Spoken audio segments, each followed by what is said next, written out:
Outside, please come in. We want to start early.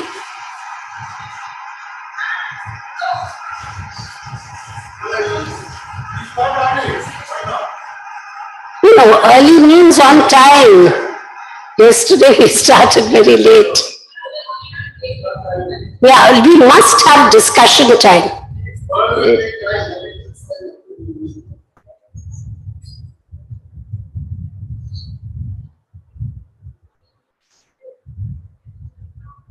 Balaji?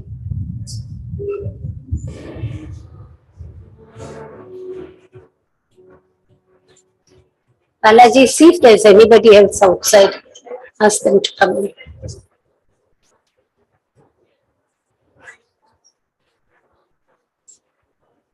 Before we begin, let me just check if all the speakers are here. Miss Sania Mani, you're here, good. Somrita Majumdar, Nikita Rathod, yeah. Asmita Basu, Saurabh Pal, he's here, and Bharata Prasad Jena. No?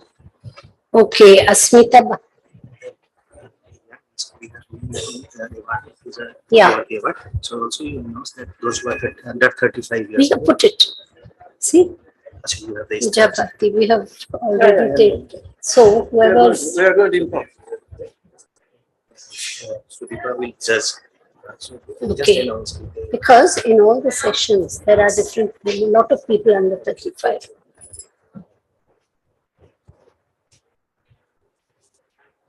As you know, there is a Puja Bharti Memorial Award.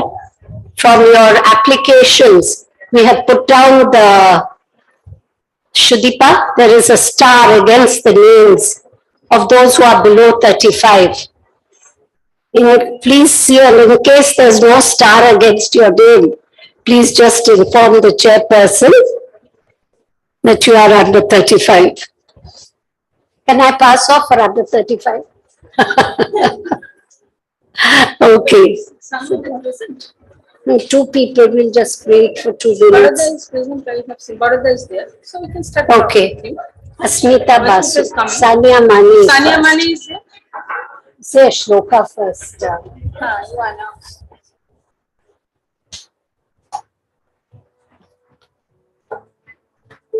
Good morning, everybody.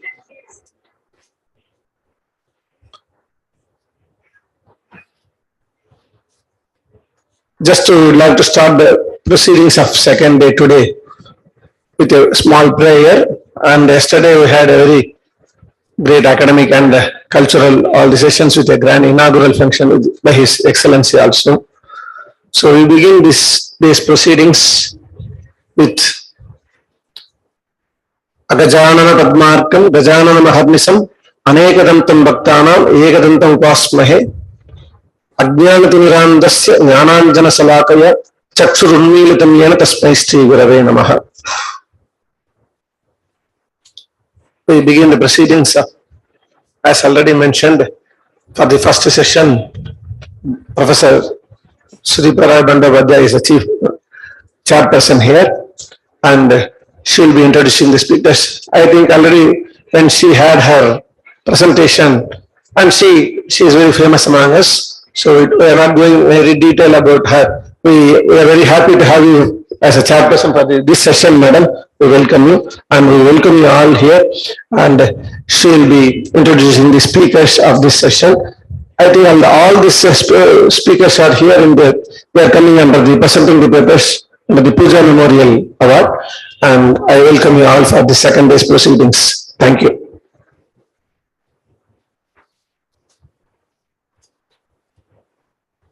Hello.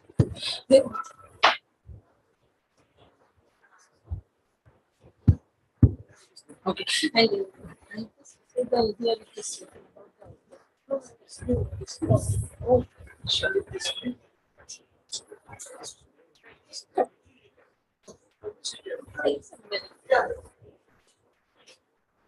So, okay, maybe it is okay. Or I can go there. Very good morning. Today is the very first session of the Congress. I'd like to ask, is everybody is present? Miss Sania Mane, Somrita Majumdar, okay. Mani is present? No. Nikita Rathod, okay. Asmita Basu, Shaurabh Pal, okay. Barda Prasad Jena, okay. So I will start. Sania Mani is not here. Okay. Yes, come to. Miss Sania Mani is an independent research scholar from Pune, a corporate trainer and business owner by profession, but Indologist and researcher by passion. Presented 9 research papers so far in various national conferences, including the Indian Art History Congress 2018 and 2019. Recipient of the Dr. Puja Bharati Memorial Award for the paper on the mystic owl, decoding the mysteries and abstraction of its identity at Indian Art History Congress 2019 in Patiala. So I have introduced the speaker, Ms. Sania Mane. You please restrict yourself within the stipulated time. How much time? So everybody should get, I think, 15 minutes, but I will give you a reminder at 10 minutes. After that, within 2 minutes you finish, then we have discussion. And I like that each every speaker's 3 minutes for discussion, so that I can restrict it within. Or in the last of the session, madam, in the last of the session. Okay.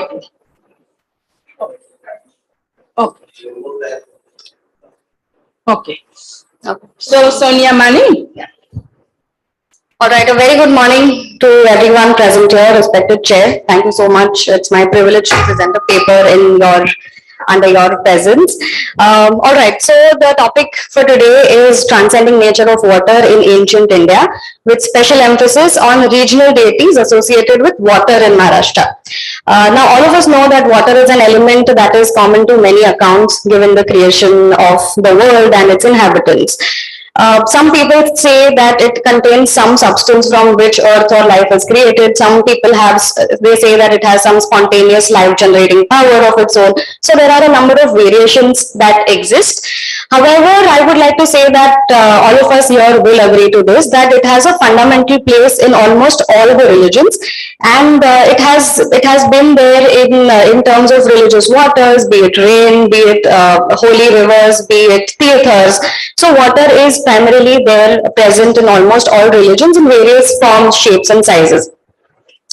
The ways in which religious waters work in society and in the cosmos, it reveals a lot about the human interactions with the gods, as well as with the divine agencies that are present within each religion.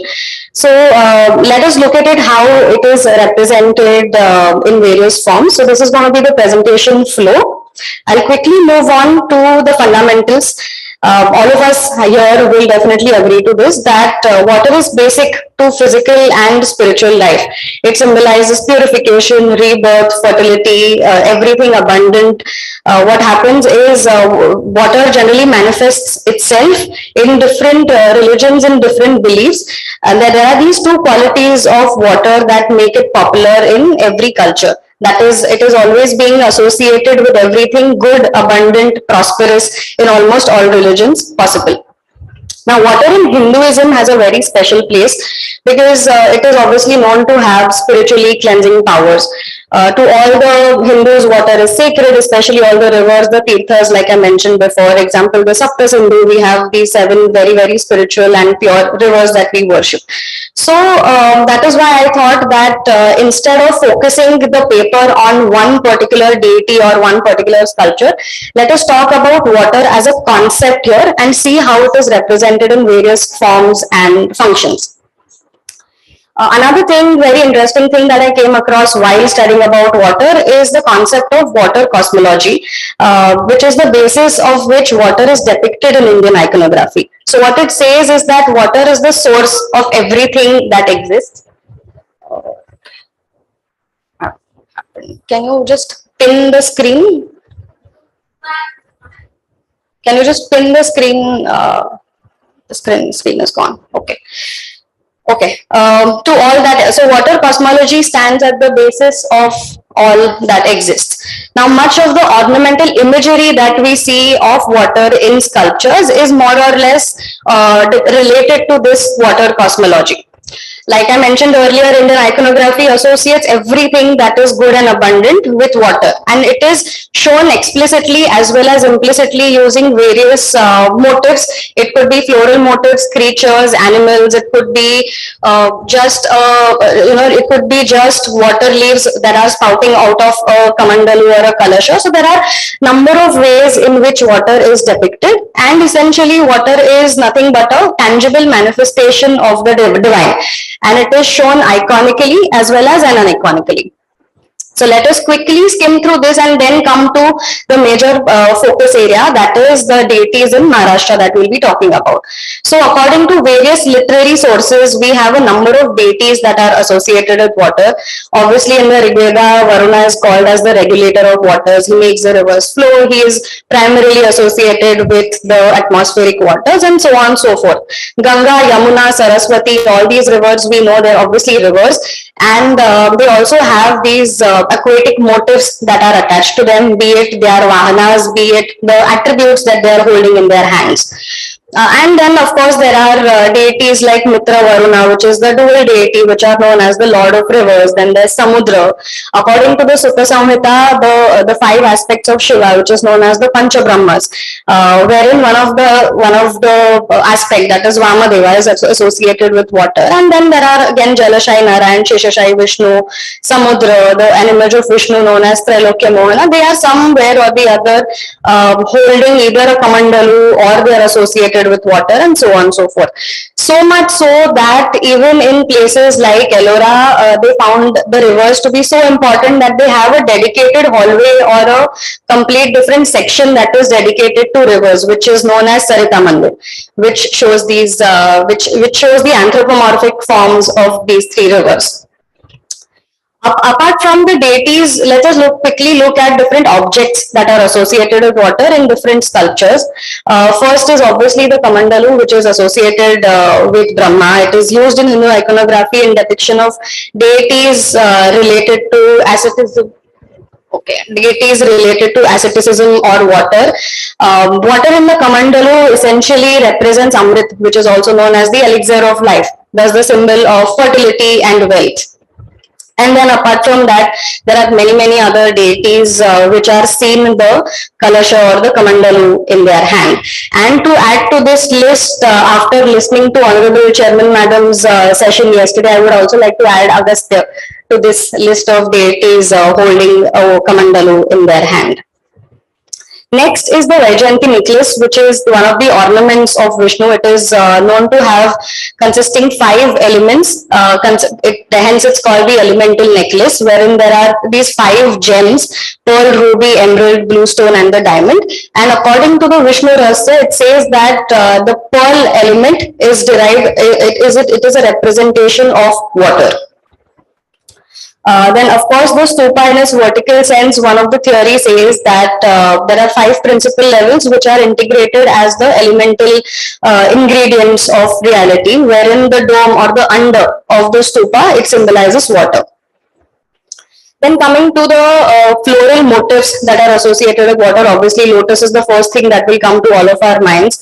It is definitely the symbol of purity, and according to the Hindu conception and the water cosmology that I mentioned earlier, according to that, the waters, they are considered as female, or they're considered as maternal, and the cosmic lotus is known to be their regenerative organ. And then we see the lotus associated with a lot of deities, be it the Lakshmi Ganapati, the Bhogasthanaka Murti of Vishnu, wherein Sri Devi is holding a lotus, Lakshmi, Varun, Padma Pani, Avalokiteshwar, obviously, Ganga, Yamuna, Surya. So all these are somewhere or the other associated with the lotus. Second is the water lily, which is again, if you go to Ellora and cave number 14, there is the sculpture of Vishnu, which is flanked by Sri Devi and Bhudevi on either sides. So therein Bhudevi is seen holding a water lily in his hands. According to the Anshuman Vedagama Agama, the Chandra or moon is said to, or the moon is should hold a water lily. Yamuna is seen holding one. So there are number of deities, especially females, that are seen associated with that. Of course, along with flora, there's going to be a lot of fauna that is also associated with lotus. Crocodile, all of us know, vehicle of Ganga, vehicle of, it is also associated with Varuna. According to the Skanda Puran, the crocodile is compared to the dark age of the Kali Yuga. The crocodile is also the symbol of the 9th Tirthankara, Jain Tirthankar Suvidanath, and it is still pretty much worshipped in different parts of the country even today. Tortoise, obviously, vehicle of Yamuna and also seen in some other sculptures. Similarly, Matsya avatar of Vishnu, obviously shown to depict aquatic life. The Naga, in terms of Sheshashayananta or Kalyamardana, it is seen in, and the other serpent deities, they are seen in various temple sculptures that we see in India. The water buffalo, so a lot of texts, especially the elements of Hindu iconography, it particularly mentions that the water buffalo being the vehicle of Yama, and water buffaloes are also shown romping amongst the foliage, which again depicts the aquatic life. Elephants, very simple, very obvious. We've seen a lot of Gajalakshmi panels pouring water on the Lakshmi seated on a lotus. The elephant is perceived to be a rain cloud that is walking on the earth, and it is always associated with the dark clouds or the rain. Which brings us to the most important part of this session, wherein we are looking at the regional interpretation of how water is depicted in the deities. So speaking of the regional deities in Maharashtra associated with water, what happens is sources of rivers, especially in Maharashtra and also in almost all of India, sources of rivers generally get converted into places of pilgrimage. So there are these different ghats that are built on it, there are different tanks, temples. So everything that makes the rivers accessible to people, there are structures that get built on it. Along with that, apart from the temples, the big temples that are built, there are these small shrines which are also seen along the rivers. And the first one of it that I would like to highlight is Sati Asra. So Sati Asra is iconographically, you can see in the image, it is one of the most simplest deities to identify. They are known by different names in different parts of the state. They are known as Mavaya. They are also known as Bivai. They are known as Zanai. So there are a number of local names that are given to them. These deities, they resemble more to the different ghosts, goblins, paryas, apsaras, fairies than the main deities. So they are localized at certain places which are closer to the water bodies. They are indicated by kumkum marks. There are also these small metal plates that are associated with it, and especially the Dhangars or the cattle rearing community. They are the ones who do a major worship of these deities. Now these Sati Asras or their cults are seen across the state. There are permanent shrines of these murtis that are associated at these places. Sometimes there is a sacred grove, sometimes it is just on the banks of a river, wherein the river is given an anthropomorphic shape and it is worshipped. Next is the Shitala Mata or the Shitala Devi. She is known to be an incarnation of Parvati, and she is seen holding a water pot which has which is a medicinal water, and it is known for curing diseases. Then this is another deity called Mayakka, which is in Satara. She holds a water pitcher, and seen in Abhay Mudra, and again worshipped primarily by the Dhangar community. So Shashti, even though she does not show any icon in her hand, she is iconographically represented or symbolically represented by an earthen pitcher or the Purna Ghata. Then there are rivers as husbandless wives, which are Suhasinis, but their husband is nowhere to be seen, and it is believed that their husband is essentially the ocean. Then there is this interesting thing called a Sabdivaya, wherein so people generally worship these deities in order to have an offspring. So whenever they have a child, then they go back, they form certain rituals that is known as Navas locally. So it is something, it could be tying of rope, and then essentially the child is put on a raft and given a tour of the river, that they're thanking the river for having the child. So looking at all these things, I'll quickly summarize in a way that the earliest references of water deities that we see are found right from the Rig Veda. It's just that back then it was a nature god, and later on more of an anthropomorphic form of different gods and goddesses was given to it. Parallelly, what happened, this was done in all the plastic art, all the bigger temples, all the places where the classes, it was more accessible to the classes. However, parallelly, what happened, smaller deities also started developing in smaller geographical pockets. And they started having their regional influences, they started becoming popular with local beliefs, folk cultures.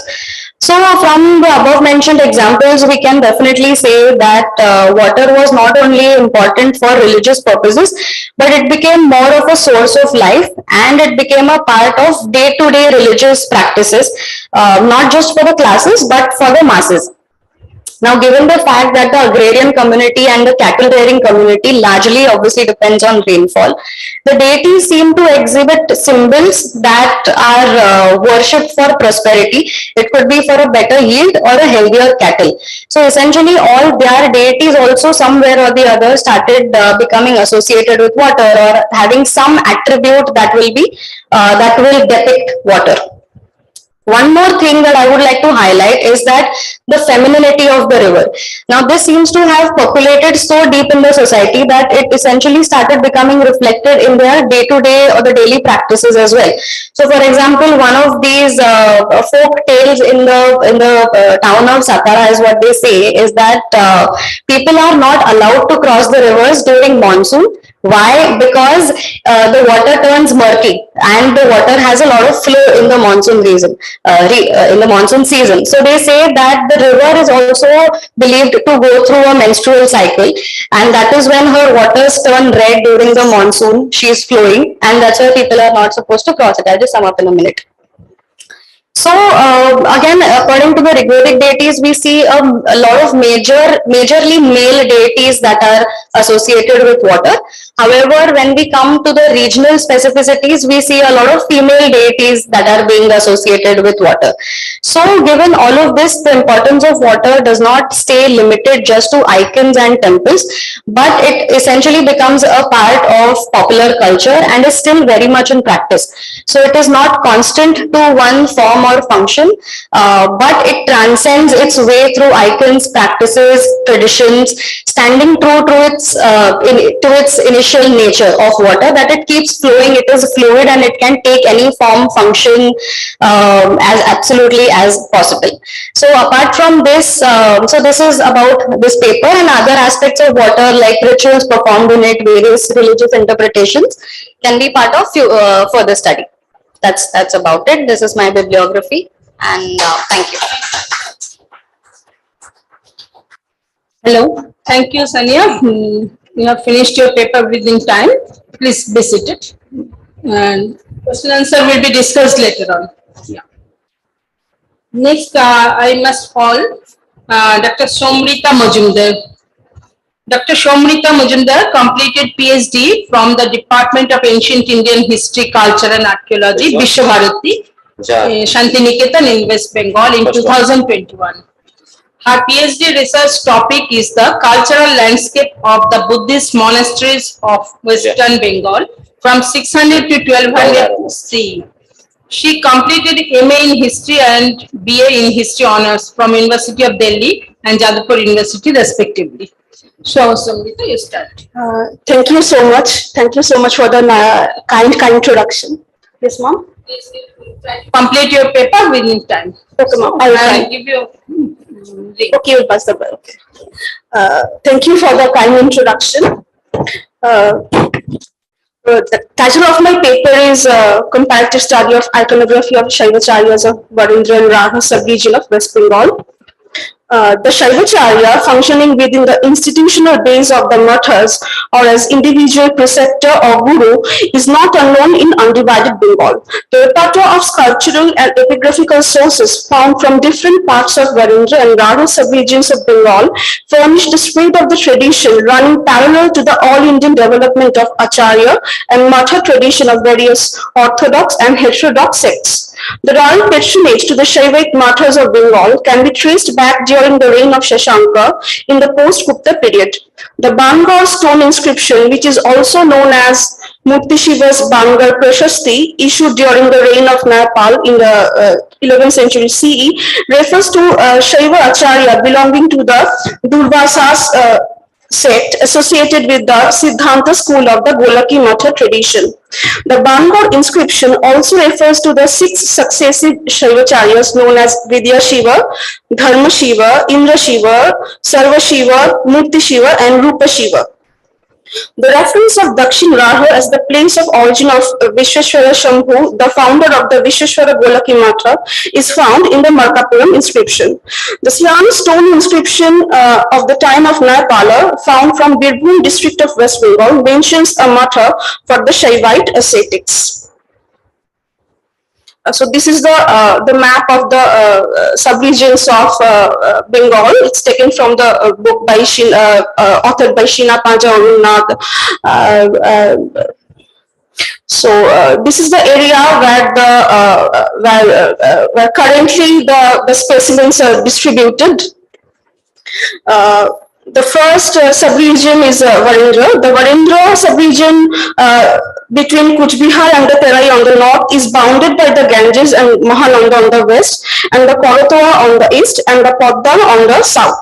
Almost 5 broken and unbroken sculptural specimens of Shaivacharyas were found from Varindra. Rarva sub-region lies between the Chotanagpur plateau on the west and the Ganga Bhagirathi delta on the east. Let's take a look at who was the Shaivacharya. Since the post-Gupta period onward, several Shaivite institutions started to emerge all over India. Those who were behind the institutionalization of Shaivite practice were the Shaivacharyas, affiliated to various sects and subsects. Often the Shaivite mathas were established and headed by the Shaivacharyas. 3 types of Shaivite practitioners could be found from inscriptions, sculptural and architectural remains. The first one is acharyas or teacher, then the sadhakas or the ascetic practitioners, and the upasakas or the lay followers. The difference between the lay Shaivism and the initiatory Shaivism lies in diksha or personal initiation. Those who took diksha from the Shaivacharyas gained access to the personal salvation. The laity did not change the The laity did not challenge the reach of the Brahmanical authority. The upasakas of the Brahmanism or its non-initiatory Shaiva inflections were less powerful than initiatory Shaivites who believed to gain access to personal salvation after taking the Diksha from the Shaivacharyas. The Shaivacharyas were superior to the ascetic sadhakas and no alternative discipline were prescribed for the Shaivacharyas. In recognition of his superior spiritual attainment, he elevated to the office of the Acharyas. The Shaivacharyas could be the married householders. The performance of Shaivite rituals by the Shaivacharyas had social and civic dimension. In initiatory Shaivism, those who performed the prescribed rituals acted as individuals for their own personal benefits or for the clients.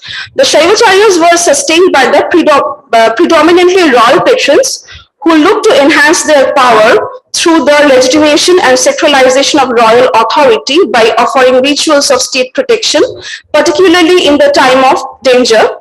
It was this service to patrons that put emphasis on the siddhi or supernatural effects of rituals, shanti, warding off of predicted dangers, pushti or restoration of vitality, avicharana, destruction of enemies, and control of rainfall, etc., etc.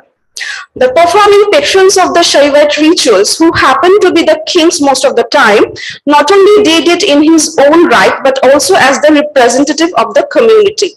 The reward of his pious act was shared in the community.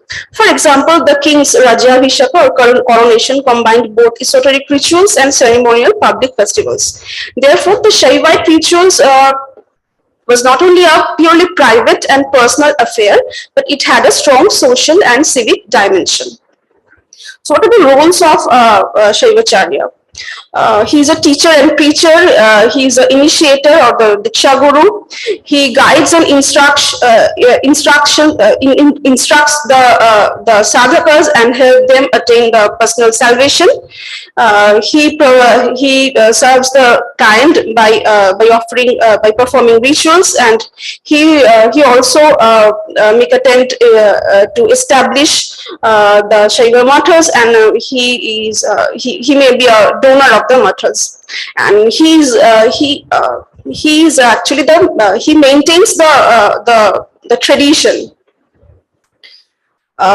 So this is the first specimen of Shaivacharya, which is now in Pritzker collection, Chicago. This is the image of Shaivacharya Vidya Shiva. The inscription in the pedestal reads Panditacharya Sri Vidya Shiva. The sculptural characteristics of the specimen indicate that the historical Shaivacharya Vidya Shiva was eventually deified. The Shaivacharya sits cross-legged on full-blown lotus in Dhyana Mudra. The two attendant figures in Anjali Mudra stand in Abhanga posture beside the Shaivacharya seated in yogic posture. The conical back stele is carved with Kirti Mukha, celestial beings and mounted horse riders. The lower part of the pedestal is carved with seated devotees in Anjali Mudra. This specimen is dated back to 12th century CE. This one is from Dakshin Dinajpur. Ranjushri Ghosh reported this image of Shaivacharya from Dakshin Dinajpur. It was found from Shivbati village near Bangor Mount. The image wearing kopin stands with hands in Vyakhyana Mudra. The Jatavara is extended to the shoulder. The inscribed broken pedestal says that the image was the portrayal of Shaivacharya of Durvasa sect, and he paid homage to the goddess Rudrani. The two more broken images of Shaivacharyas were also reported from Shivbati and North Bengal. The mustached beard figures were kopin, upavita, and stands in Abhanga posture. The specimen is dated back to 11th century CE. This bearded image of Shaivacharya standing on lotus in Samapada pose with folded hands is now in the private collection of an art dealer in America. Here the back stele is tapering rectangular with arch above. The back stele is carved with two attendant figures standing on separate lotus on the both sides of the Shaivacharya. According to the inscription, the central figure is Shaivacharya Ananta Deva, and the attendants are the Shaiva monks Rudra Deva and Kavacha Deva. So this Shaivacharya Murti Shiva, this specimen was found from found from Dogachia village of Nodia district, which falls in Rarho sub-region. The next one is Shaivacharya of Uttaraiban, which is in West Medinipur district. This image embedded on the ground is identified as portrait of Shaivacharya. The broken upper part of life-size image represents a realistic form of the Acharya. The image has a bearded, moustached face, protruded pot belly, and waxed diaphanous uttariya, through which its sacred thread is visible. Its large, awkward bundle of tangled hair or jatabhara extending over the shoulder seems detached from the rest of the body. The extension of the jatabhara is not common feature of iconography of Shaivacharya, but Shaivacharya image of Orissa has similar extension like the specimen of Uttaraibar. Meditative expression is shown in the face. Next to this image, there is a Panchayata pedestal on which a broken part of it in Samapada pose is seen, and another bearded, moustached ascetic figure with matted hair is sculpted in Abhanga posture. He wears typical Uttariya, Kopin and Upavita. There are also some sculptural fragments scattered on the ground. Stylistically, this image is different from the Pritzker specimen. This specimen is locally known as Jatadhari Baba. It is worshipped by the Brahman family of Kalipada Mishra. The family worship it as their Kula Devata. Local people from in and around Uttaraibar occasionally come to worship Jatadhari Baba. There is another image from Bahiri, and this one is in State Archaeological Museum, Kolkata, and this one is the Departmental Museum of Calcutta University. The finding of the sculptural specimens of the Shaivacharya need to be seen against the background of the broader process of the spread of Shaiva ideology and the formation of the network of Shaiva pilgrimage centers in Rajgir, Nalanda, Myanmar, Apsad, etc. Since the post-Gupta period, the findings are plotted along the eastern Indian river course of the Mahanadi, Boitaroni, Subarnarekha, Damodar, Ajoy, and the Bhagirathi, which may have played important role in the mobility of the iconographic tradition with the process of assimilation of contemporary Shaiva, Shakta, Buddhist, and Tantric ideologies.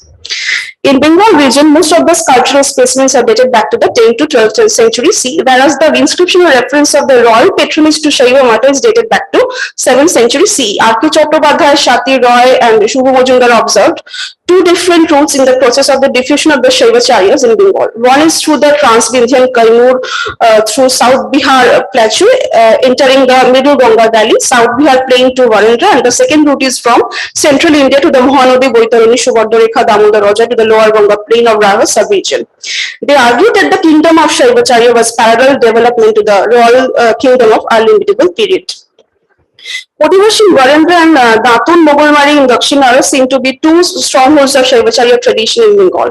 The coffin-clad, pot-bellied images of the Shaivacharyas of the Mathas transcend the boundary of hedonism of the life of settlement and the austere simplicity of the asceticism of the forest. The inner disposition of the Shaivacharyas, which was successfully represented in plasticity, locates the Shaivacharya in the power network of householder patrons and the Acharya living in the precinct of the settlements. It suggests the interpretation of the rigorous Shaiva faith by the people of that time.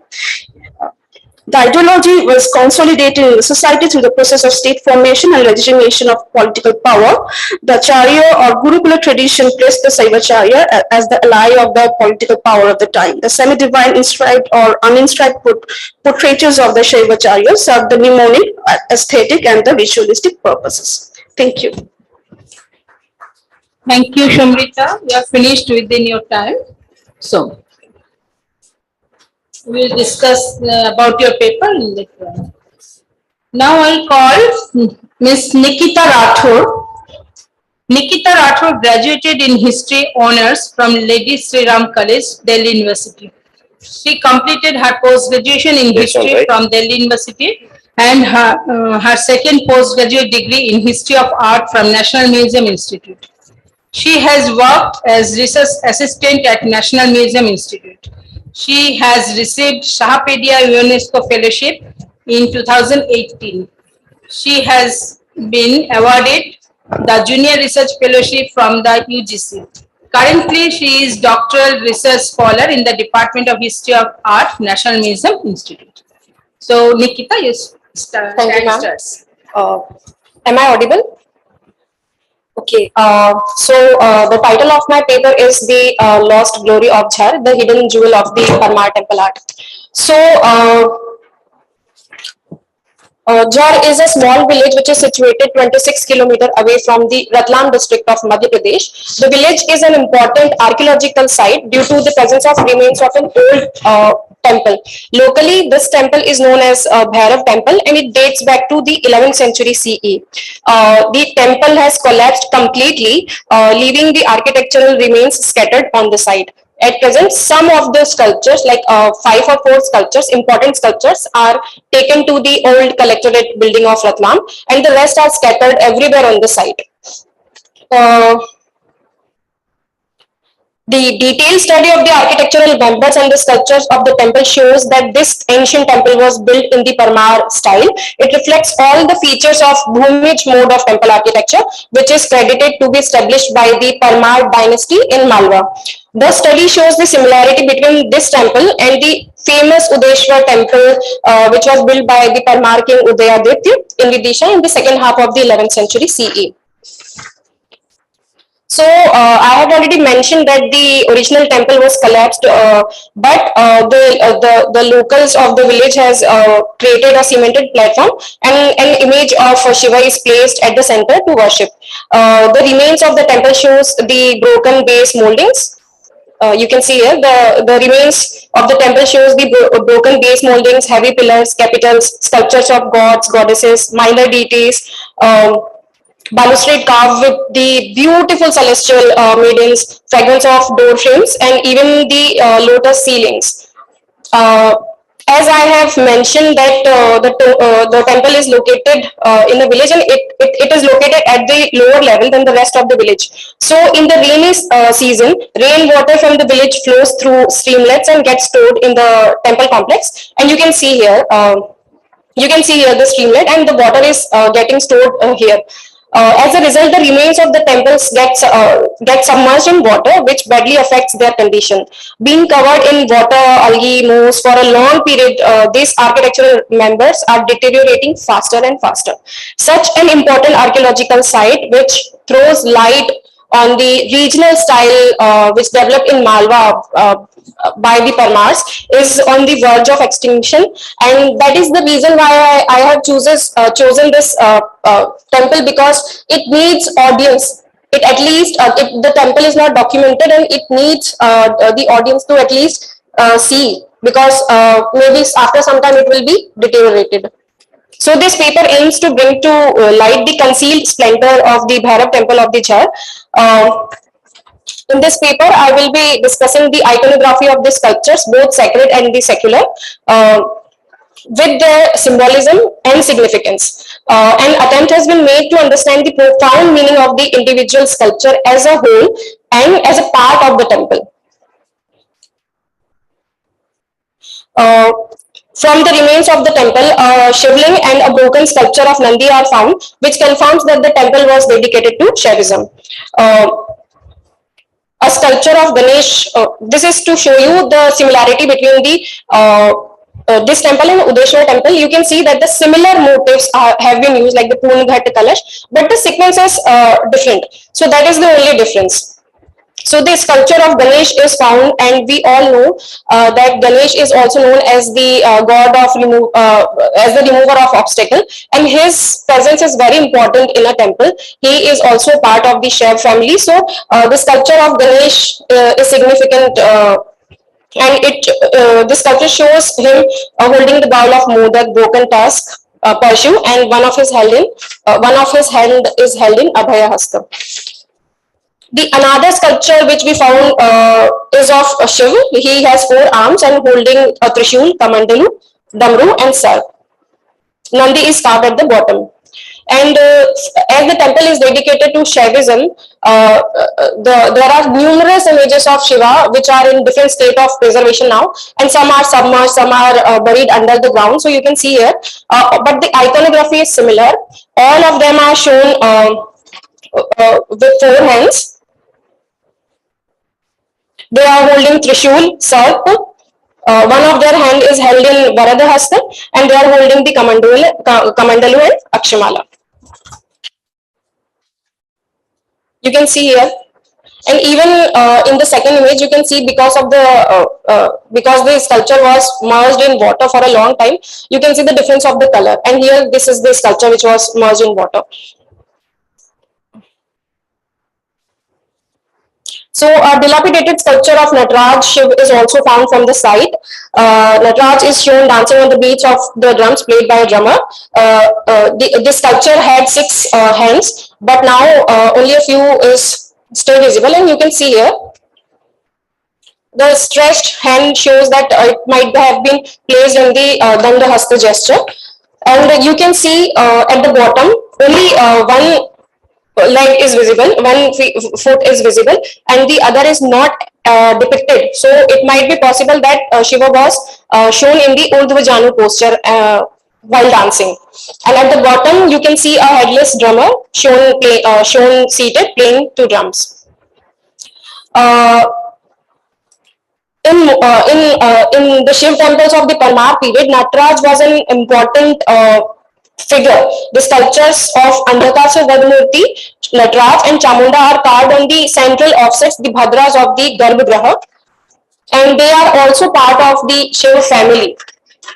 They are shown as the manifestation of Shiva, they are shown as the slayer of evil, and that is why they are important for, their presence is important because they are the part of the Shiva family. A sculpture of Andhakasur Vadamurti of Shiva is also found. Here the temple, the sculpture is buried under the ground, but you can see that he is holding Trishul, which is the standard iconography of Andhakasur Vadamurti. Apart from the male deities, goddesses are also found from Jhar, and one of them is Chamunda. This sculpture found from this site is shown standing on a reclining figure. You can see here she had multiple arms, but all her arms are broken except her upper arm, which is shown holding the sarpa. She is wearing a high jatamukut, and a halo can be seen behind her. She is shown with open mouth, and mostly the Chamunda figures are shown with the little finger placed near the mouth. And again, this was the image which might have been placed on the Bhadra Ratha. A sculpture of Mahishasur Mardini is also found from the site, and you can see here that the multi-armed goddess is shown standing with her left foot placed on the pedestal, and the right leg is wrapped around the body of the Mahisha, who is shown in the human form. You can see here, but the sculpture is deteriorated, like it has damaged a lot, so the details are not clear. But if we look closer to the sculpture, we'll understand that there are 4 legs there. So 2 belongs to the goddess, and 2 are belongs to the asura. So she is shown holding a khadaga, a vajra, dhanta, damru, and her vahan can be seen at the bottom. Simha can be seen at the bottom. Vishnu is a part of Trinity, and he was also depicted in the temple. And 2 images of Vishnu are found from this site. One shows him in his Narvaraha avatar, where he is rescuing the Bhudevi, which is shown seated on his shoulder, and other shows him carrying his attributes served by the attendants. A huge figure of Brahma is also found from the site. It is covered now. It is covered in vegetation, and it is hard to find the sculpture. But this is the image I clicked. So he can be identified as he has 3 faces, and Hans is carved at the bottom. And again, he is a part of Trinity. So these the finding of images of Vishnu, Maheshwar, and Brahma are significant.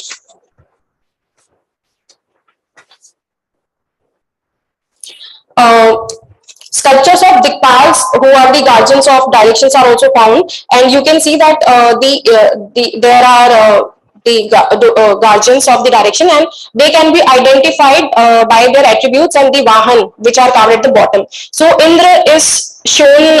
Indra is the guardian deity of the east. He is shown with his vehicle Airavat, and he is holding a kamandalu, akshmala, vajra, and ankush.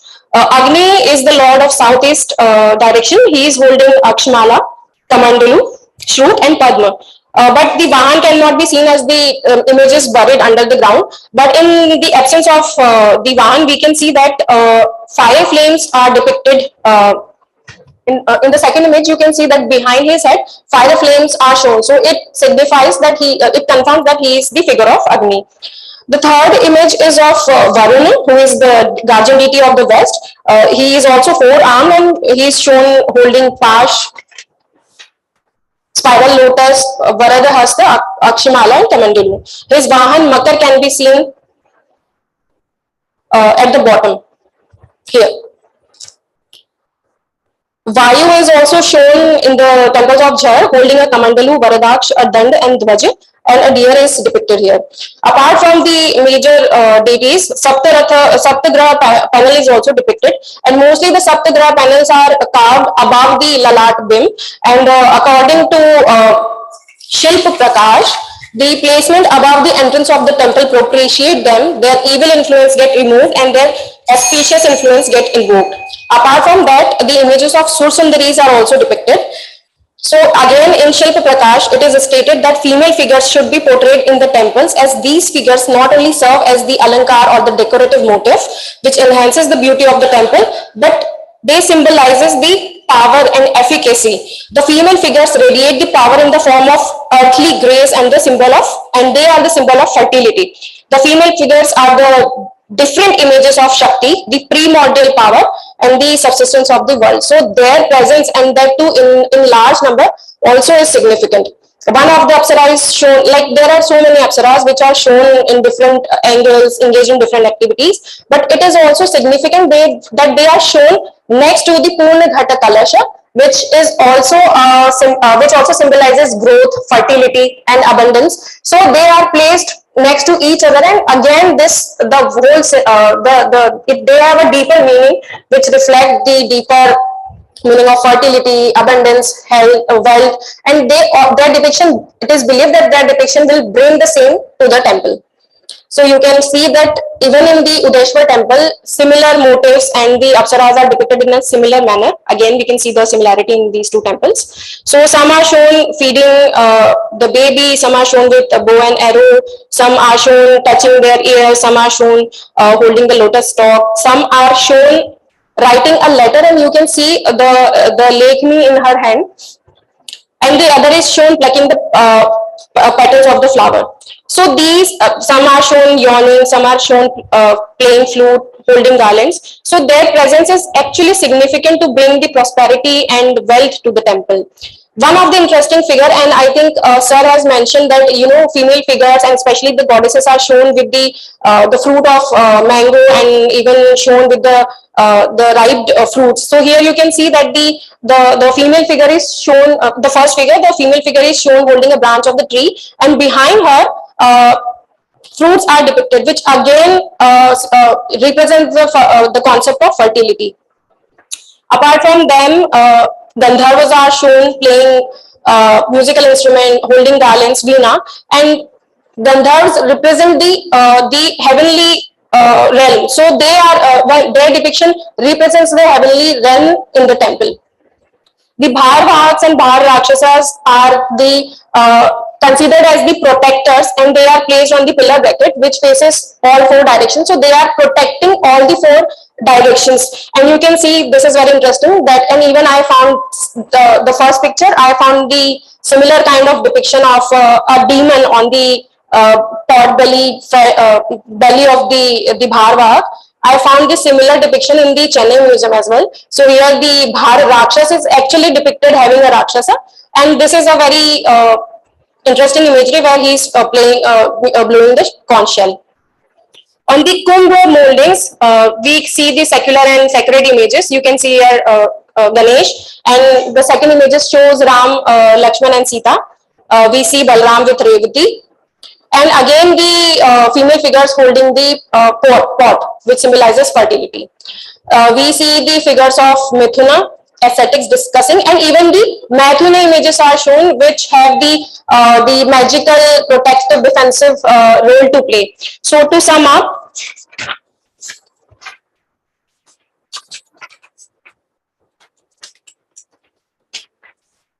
we can say we can say that the deities, the sculptures which we found from the site has their individual role to play, and when they bring together, they create an entire cosmos in the temple. They can be seen as the remover of obstacle, boon givers like Brahma, slayer of evils like Chamunda and Andhakasur Vadmurti. They either belong to Shiva or or shows his manifestation. Even the Avaran Devtas are comprised of the big powers who are meant for guarding the temples. The Sursundaris were meant to bring good luck, prosperity and abundance, and they symbolizes Shakti, the principal active energy. The Gandharvas represent the heavenly realm. The Bharvahaks are there to guard all the directions, and the erotic imagery had magical defensive power to protect the temple. All these sculptures have deeper meaning and significant place in the temple. When all these figures are seen together, they represent the entire cosmos, radiating the energy conceived from the center in all directions and guard the temple from evil, and were believed to bring prosperity and abundance. Thank you so much. Thank you, Nikita. You have shown us your paper. Just take this. Now I call Ms. Asmita Basu. Presently, she is working as an assistant professor of finance at Army Institute of Management, Kolkata. She is a registered PhD scholar at NIT Durgapur. Her interest areas are heritage management, cultural tourism, portfolio management, and investment management. She has presented and published a number of research papers at different international conferences and in various national and international Scopus indexed journals and conference proceedings. She has been awarded with the Endowment Fellowship from the University of Calcutta in the year 2014, 15 and 19. She has published a number of research papers. She has been awarded as the Best Young Faculty of the Year in 2019 by ICCI New Delhi. She has been awarded with Certificate of Appreciation in Academic Excellence for outstanding contribution in imparting technical education to the youth of the country in 2021. So with this, Sibi, you start your paper, Asmita. Yes, very good morning, respected chairperson and all the dignitaries present here. Today, the topic that I have chosen is impact of regional iconography depicted in the temples on heritage tourism. Now, the conventional tourism, nowadays we are very much aware that it is being replaced by the heritage tourism, because people used to go for a particular destination in the sense that this was the earlier scenario for leisure. But now this is not only the factor which drives the people to a particular destination.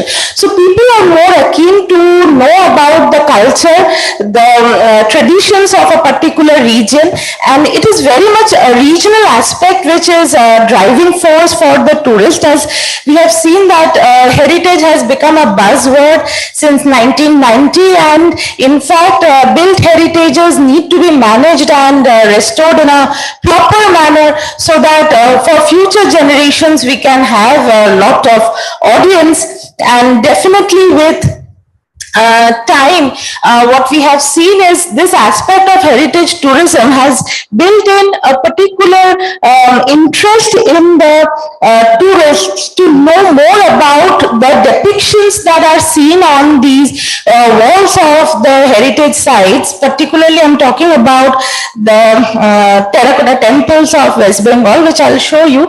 So you can see that heritage tourism and iconography representations go hand in hand. And this is the area which I would like to point out, that it is basically the tourism which requires an iconically laden product, in the sense that there is a particular visual representation. So this visual representation is forming a kind of image and in the mind of the tourist, and these images are giving an identity to the particular region, to the particular heritage site. So it's not only that we are going there and looking at a particular iconic representation, but if we can connect to the meaning. So here comes the link between how tourism is dependent on this iconographic representation, because we all are aware of the fact that iconographic representation is telling us so much more about the image. That is, what is the background, what are the cultural links, what are the text references we have, and how it is connected to the local myths, the folk tales, the stories. And definitely that is something which is connecting people to the roots. So it is important that we look into these iconographic representations, and particularly, as you can see, I have written that it links the religious culture and also the traditional aspects. So if we can just look into the, the elements of tourism. So we can see that we have the holiday makers, the tourism industry, and the people of the host area. So these are the three key elements which are connected to the heritage site, and this particular heritage site is very much laden with certain histories, backgrounds, and folk tales, of course. So the main objective of this study is to highlight how this local iconography can become an image or a brand for that particular region. So how it is creating an impact on this tourism. So definitely there are interrelated meanings of iconography, and it goes hand in hand with tourism, as we have seen. So as given by Balowski, iconography is the interdisciplinary field, and it has been described as the descriptive and classificatory study of images with the aim of understanding the direct or indirect meaning of the subject matter that has been represented. So the purview has been broadened, and definitely the representation of the art to the study of images is now the wider perspective of the iconographic study. Definitely, in case of tourism, we need that kind of atmosphere. So a thematic representation and definitely an elaboration, in the sense like if we go to certain tourist places, you will see that the stories are being represented through some light and sound, and projections are given. So why is that given? Because people need to experience that particular story. So a story or an elaboration is the backbone of the tourism. So if we try to connect the local stories which are already there on these walls of the heritage sites through the iconographic representations, because most of the people are not aware. So if we see the common symbols, common images on the walls, people are also not aware of the background story, which definitely the eminent scholars are very much aware. And but for the common people, if we can give a particular idea about this, then definitely it will be good bridging the gap, you can say. So what we have seen is, particularly I have concentrated on certain terracotta temples, and this is one of the common iconic representation which we find on the terracotta temples. And particularly with advent of Sri Chaitanya in West Bengal, saw an unprecedented growth of worship of Radha Krishna. So Radha Krishna cult, and definitely the images of Radha Krishna are depicted on the walls, and definitely the outer walls of the temples, I will have the references also. So emergence of the novel architecture, and this novel architecture came up with lot of terracotta embellishments, terracotta plaques that we have seen. And definitely Ras Leela, or the cosmic dance of Radha Krishna, is one of the very significant iconographic representations that we see on the walls of the temples. And most of us are aware of the heritage sites or the terracotta temples of Vishnupur. Commonly we have seen such representations on the temples, but there are other terracotta temples all over West Bengal where you can find this. So if we can represent this particular Ras Leela in the form of a particular representation, building the brand for the terracotta temples will give an identity. So this particular Radha Krishna's cosmic dance is a very important aspect, and definitely displays a lot more inherent philosophy. So we can see that in case of the particular Rasa Mandala. It is formed in the concentric circles, and there is a square frame attached to it where we find that in the outer circles the gopis are dancing, and in the innermost circle Radha Krishna has been represented.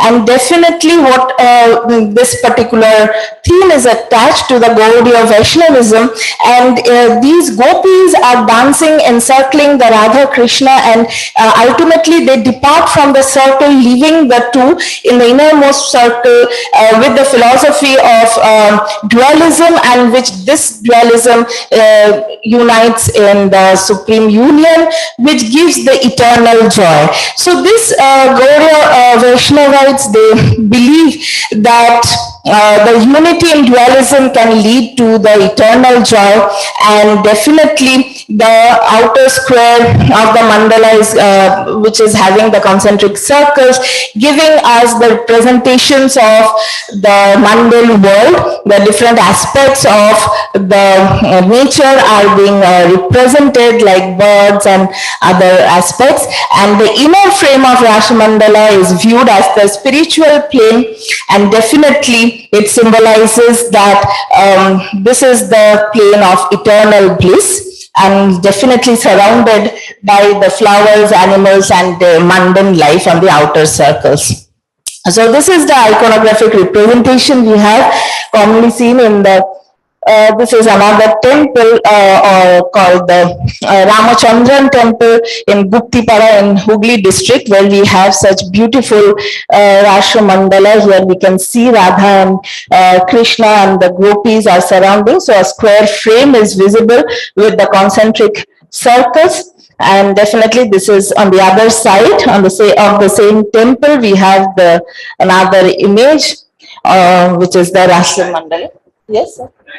Time period of this, this is a late medieval in the 18th-19th century of the temple. So I'll just show you, this is the temple basically. This is Ramachandran temple in Guptipara. You can see that in the walls we have this, which is in the central facade. We have seen such depictions. Then this is again a common scene from the Shamrai temple in Vishnupur. We have such Rasa Mandalas on the outer facade, and this is the temple. This is just zoomed in the particular Rasa Mandala, and definitely we move on to the inner Rasa Mandala. This is in the inner sanctum. There is a particular depiction of Rasa Mandala in the Shamrai temple of Vishnupur. Again, we can see again a similar type of Rasa Mandala in the Gurisha temple. So this is another temple in West Bengal. Again, we have, now here we can see some again regional developments in the Rasa Mandalas, because if you can see the inner part of the Rasa Mandala, instead of depicting Radha Krishna, the artist have depicted lotus. So as observed by Professor Basu in her article Rasa Mandala in that terracotta temples of West Bengal, where she mentions that basically this lotus is a symbol of eternal bliss, and when this particular two things are being merged, so it is a particular transcendence that we have from the Rasa Mandala to the Lotus Mandala, and a very unique combination we are getting. And in some other terracotta temples also, where instead of depicting a Lotus Mandala separately, the artists have got a combination of the two, and this is Rasa Mandala. Within that we have the lotus symbol. Now we have again Ajuria temple from Bakura. Here also we can see the Rasa Mandala is also depicted. Idasakui temple, again here significantly now the lotus symbol is given separately. So we have again the Rasa Mandala in the middle, and the two lotus symbols are given separately, which is depiction of the fact that how from mundane world the followers of Gaudiya Vaishnavism are expected to enter into the celestial life. So coming back to a little bit of the tourism aspect, because the iconographic representations definitely will help us, because we can understand the tangible and the intangible aspects, because which is the backbone of these in both the ways, you can say, because the tangible aspects as depicted on the walls, and the intangible aspect, the cosmic value, the Gauriya philosophy, which is inherited within this. And definitely it is a suggestion that there are different categories like existed, non-existed, and existed but destroyed. But if we have certain kind of changes, then definitely it will add value to that particular representations, and definitely draw the tourist towards this.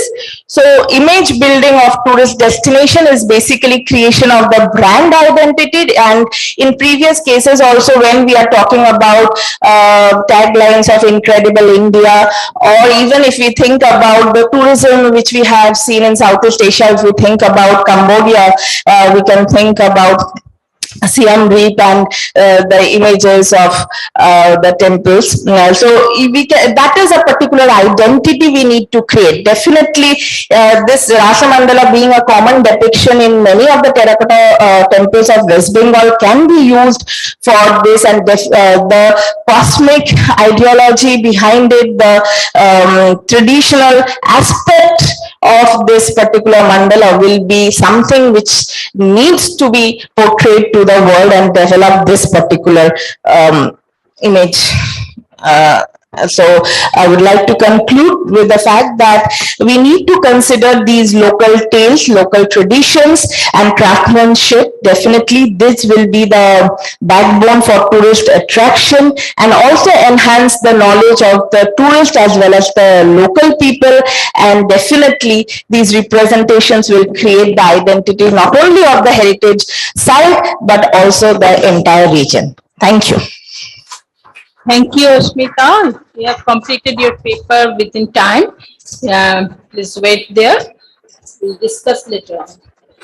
Now I am calling Dr. Saurabh Pal.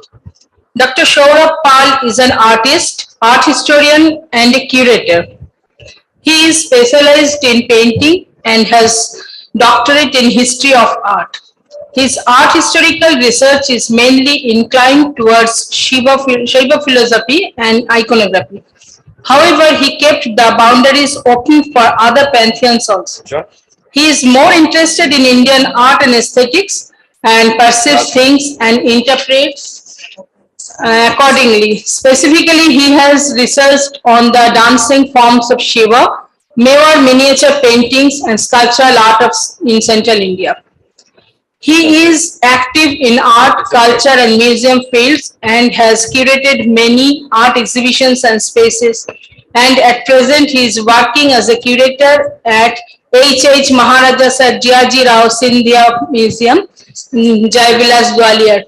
While working at the City Palace Museum, Udaipur, he studied the heritage textile and gathered first-hand information.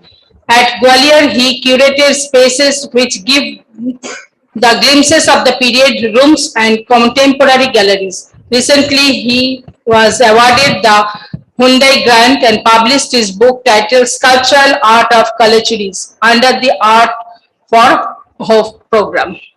So, Dr. Saurabh Pal, your time starts. Thank you for the introduction, ma'am, and my good morning to all delegates present in the hall. So, in this paper, I will be discussing about cultural sculptures, their pluralism and diversification in Dahal Mandal. So, after dissolution of Guptas in North and Bakatakas in Deccan, Kalchuri appeared on the plan, and in Khandesh they ruled during 6th to 7th century CE and called Kalchuris of Mahishmati, as Mahishmati was their capital. Krishnaraj and his son Shankardan were poor people responsible for the existence and extension of the lineage of Kalchuris. Krishnaraj ruled for 25 years, probably from 535 CE. In Krishnaraj's Rupak, he refers to his parents. Therefore, father of Krishnaraj was probably the father of Kalchuri dynasty of Mahishmati. Shankar was succeeded by Buddharaj, and according to the inscriptional data, Mangalesh, Chalukyan king, defeated Buddharaj in 602 CE. But even after, his hold was prevalent in other parts of his territory till 610 CE. Pulikeshin II successfully drove him from the Maharashtra and Konkan region. Being displaced by the Chalukyas, they appeared in the central India as the feudatories of Rashtrakutas. Rashtrakutas succeed the Chalukyas in Deccan during 753 CE. Later, Kalchuri may have been invaded by Rajput, and they allowed them to rule in Dahal Mandal under their crown. The Deccan area ruled by Rashtrakuta was very big, so politically Rajput decided to establish Kalchuris as their feudatories in central India and on north of the Narmada, from where later they flourished in other regions. Dahal Mandal was the main seat. However, later Dakshin Koshal was also emerged as an important mandal, which includes mainly the area of Chhattisgarh. Dahal Mandal includes the modern district of Rewa, Satna, Shardol, Damo, Sidhi, Katni, Sagar and Jabalpur. Tripuri was the capital, which is identified with the modern Tevar, a village on the way to Chausat Yogini Bhedaghat from Jabalpur. Kalchuri were religiously tolerant and the religious art of various sects of Brahmanism and Jainism can be easily witnessed. Riva inscription of Karn very beautifully supports this, which states, he constructed the temple of Shiv at Kandambari village and an image of Vishnu was also installed. However, Shaivism was dominant among all and not only in the Dahal Mandal but also in other branches. Pashupatas and Shaiv Siddhantika sect of Shaivism was mainly followed under Kalchuri domain and started the program of building activity. In the art of Kalchuri, Shaiv saints who migrated from Kashmir together with the locals played a vital role. Shaivacharyas who acquired the position of Rajgurus in the court of Kalchuris and acted as mediators between the royals and the tribal communities.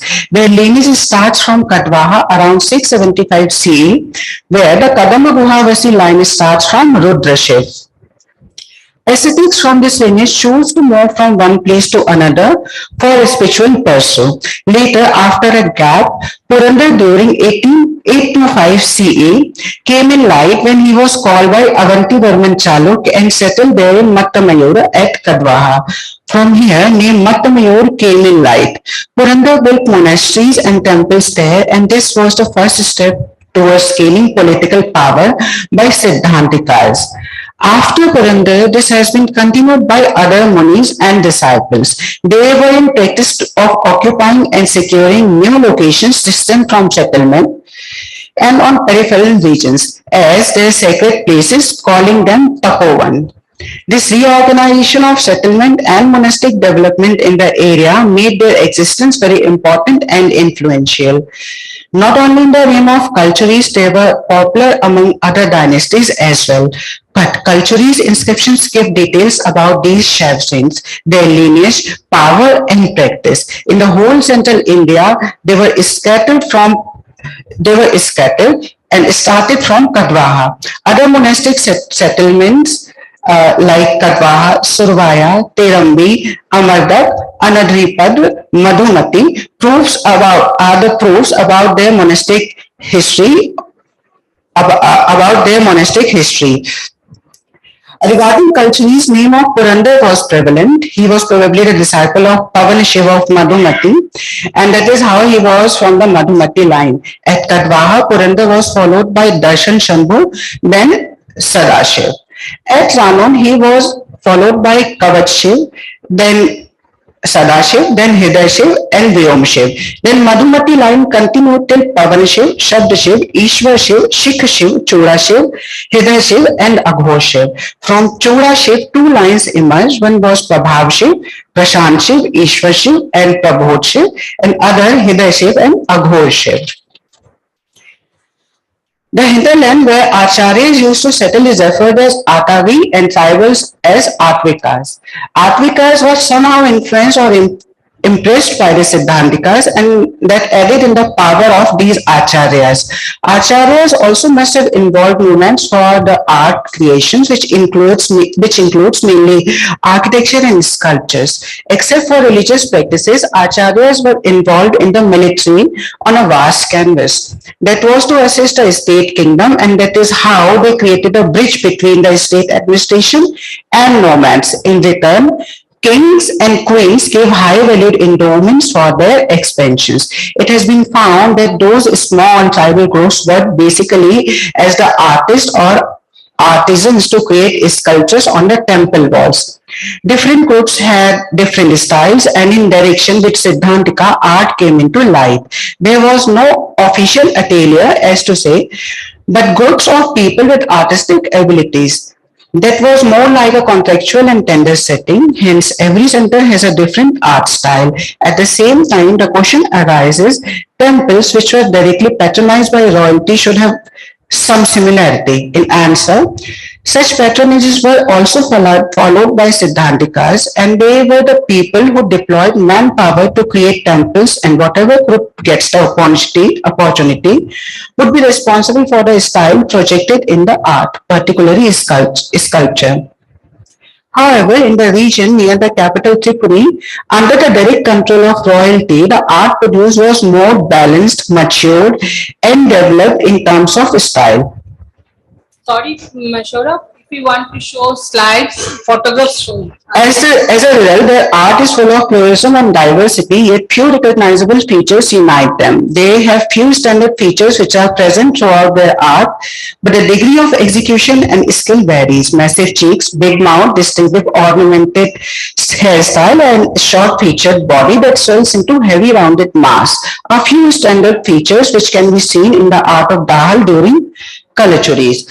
Iconography was followed due to the guidance of Shaivacharyas. However, tribal elements were also fused, which mainly constitutes the style. In Jabalpur region itself, four categories have been seen. First, depict the initial phase, which lacks naturalism and figures are ponderous and squarish. The second category is essential concerning iconography. Third is a soft and tender body with an oval face and linear ornamentation, and the fourth are long, fleshy, and has grandity in nature, replacing long and supple torso. As compared to the other region, the dynasty, Jabalpur region was aesthetically more evolved. In all types described above, there are also phases of development. Bilhari, Karitalai, and Bheraghat are the important centers of activity, and each has its stylistic development. Parvati in penance from Karitalai, dated 9th century CE, is an important example from Jabalpur region, showing Parvati with heavy build. However, the lines of ornament balances the overall charm. It could be to suggest that she is strong enough to be the consort of Shiv. From the same place, dancing the range is acquired, dated a century later, which is quite naturalistic. Adding to that, standing Shiv appears more tender. In Damoh, the common feature is the arrangement of the figures in sunken interspaces of the lintel between the prominent central and side reliefs. Really, Binabara and Mad Piparia are the leading centers in 10th century CE. This school identified with the moderately thinner body structure with quick flexions in the middle region. All these features can be easily seen in the sculptures at Novaleshwar temple. In the Sagar region,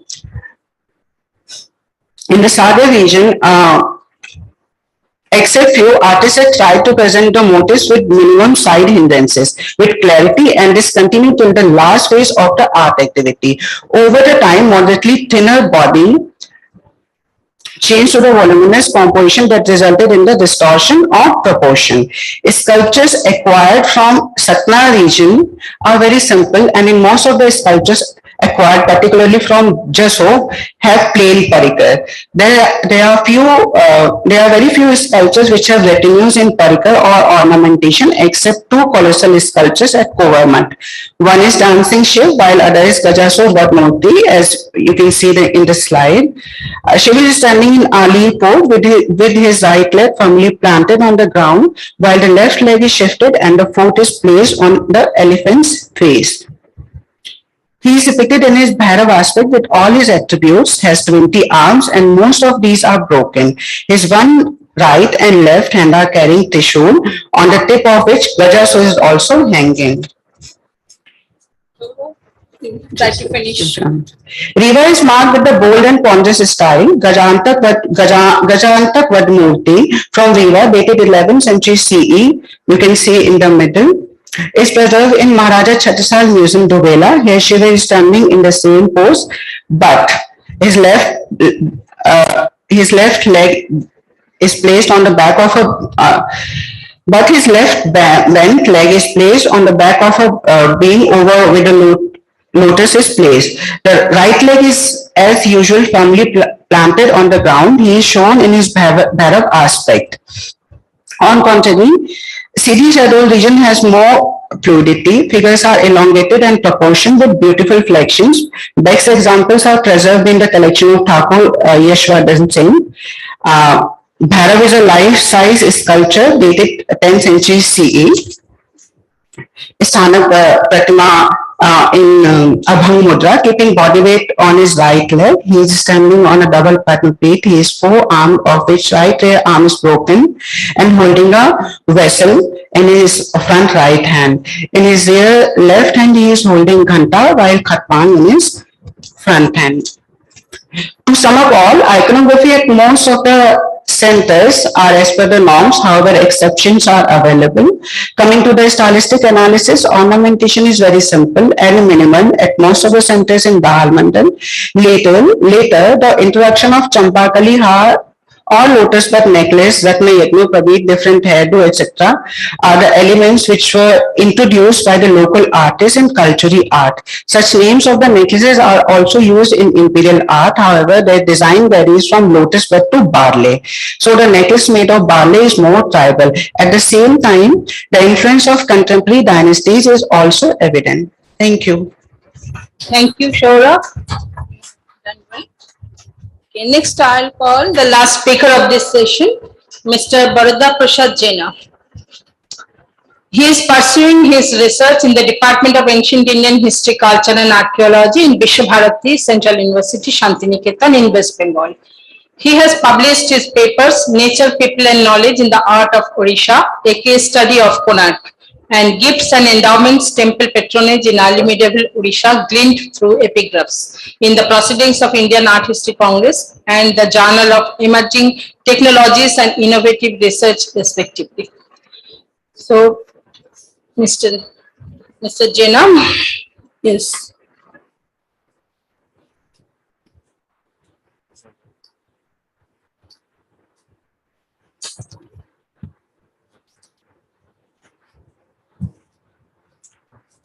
Thank you, ma'am. Respected chair and dais, and hello and good morning to all. Guys.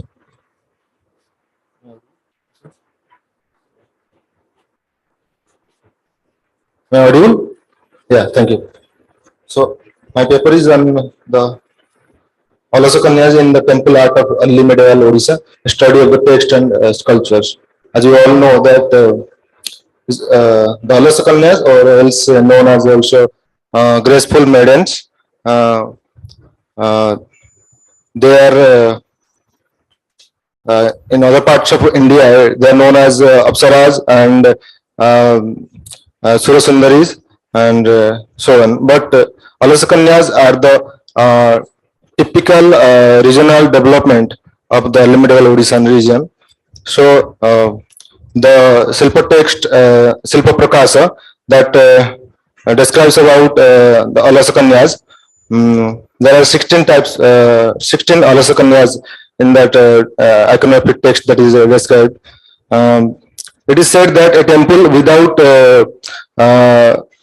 without graceful maidens, it is the fruitless. So there is a Narivanda which describes that the temple has to be depicted with graceful maidens so that it will be complete as a whole. The Alasakanyas, they are okay. It's not,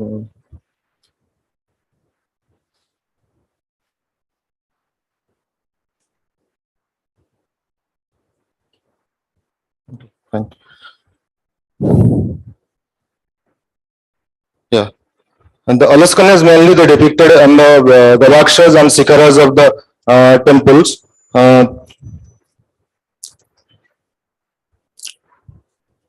And the Silpa Prakasa that is written by the Ramachandra Mahapatra Kaula Bhattaraka, that is 11th century iconographic treaty of medieval Odisha.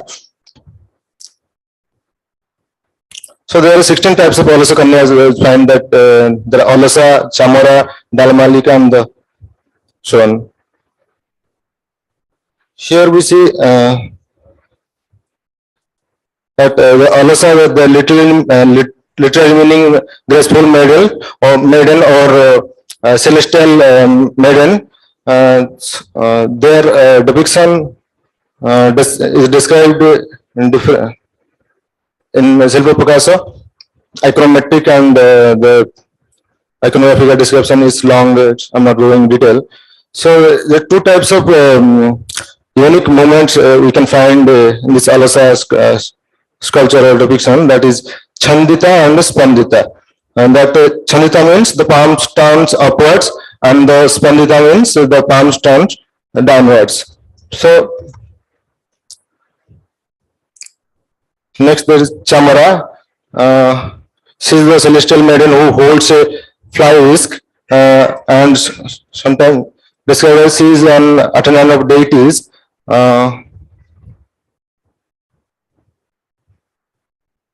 Okay. This is where is home.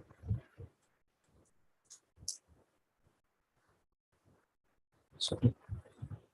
Okay, this is Varpana. She is a celestial maiden who holds a mirror.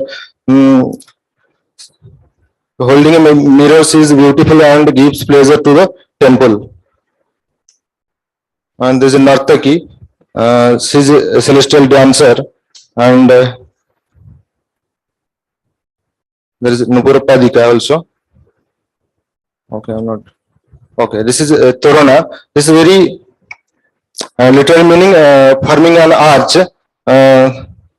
The character of Torana that is depicted in the walls and various badas and general portion of Odishan temples, mainly in Mukteswar temple and Konarka temple. We can find here is the remarkable Torana of the Mukteswar temple, and here in this two, okay, it's not showing. Two Toranas are there, both to the side of the Torana. They're forming an arch, semi-circular arch there. And there is Manini, another Alasakanya, literal meaning a resentful or offended girl. So there is another Alasakanya, that is Vinyasa. She is well groomed.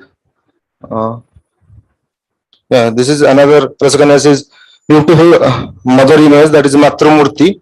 While we can find that the depiction across the panels of Konarka and Radharan temple. So here the depiction of Matrumurti we can find from the Radharan temple of Bhubaneswar. So holding a baby with her. So we can relate that with the Shakti or fertility cult, but okay. So here's another Alasakanya, that is Ketaki Varana. The meaning of Ketaki Varana is wearing a Ketaki flower blossom.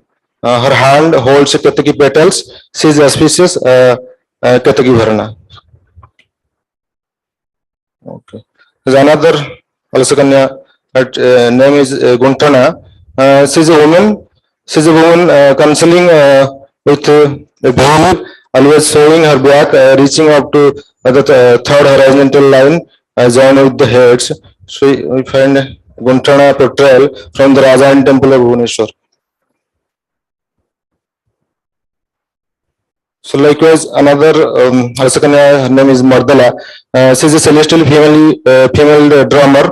As we know that medieval temples of the subcontinent, they are associated with the dance and music rituals, and so the musicians like drummers Veena Vadaka, or female or male musicians, they were there. So these are, though these are celestial characters, and but we can find their influence on the portrayal of the real character, that is the musician, the female or female musicians later on.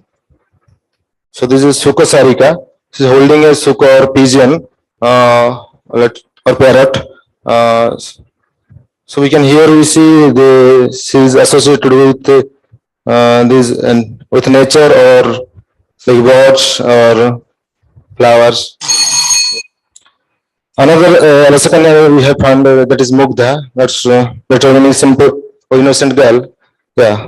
Another the last on the list, the Padmagandha. She is holding a lotus and determining smelling of the lotus. So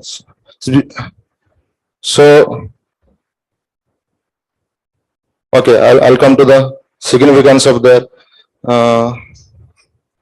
these Alasakanyas, the portrayal of these Alasakanyas in the various walls and panels of elemental Odisha, and they have later impacted on the dance and music of Odisha, like the Mahari dance and the Odissi dance later on. As we see in the pose of Mahari dance, and the first one, left side, she is posing as a Spandita movement, that is that hands are turned downwards, and then second one is the Darpana, means we can see the influence of the Darpana pose, and that's in the Odissi dance. So yeah, I would like to conclude that these Alasakanyas, though they are celestial characters, later on they had the impact on the real character, like the portrayal of the female musicians, or the musicians, and the drummers, the Veena Radhika, and the cymbal players, and they were associated with the mundane environmental world, that is like a parrot or a foliage, like like the Dalamalika is okay. I forgot that one. The Dalamalika is a Odissan form of Salavanjika. She was holding a sala tree with her hand, widely depicted in Rajaram temple and Konarka temple also. So they were associated with the nature world, we can see. So okay, with that I will conclude. Thank you. Thank you, Bharadhan. So in this session, all the 6 papers, they are finished within time, and now I have only 5 minutes in my hand. So I would like to invite to the audience part paper 2 questions. Not, please don't ask anymore. Who wants to, you want to ask to whom? On whose paper? Presenters were the youngsters. Okay, in general, So they should be told what correction they need. So I think it is essential. Please Let me come here.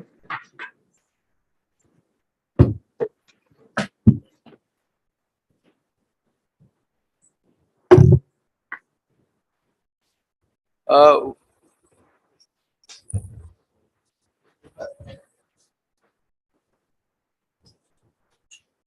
just request all the young paper presenters, congratulate them for their daring presentation. But here I am going to give some suggestions which are for their future improvement.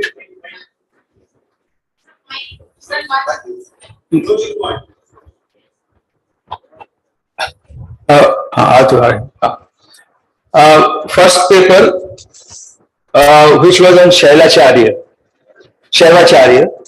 I do not know whether from Nalanda she has given. From Nalanda, the figures of Shaivacharya comes. Please. Right. They will understand. And another is whether or not you find the inscriptions with the figures of the Shaivacharya beautiful images you have shown. If the names are given, if the dates are given, your presentation in your paper will be more important. One. Second is as to Nikita ji. Actually, we must use the actual textual terms. The term is Vivastra Jagana. Just adjusting the drapery, and that is also called, according to Kalidas, Tras. You have skipped, you have not mentioned that lizard was just creeping over the thigh. So that created the Tras, fear. And out of fear, she was adjusting the drapery, and this particular private movement was cast or frozen by the artist. And such representations are called Vivastra Jagana. Then Saurabh Pal ji, when you talk of Ras Mandal, you should also give the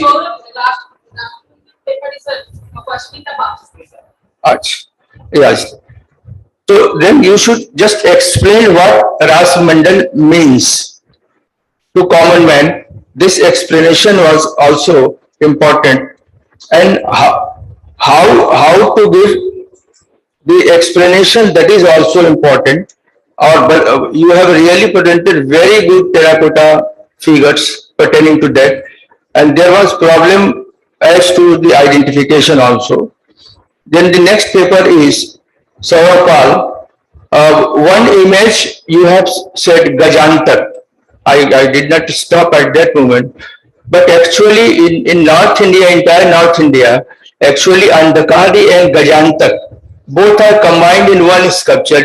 You see it again. It is Andakari.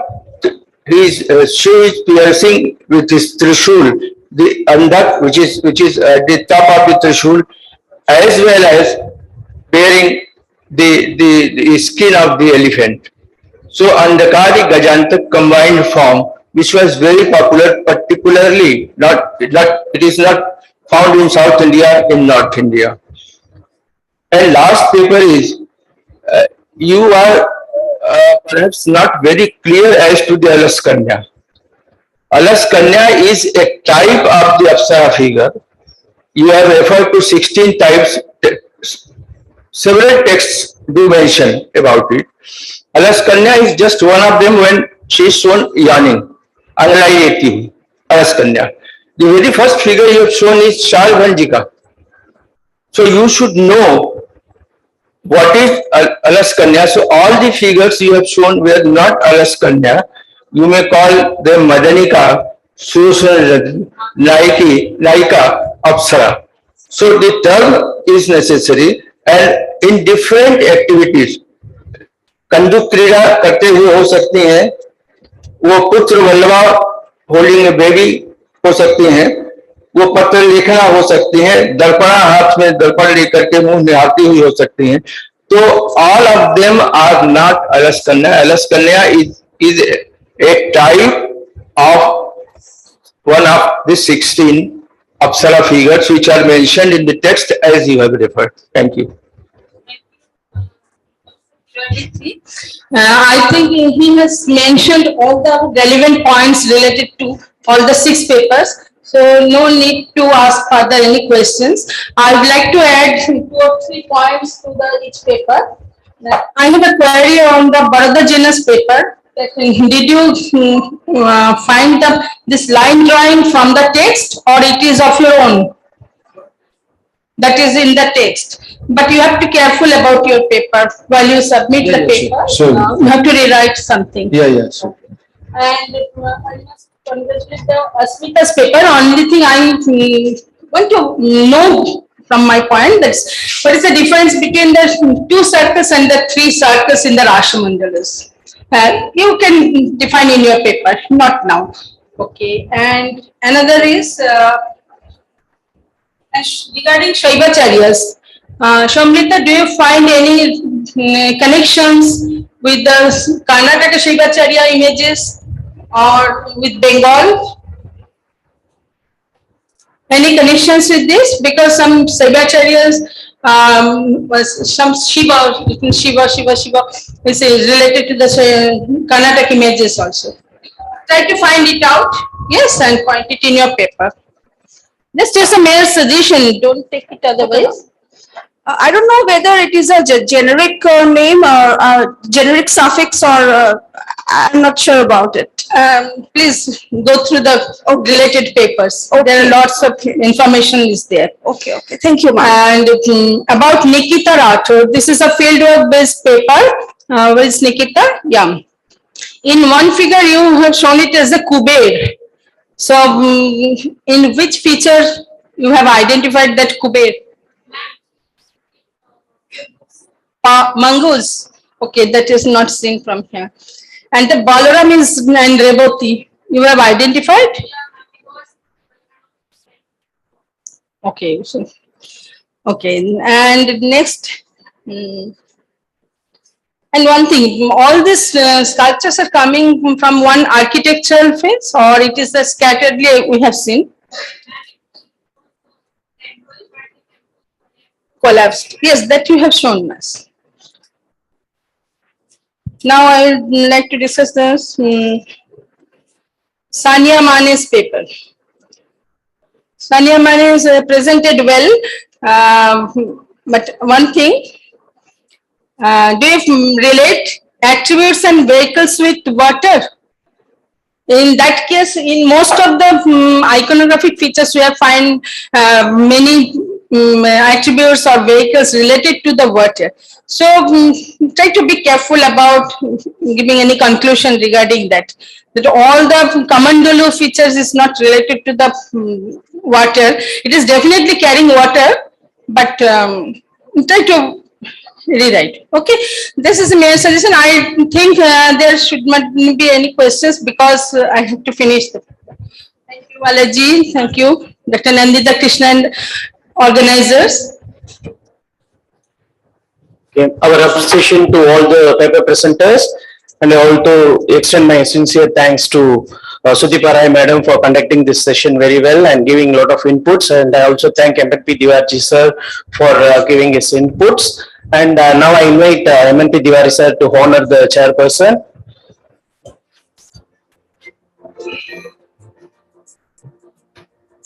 I also request all these paper presenters to come onto the stage. Paper presenters, please come onto the stage.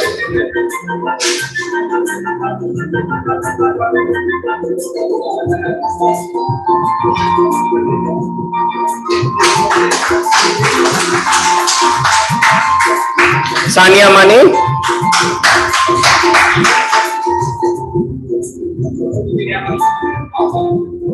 Somrita Majumdar. Sania Mane, please come.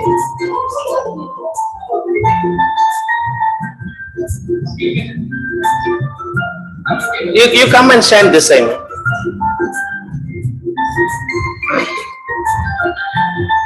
Sania Mane. Ah, yes.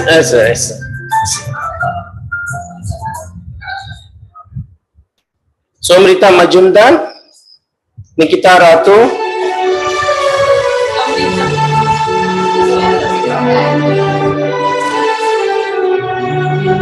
Asmita Basu. Saurav Pal. You stay back, take a look. Saurav Pal. Bharata Prasad Jana. Saurav.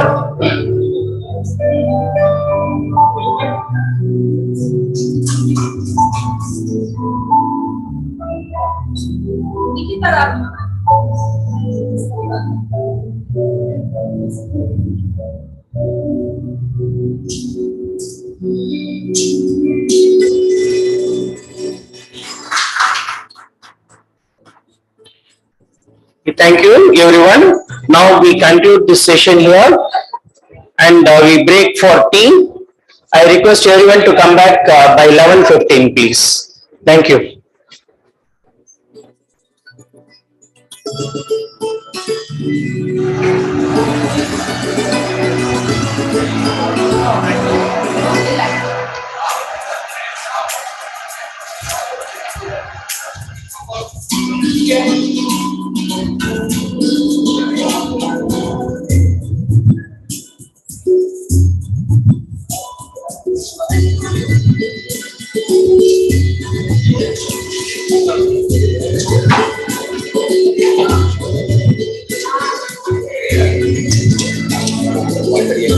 session 2, right?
request all the delegates to be here because already we are running a little bit late. If we start the sessions, we will have time for discussion and presentation of paper as you plan.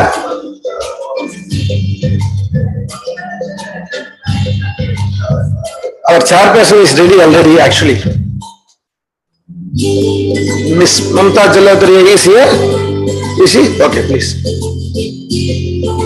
Miss Shatiki Vajja? Yeah, thank you, thank you. Professor are here.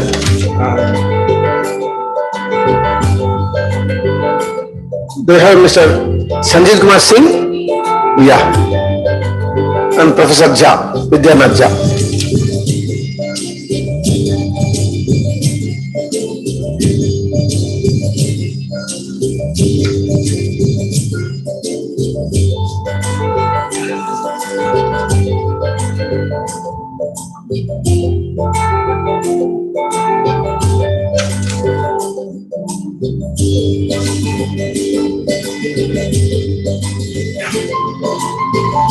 In this session, we have 4 papers.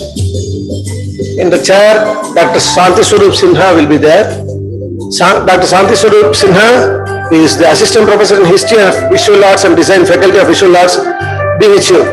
He undertook postdoctoral research in ICHR as Research Fellow in Vedic Puranic deities in Jaina tradition and art, and worked as UGC Research Associate for major research project on Gomadiswara Bahubali in Jaina tradition, art and literature, and at present working as co-PI in a major research project of C.P.R with collaborations of Government of India and USA. His publications deal extensively ancient Indian art. He has created books on Jaina, Kalatirth, Jiyogar, and Shiva ke Anugraha Murtiyam, Jaina art and aesthetics, and Kajraha ke Jain Mandir Murtiyam. He has attended several international and national seminars, conferences, and presented papers, most of which are now published in reputed journals. Yes, at present he is Joint Secretary of Indian Art History Congress, Guwahati, and I request you to occupy the chair. Welcome, we are very happy to welcome him, please.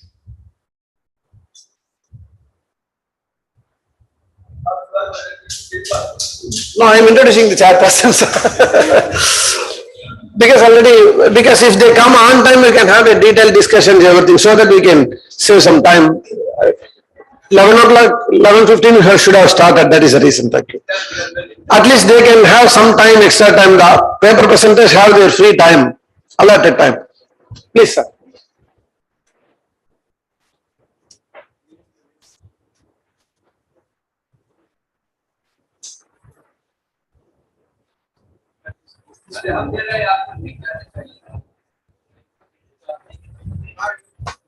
धन्यवाद।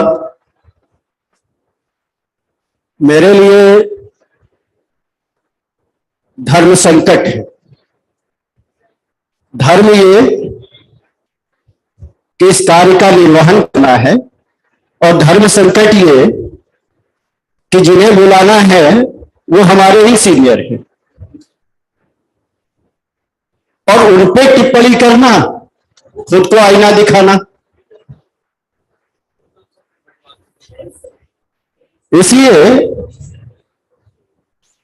इसके मद्देनजर मैं सीधा सीधा अपने सभी 4 सम्माननीय प्रस्तुतकर्ताओं से निवेदन करता हूं कि वो अपने समय का स्वयं से स्वयं को समय में बांधें, क्योंकि मुझे इससे थोड़ा परहेज है। कल के स्वयं के वाचन में मैंने ये महसूस किया कि एक प्रेजेंटर के लिए क्या स्थिति होती है, तो मैं ये बेल नहीं बजाने वाला। आप अपने समय का स्वयं ध्यान रखें, समय पे समाप्त करें, और उसके बाद जहां तक इंट्रोडक्शन की बात है, मैं वह समय भी नहीं लेना चाहता, सभी परिचित हैं आपसे। आप सीधे आमंत्रित हैं, अपने पत्र को प्रस्तुत करें, और उसके बाद लास्ट में सभी आमंत्रित होंगे उनसे प्रश्न करने के लिए। बहुत बहुत धन्यवाद आप सभी का। और इस क्रम में सबसे पहले मैं बुलाना चाहता हूं सुश्री ममता जी को।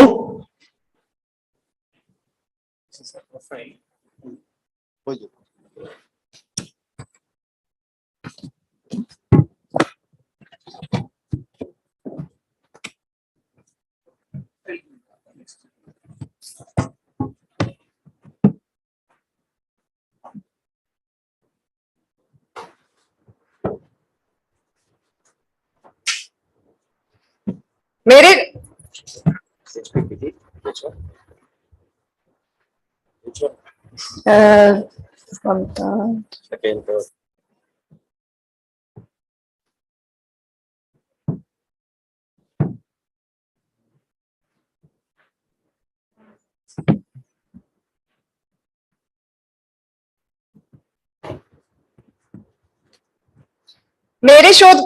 मेरे शोध का विषय है जयपुर की गणगौर का मूर्ति कला में महत्व।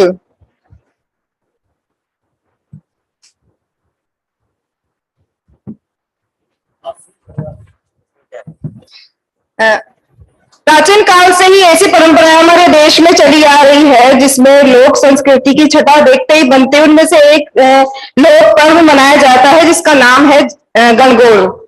गणगौर प्रेम और सौहार्द का पावन पर्व है जिसे यहाँ की महिलाओं के द्वारा विशेष रूप से मनाया जाता है।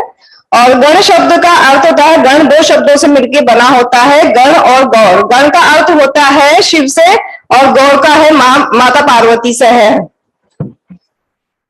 गणगौर राजस्थान का मुख्य पर्व है और इसे यहाँ पूर्ण आस्था और विश्वास के साथ मनाया जाता है तथा गणगौर की पूजा की जाती है। चूंकि ये भगवान शिव व पार्वती से जुड़ी हुई कथा है इसलिए इसकी हिंदुओं में अलग ही मान्यता है। गणगौर की शोभा यात्रा इतनी भव्य होती है कि इसे देश तथा विदेश के सैलानी देखने के लिए उमड़ते हैं।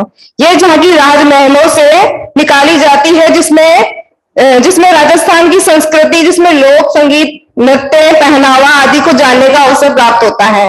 गणगौर के मेले को देखने उमड़ी भीड़ जिस श्रद्धा एवं भक्ति भाव के साथ धार्मिक आस्था में बनकर गणगौर की जय जयकार करते हुए राजस्थान की संस्कृति, राजस्थानी परंपरा का निर्वाह कर इसके महत्व का गुणगान करते हैं।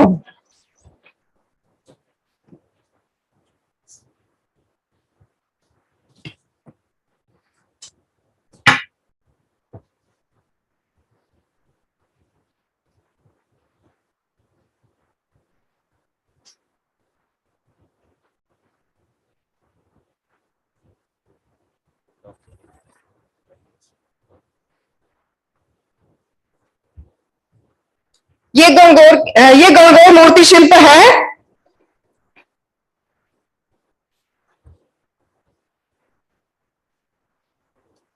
भारतीय जो लोक कलाएं होती है वह मानव जीवन के विकास के क्रम का दस्तावेज होती है। लोक कला व संस्कृति का महत्व मानव जीवन में इसलिए भी सर्वाधिक है क्योंकि वे सामाजिक संदर्भों से जोड़ती है और इसकी अभिव्यक्ति का आधार ही करुणा, स्नेह तथा मंगल भाव होता है। राजस्थानी पर्वों की शान गणगौर, जिसकी राजस्थान में जयपुर के अलावा जैसे जोधपुर, उदयपुर, जैसलमेर, बूंदी आदि जगहों पर भी इसकी सवारी निकाली जाती है, परंतु जो जयपुर की गुलाबी लकड़ी की गणगौर है वो विशेष रूप से प्रसिद्ध है। और राजस्थान के अलावा मध्य प्रदेश के कुछ जगहों में भी इसे मनाया जाता है। राजस्थान में एक कहावत है, तीज तंवारी बावड़ी ले डूबी गणगौर, अर्थात तीज के शुरुआत में ही त्योहारों का आगमन हो जाता है परंतु गणगौर के साथ इसका विसर्जित हो जाता है, अर्थात सभी त्योहार समाप्त हो जाते हैं। गणगौर का त्योहार चैत्र शुक्ल पक्ष की तृतीया से आरंभ होता है और ये 16 दिनों तक मनाया जाता है। ये त्योहार विशेषकर महिलाओं और कुंवारी लड़कियों के द्वारा मनाया जाता है। इस दिन महिलाएं व्रत रखती हैं और ये विशेष रूप से यह त्योहार अपने पति की मंगल कामना के लिए किया जाता है। यह भी मान्यता है कि शंकर जी ने पार्वती जी को अखंड सौभाग्य वरदान दिया था, यही वरदान माता ने उन सभी महिलाओं को दिया जो दिन मां पार्वती व शंकर की पूजा आस्था व्रत करती है। 16 दिन तक मनाए जाने के पश्चात विवाहित व अविवाहित महिलाओं के द्वारा इसे गणगौर को ससुराल से विदा कर दिया जाता है, अर्थात विसर्जित कर दिया जाता है।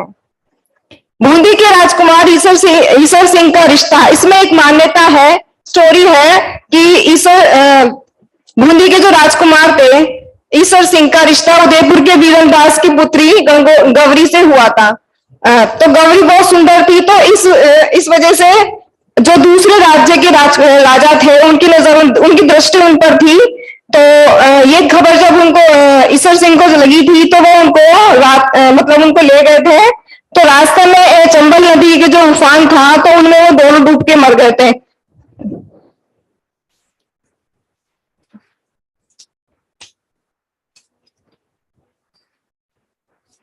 यह भी मान्यता है कि शंकर जी ने मां पार्वती जी को अखंड सौभाग्य इस पूजा में 16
रहे हैं जो कि संपूर्ण देश में अपनी कारीगरी के लिए विशेष प्रसिद्ध है।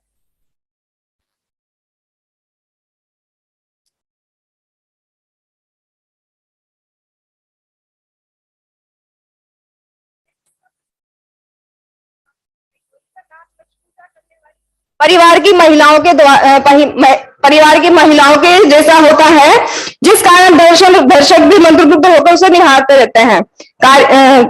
इसके अलावा जो आदमकद गणगौर की मूर्तियां होती हैं उन्हें विशेष कारीगरों के द्वारा बनाया जाता है, जिसमें कुछ कारीगर तो इसकी बारीकी को उभारते हैं, तो कुछ नक्काशी, तो कुछ इनमें रंगों के द्वारा अपनी अभिव्यक्ति की छटा बिखेरते हैं। कुछ गणगौर की प्रतिमाएं इतनी प्राचीन भी है जिसमें प्राचीन समय में इसमें फोग, रोहिड़ा और पाइन की लकड़ी काम में ली जाती थी, वही वर्तमान में सागवान की लकड़ी काम में ली जाती है।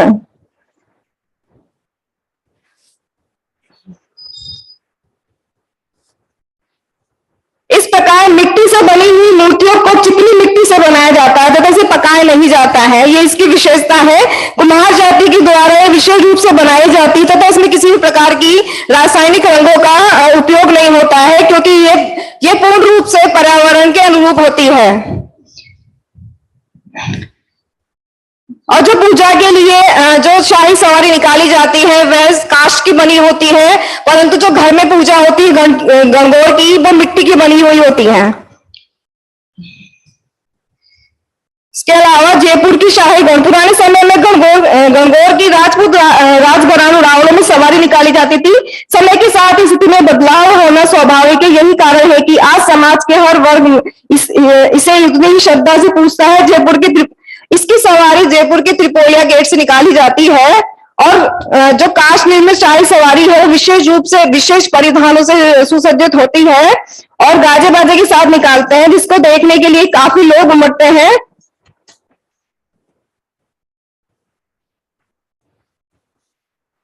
इसकी एक विशेषता यह भी है कि यह सवारी ईश्वर के बिना निकाली जाती है, मतलब सिर्फ गणगौर को अकेले ही सवारी में निकाला जाता है, ईश्वर को नहीं निकाला जाता है।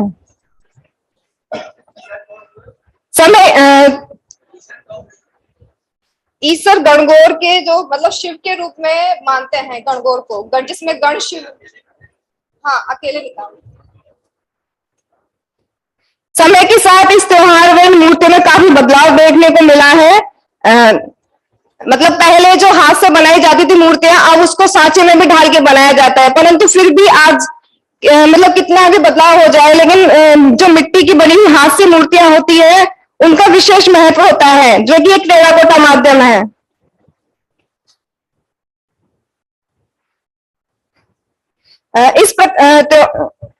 गणगौर का त्योहार भी ऐसा ही लोक पर्व है जिसकी पृष्ठभूमि पौराणिक है तथा इसे आगे बनाए रखने की आवश्यकता है।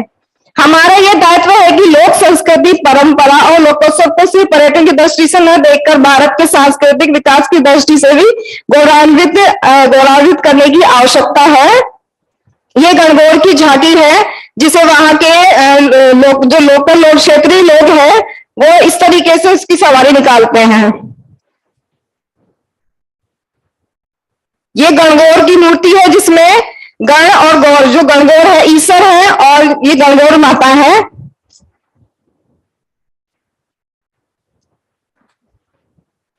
ये पेंटिंग है गणगौर यात्रा। ये महाराजा सवाई प्रताप सिंह के समय की है, जिसमें मिडिल में पेंटिंग बनी हुई है और जो बॉर्डर है वो क्राफ्ट के रूप में बनाई गई है, काट कर। ये महारानी पद्मिनी देवी और वहां के जो बाकी जो वहां की है उनके द्वारा बनाई हुई है। ये शाही परिवार की एक ड्रेस होती थी, कपड़े जो वहां के लोग महारानी पहनती थी। इनकी ये महाराजा की ड्रेस होती थी, शाही ड्रेस होती थी। इस प्रकार जयपुर की गणगौर का महत्व गौरवशाली इतिहास को याद कर इसकी परंपरा व संस्कृति को संजोकर आने वाली पीढ़ी को यह बताना है कि बहुत सी लोक संस्कृतियां पनपी व अपने गौरव को प्राप्त की है तथा आगे भी यह पर्व एक उल्लास व गौरवशाली परंपरा को विकास प्रदान करेगा तथा जीवन की निरस्ता और दासिता से ऊपर उठकर हर दिन एक त्योहार के रूप में मनाया जाएगा। धन्यवाद।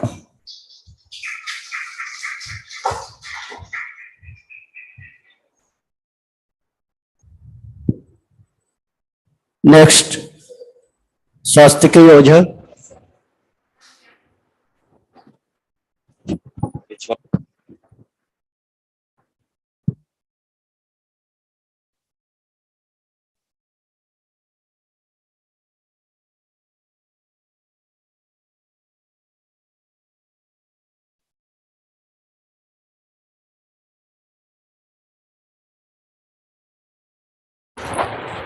A very good morning to all of you. I am Shattiki Ojha, Assistant Professor of Department of History from the C.P.R Mahavidyalaya, West Bengal. Today the topic is Development of Surya Images of Bengal and Iconographic Analysis. Sun was accepted as a divine manifestation from the very beginning of human history. In early India, also Sun was worshipped as one of the main Brahmanical deities for its growing popularity as a healing and nature god. In earlier periods, Sun was worshipped symbolically, such as red beaks, wheel, and lotus. The image making of Surya was started mainly from 200 to 100 BCE after coming of the Maga Brahmanas from Shakodip. According to Bhavishya and Varaha Puran, Shambho invited 18 priests from Shakodip and appointed them for worshipping sun god located in a temple residing on the bank of Chandrabhaga river.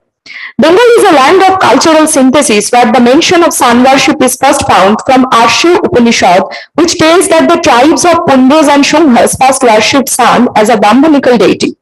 Iconographical analysis of the discovered numerous solar images of Bengal is the relevant part for better understanding the development of this primitive cult.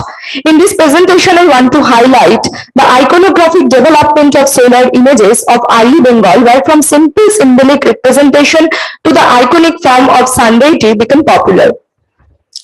These all are the sources which tell about the iconography of sun deity. Like Mahabharata and Ramayana mention about the anthropomorphic form of sun god but never say clearly on it. Also the Brihad Samhita of Barahamihi, the Agam text, Shilpo Shastras like Shilpo Ratna, Vishwakarma Shilpo, Pratima Lakshan, etc. Text tell about the iconography of sun deity. Also the early medieval Puranas like Agni Puran, Matsya Puran, Vadya Puran, etc. Also some inscriptions of Bengal such as Jagadishpur copperplate inscription, Moinamoti copperplate inscription, Sian stone inscription, etc. tell about the popularity of sun cult in Bengal. If you look to the Jagadishpur copper plate, which is dated about 447 CE, is the earliest reference of sun worship in Bengal, which says three people named Khemarko, Goil and Mohidash donated land for the construction of a temple dedicated to Sahasrarashi Surya. Here Surya is mentioned as Sahasrarashi. Also the Sian stone inscription of Naipal I or Vigrahapal discovered from Birbhum district and mentions about the donation of gold lotus for worshipping sun image and Navagraha. So they all are the many inscriptions which tell about the iconography and also the popularity of solar deity. If you look to the first evaluation, if you look the discovered images of sun from early Bengal, there is an evaluation can be visible. In the first stage, like the various parts of Indian subcontinent from Bengal, also symbolic representation are found. Like Shushunia rock inscription is one and only epigraph of early Bengal period, which discovered from the Bankura district of West Bengal, from where symbolic representation you can see here, sun is found clearly. This inscription is belonged to a ruler named Chandra, where Chakrashan is identified by a wheel symbol, and we know that in Rigvedic period, sun was famous as Vishnu.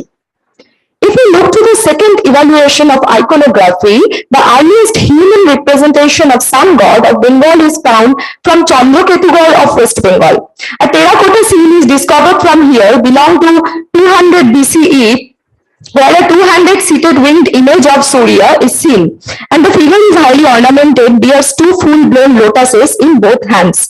The association of wings with sun is mentioned in Rigved, where he depicted as celestial god Garut Manu.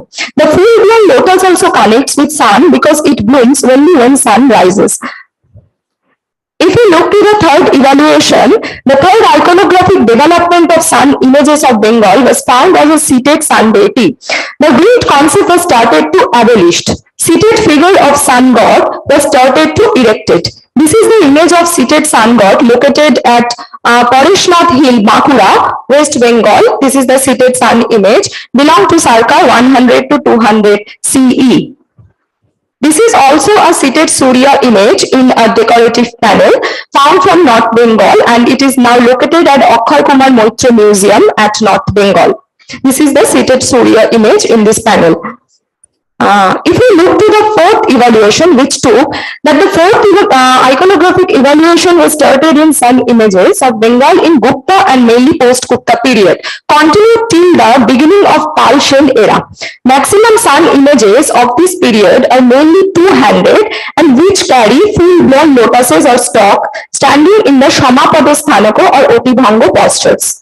The important things which were added in this time in the solar images are the Udit Avarango and boots.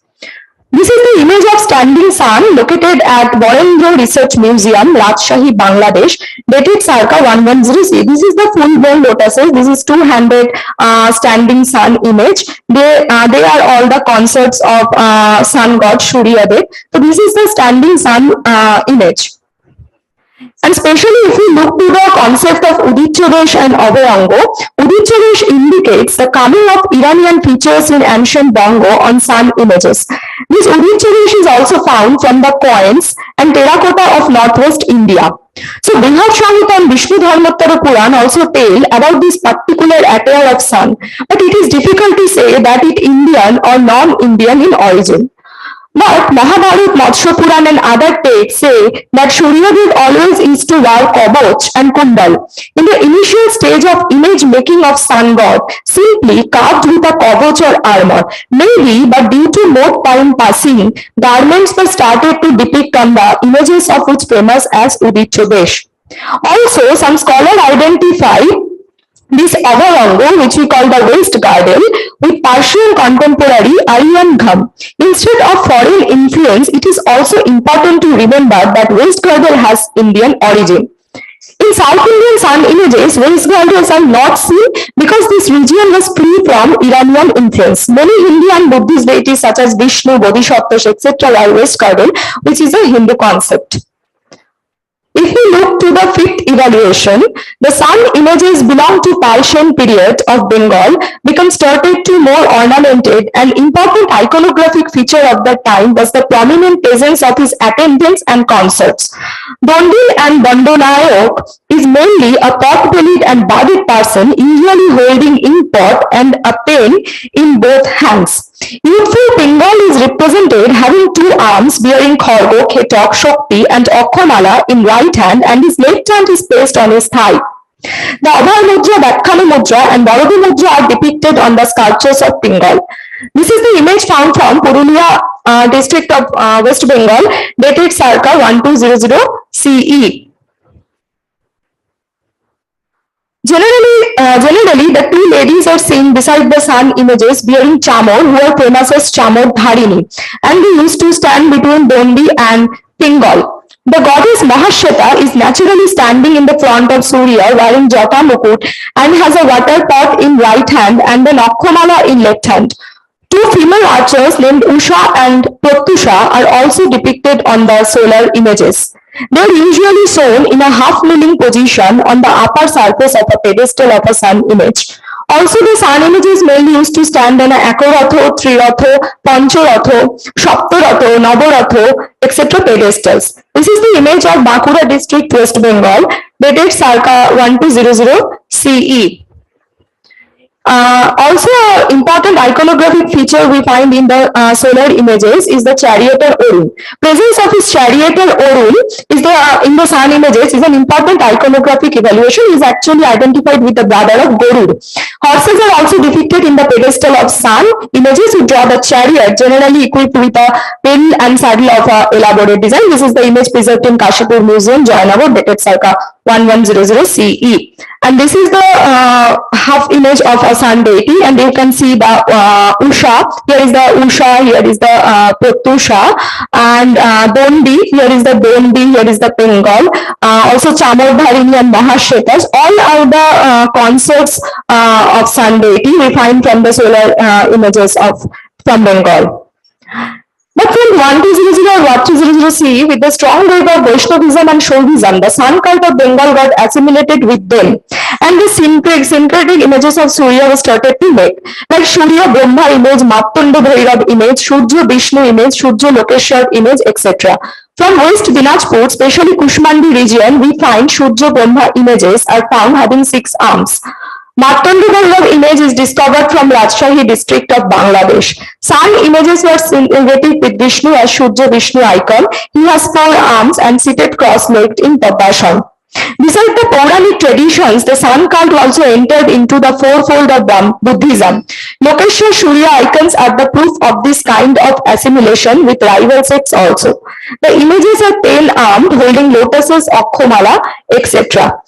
If we look to the Martanda Bhairav image, a famous Martanda Bhairav image discovered from Bangladesh, he has actually 4 faces, but here one face is unseen, backside. The right face is terrible like Ghor, with bird and open mouth, with teeth protrude. The central face has serene expression, the left face also terrible. All 3 faces are 3-eyed and head crowned by Jata Mukut. These side faces, mustache, bard, etc. are features connected with Bhairav. It has 12 hands bearing lotus stalks, spear, trident, staff, drum, etc. It is standing on a Saptaratho pedestal carved with 7 horses and his consorts. From the later half of 1300 CE, Navagraha worship became very popular in Bengal, and the Navagrahas are Surya, Soma, Mangal, Buddha, Brihaspati, Shukra, Shani, Rahu and Ketu, and they are jointly worshipped as Navagrahas. And this is the Navagraha panel located at Akshay Kumar Moitra Museum from North Bengal, and here is the god Surya. This is also a Navagraha panel. This is located at Balughat College Museum, Dinajpur district, West Bengal. And also we know that after the end of Parsian era, the Surya got synchronized, and Surya image also synchronized with the Adityas, the 12 Adityas, and this is the standing Surya image found from Bangladesh, and they are all the here we lit the stela, and in the stela we found the Adityas. So after discussing the iconographic development of sun images of Bengal, it is clear that this skull became very popular in early medieval period especially. Mainly from 200 BC after coming the Mago Brahmanas, the atmospheric and symbolic representation of sun god became anthropomorphic. At first winged concept as well as seated figure of sun was started to make especially in Mauryan and post-Mauryan period. Later in Gupta period, highly ornamented standing sun images were started to erected. In early medieval period, especially in Persian period, the sun images were started to ornamented with his concerts in a massive way and became Indianite. And after this period, with the strong wave of Vaishnavism and Shaivism, the sun cult of Bengal got assimilated with them, and from that period, syncretic images of Surya were started to make. The syncretic images of sun with Shiv, Vishnu, Brahma and Buddha clearly indicate the Surya lost its unique identity and assimilated with the popular gods of that period. And after the later half of 1300 CE, sun was entered into Navagraha, Adityas and Dharmataka worship. And we find numerous solar images from various parts, but interestingly, we do not find any sun temple from Bengal. But we find mention about sun temple in some literary text. But the popular Shaura cult of Bengal finally started to decline after the Sheno rule. At first, no strong mysticism, symbolism, or high philosophy were developed entered the sun cult. After the decline of Mago Brahmanas, popularity of sun worship was lost. With the coming of Shaktism and Tantrism, Shaura cult lost its supreme position, lack of royal patronage. In other hand, it is confirmed to say that discovered countless images from Bengal give us a picture of artistic excellence of Bengal artisans. Slowly, the iconographic development was happened in the solar images, and also foreign elements were mixed in the images of pre-Gupta and Gupta period, but from early medieval period, the sculptures became more Indianite. But the sun cult never got so much popularity in religious system of Bengal like the other parts of India, that this cult was widely spread because in Bengal, sun was worshipped as a minor deity. Today, it is alive in the folk traditions of Bengal. This is my select bibliography, and thank you.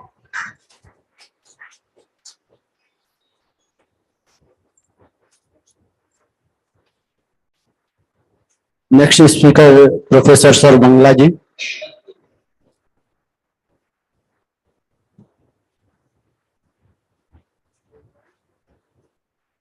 Joint paper है professor DS Somashekar sir के साथ. Somebody can. Okay, good afternoon, all of you. Respected chairperson, chairman, and distinguished delegates and dear friends. So I am Dr. Saromangla from Kuvempu University, Karnataka. And this is a joint paper of myself and Professor DS Somshekhar, retired principal, Tunga Mahavidyalaya, and also General Secretary of IIHC. So my paper is on Narsimha representation in Hoysala sculptures.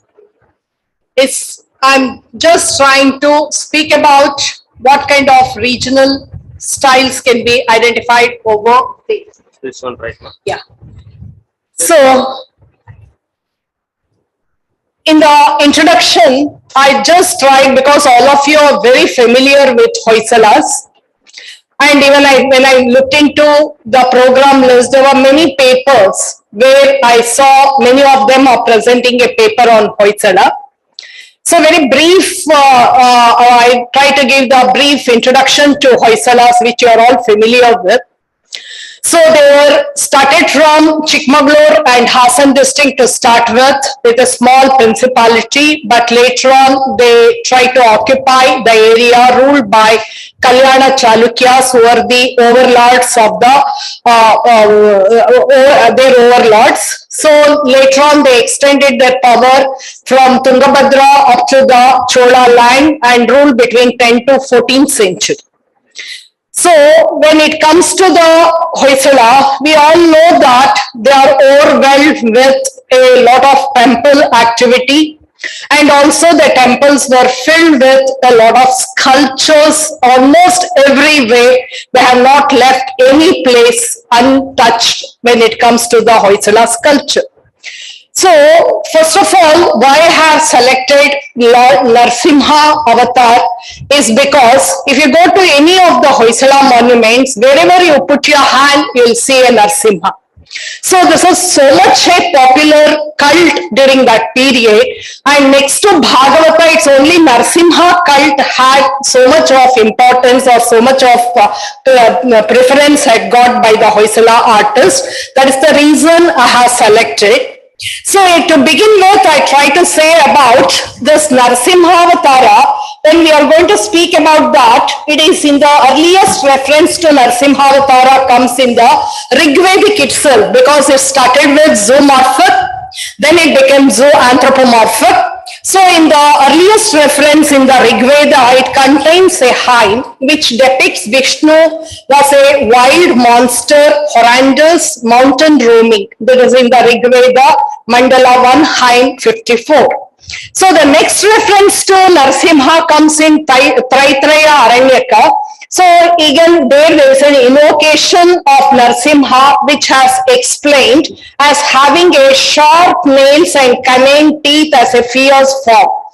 But his explicit reference of Narsimha is in Bhagavata, in which Krishna tells Arjuna, whenever virtue and righteousness of jeopard and vice or unrightness raise their heading the world, I manifest myself age after age for the purpose of saving the virtuous, chastising the unrightful, and for firmly establishing dharma. Then we have a number of works, like there is a reference in Mahabharata, then there is a reference in Matsya Purana, Kurma Purana, Varaha Purana, Harivamsha Purana, Bhagavata, and Bhagavad Gita, and so on. But one thing I like to say here, I am not touching upon the story of Hiranyakashipu, because all of you know about the story of Hiranyakashipu. But Harivamsha Purana speaks of Hiranyakashipu, but there is no reference of Prahalada Bhakti in that. So Prahalada appears in this Narsimha Avatara in the Hoysala sculpture that has taken from the Bhagavata Purana. And this Vaikasagama, that is the another text which speaks about this Hiranyakashipu and Prahalada Bhakti.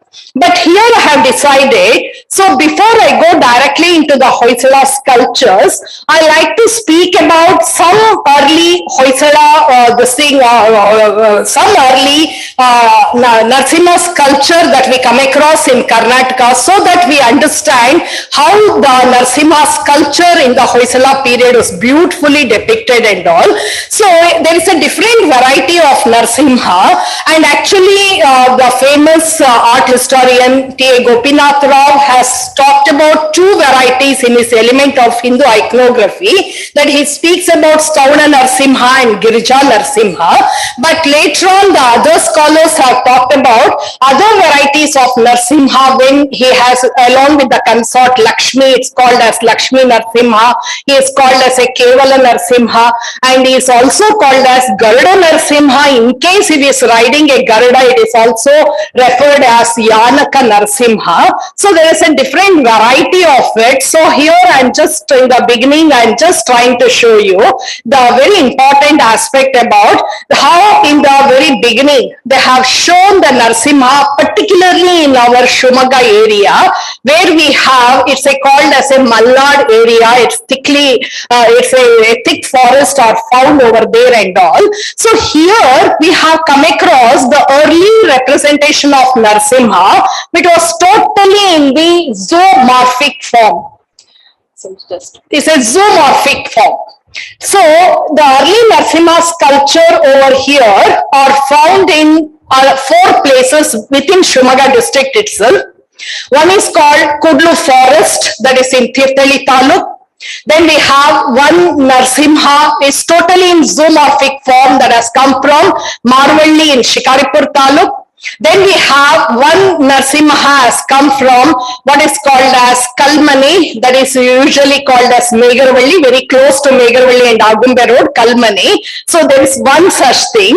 And we also come Talagunda. Recently they have found a sculpture at Talagunda, not Talagunda, it is Talagunda.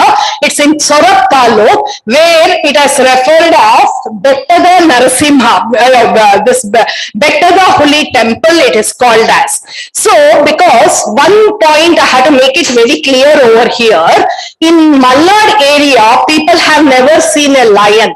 It is not a habitat of lion. So, wherever they have seen this zoomorphic form of a Narasimha, it is called as Huli Devru. So, this is always called as Huli Devru, but when you look into the physiognomy of the Narasimha, it is totally a lion. So, there is a one point we have to just remember. So, I am just trying to show the Kudlu forest.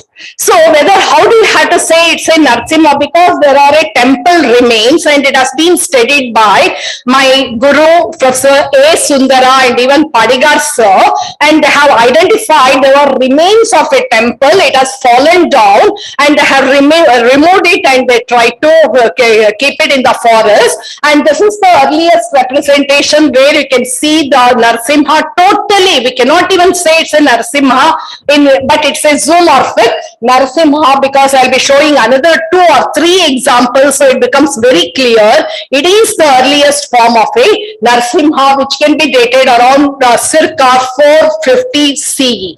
So the next one is come from Maravalli. So even today they are worshipping this sculpture. It's in Shikaripur Taluk of a Shumaga district. You can see that a Narasimha which has opened its mouth and it's a very hectic sculpture. So this is again another representation over there and all. And this is again, as I said, Huli is in Kannada is tiger.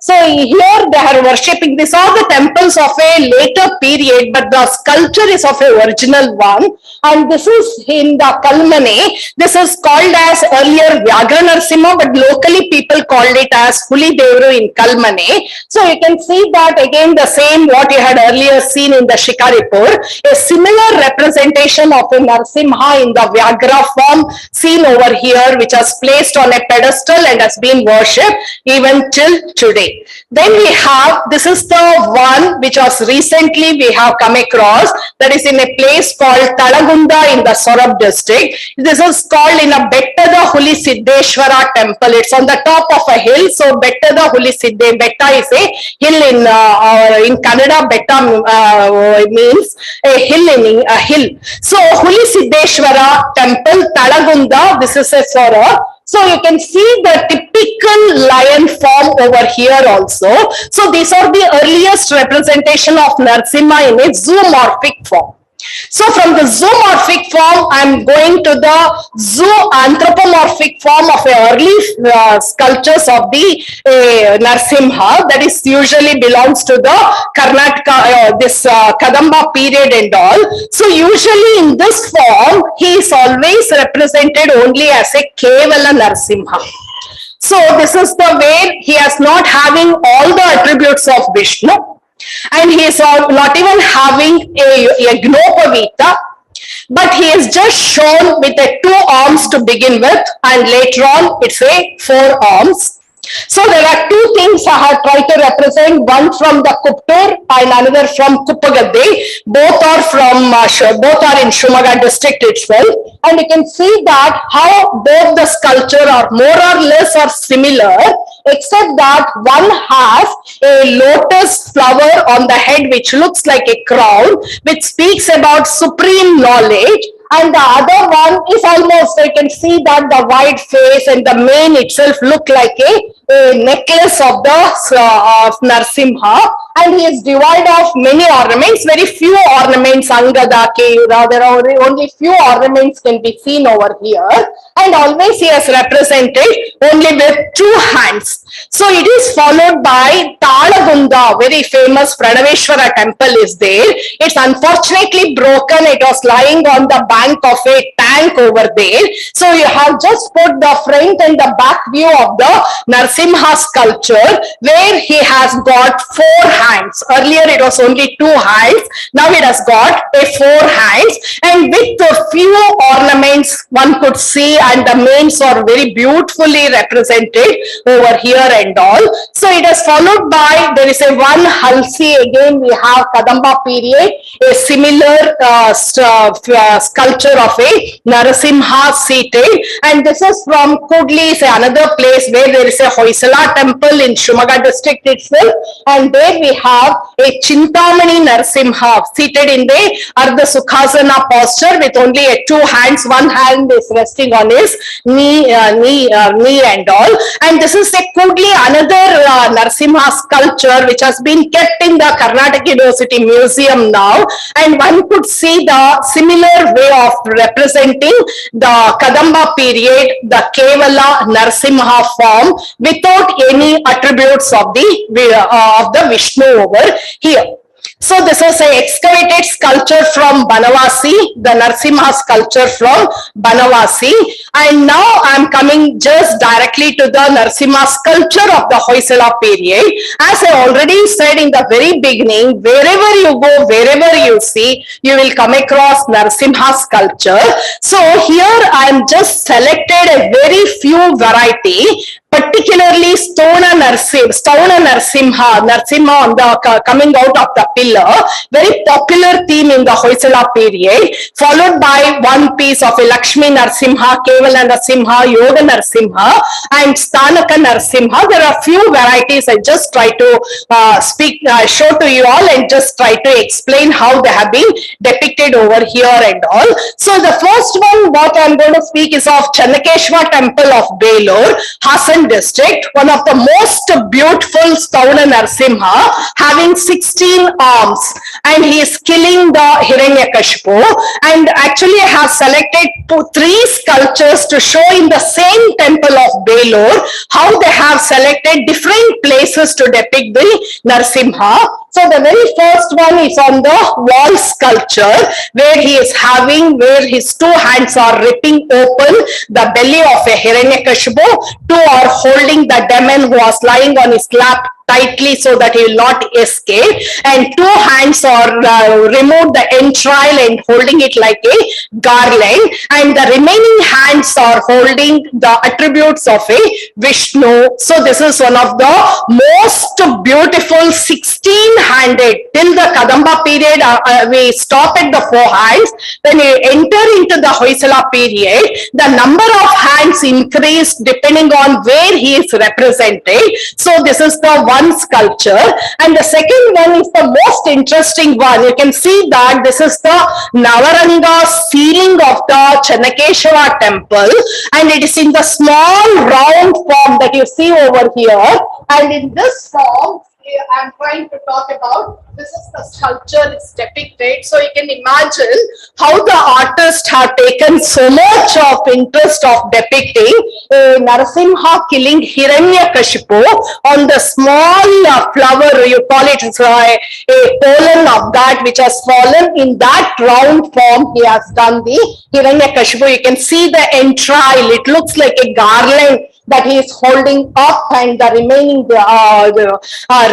attributes of the Narasimha. So this is the Bhuvaneshwari of the Navaranga temple. Usually we cannot see, they just put the light and you can see the beautiful image that has been depicted over there. And this is the another most magnificent piece of Hoysala sculpture, a piece of art in itself. And this is the eastern entrance of Channakeshwar temple, which has got, it's in the architrave of the entrance. We have this most beautiful sculpture. Actually, some scholars have mistaken it for a Yanaka Narasimha. It is not a Yanaka Narasimha because there is a space between Garuda and the Narasimha. There is little space. He is not sitting on the Garuda, but you can see the most beautiful Garuda over here in an anthropomorphic form, and is having his beautiful, it's what you call the uh, his wings, yeah, sorry, wings and a beautiful curly hair. And on the back side, you can see Narasimha is killing the Hiranyakashipu, and on the Prabhavali, you are able to see that this is Dashavatara in one row, and there is actually Astadikpala in the other row, and the remaining you have the beautiful decoration, and the top one can see the Kirtimukha. So I consider this itself is a piece of art of the Hoysala artists, the way they have depicted in Narasimha sculpture. So next to that, one more piece of Stola Narasimha having 10 arms, killing Hiranyakashipu, which has come from Halebedu. You can see the beauty of that. You can see that bulging eyes, the beautiful ferocious form of the Narasimha face and his attributes, and also you are able to see that how he has been, and usually that entrail and other decoration, usual decoration that we come across in the Hoysala period. Now I am just coming for the other references. This is one more figure from the Bucheshwara temple that is in Koravangala. Again, it's found a Narasimha which has been depicted in the on the wall sculpture. And now I am coming to the Lakshmi Narasimha temple. So you can see from the Harnahalli. So Lakshmi is seated on the lap of the god, and he has been surrounded by many other devotees, and also you can see the attributes of Narasimha and how beautifully it has been done slightly above the wall sculpture.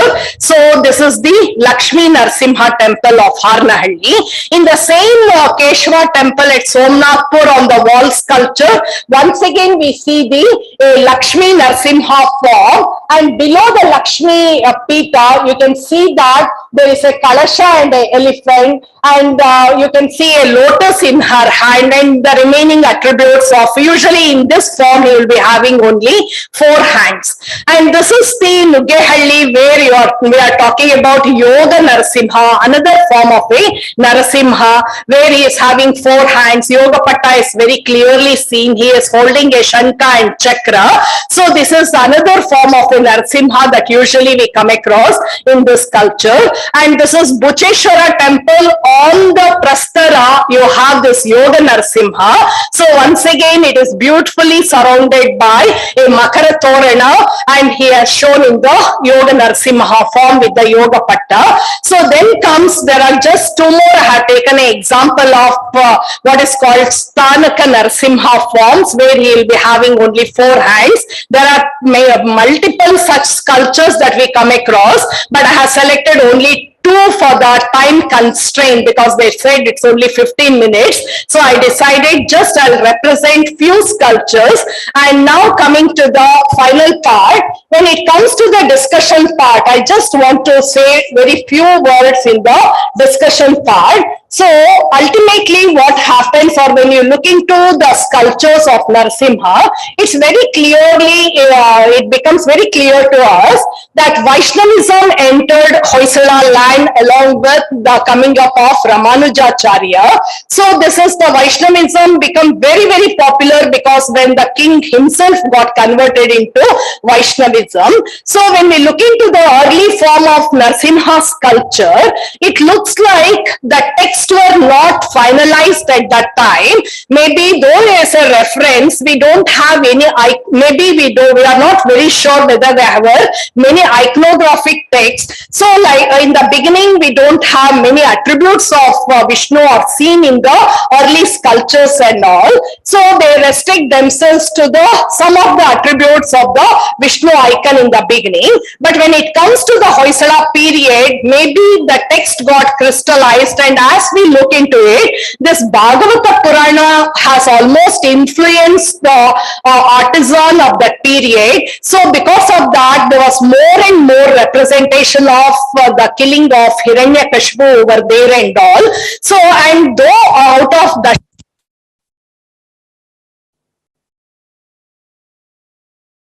including the name of the rulers were named as Narasimha. So to conclude, I just like to say that the sculptures carved by Hoysala artists are manifestation of beauty and grace, and it easily distinguished because of the profusion of ornament and sculpture, which is principal trait of the Hoysala art.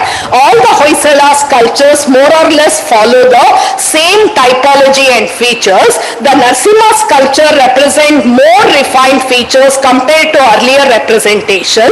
The names and the facial details are realistically called. For example, the wrinkles of the forehead exhibits its characteristic development of the facial details. The figure are always very graceful.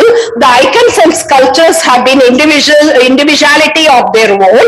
The detailed presentation of the various Brahminical icons associated with the Hoysala being the face of, even though by and large the sculpture followed the norms laid down by the canons in depicting various gods and goddesses, there are certain deviations as well.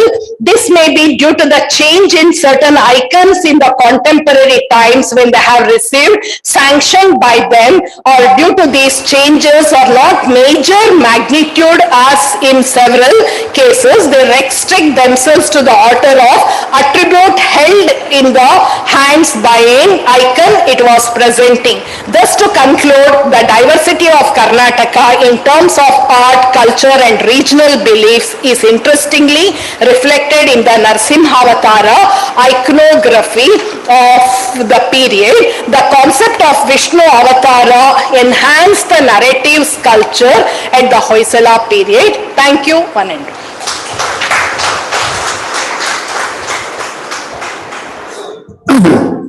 Next paper is Dr. Sanjeev Kumar Singh.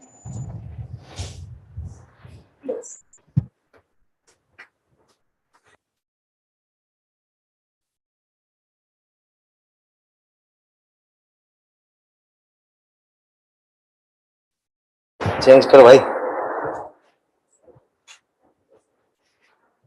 नमस्कार सम्मानित अध्यक्ष जी, सभागार में उपस्थित सब सरस्वती के पुत्रों और पुत्रियों,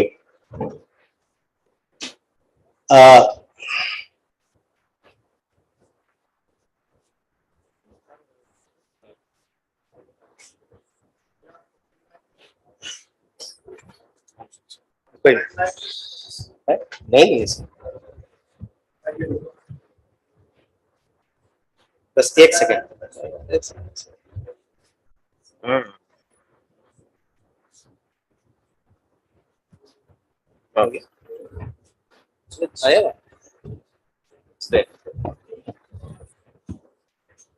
Friends, actually it is not a paper which is dealing with the iconography or the variation of the iconography of the regional basis. But yes, it is a paper and attempt to look into the aspect how a simple thing becomes the part of the cult, and when it becomes the part of the cult, then it turns as an iconographical feature. When the iconographical features are recognized, then it becomes the image of worship.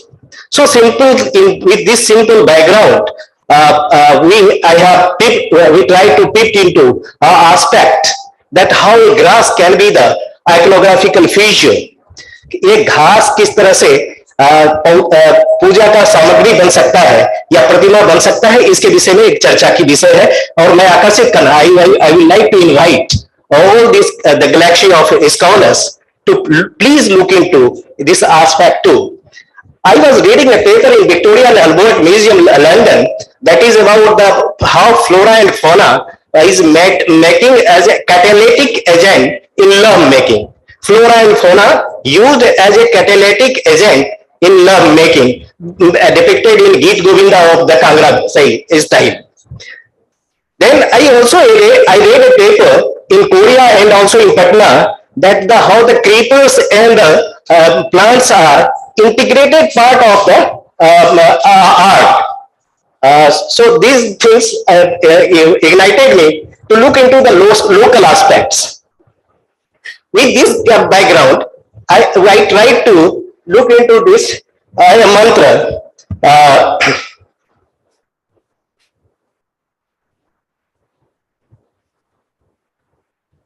That is Om Dev Shanti, Antriksha Shanti, Prithvi Shanti, Shanti Rapa, Shanti Rosudhya Shanti, Braspati Shanti, Devaha Shanti, Shanti Sarva Shanti, Shanti Deva Shanti, Shama Shanti, Rodhi, Om Shanti, Shanti, Shanti. Here my attention, our attention has been invited by the Om Banaspati Shanti.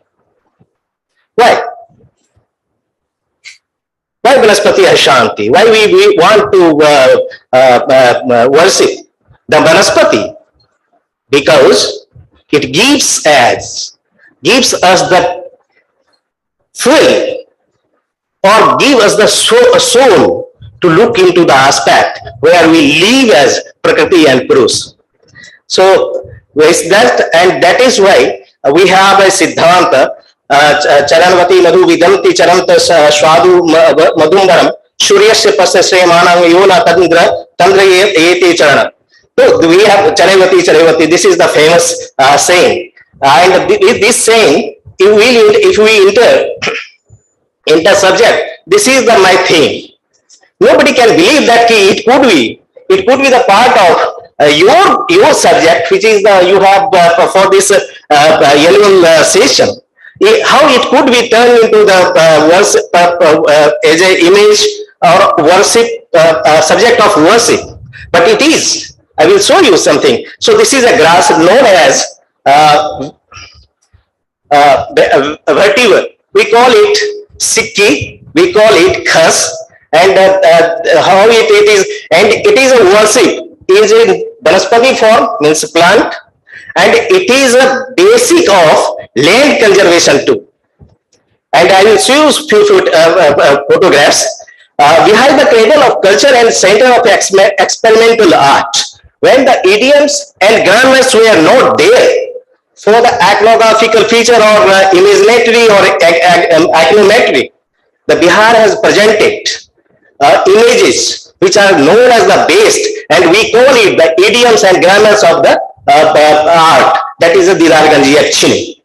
So similarly, in that context, if we don't have the idiom and grammars that time, these pieces will be the change into the grammar and idioms of the art by the Banaspatis. So behind the cradle of culture and center of experimental art is known for its rich heritage and national regional arts and crafts beside the basic of classical art, though divided in different sub-regions and linguistic area, but each and every region of Bihar owes its own culture, be it the Anga, Magadh, Mithila or Baji region. A vivid description could be seen in our classical text. 4 important Mahajanpadas out of 16 Mahajanpadas, Sudha Mahajanpadas, of the Janpadas, out of 16 Janpadas, we have the three is major, Anga, Magadh, Kosal, Kasi. So Ang is there, Magadh is there, Baji is there in Sona Mahajanpadas, and here you can see the variations, the development and the evolution. Not only that they have chosen the hard materials like metal, stone, or ivory or bone, but at the same time they use the perceivable materials to make their to come out their souls, that is a spiritual and a religious soul. So this way, so they have, that was the center where you have the Brahminical images, you have the Jainese images, you have the Buddhist images, so and so far we have, so Bhattivar was known as a Patraja, as we saw, in Mithila and Anga area of the North Bihar, and India and part of Nepal, and multifaceted grass that is formally worshipped along with cow dung and solicit. It is worshipped as along with cow dung and solicast. The practice is observed as a sequel of land conservation coupled with the paying obeisance to the sun god, who is considered as the custodian of health and wellness.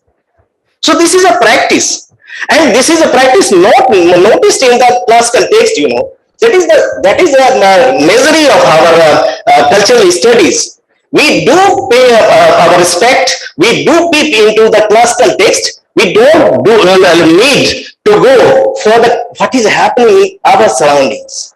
If we see our surroundings, if we see our belonging where we live in, then we'll find there is something going on and it is going on generation to generation, generation to generation, generation to generation. ये पास होता रहता है एक पद्धति, एक संतति से दूसरी संतति को, दूसरी संतति से तीसरी संतति को होता रहता है और उसको कोई नोटिस ही नहीं करता है, उसकी कोई सूचना ही नहीं ले रहा है। ये हमारे पूरे भारत में ये फलक इतना बड़ा है कि ये सब जगह होता है। I have confined myself with the Mithila and Ang region. So here is the grass is planted for the demarcation of land boundaries as withstand extreme floods which failed to uproot on the account of the deep infiltration of the previous roots. Whatever stocks from the basis of Sikki, cottage industries also of the region and plays important role in artistic manifestation. Very well known is, I will skip, I will not go for that. Mithila and Ang region both in India and Nepal has a number of plants related practices that could be emerged as a living phyto-heritage practices. Worship of trees like people, bargad, etc. are more common in several other parts of the country. But Mithila and Ang region are known for the diverse group of practices related with the grasses. More so the aquatic grasses lavishly growing in its floodplains. Vetiver is known as the Katrazar in Mithila and Ang region. The other synonyms of the plant include Sikki. The plant is formally worshipped on the occasion of initiating the calculating Sundays, the bright full nights of Indian calendar, months of Ashwin and Vaishakha respectively. Here you can see the people of the local community, जिसको हम क्या कहते हैं आजकल एक शब्द बना है अंग्रेजी में तो उसको शेड्यूल कास्ट कहते हैं और हम लोग हरिजन कहते हैं उसको। और उन लोगों की पूजा पद्धति है जिसको हम देखना भी नहीं चाहते हैं, वो बहुसंख्यक है और उनकी पूजा पद्धति में ये ग्रास बहुत इंपॉर्टेंट है।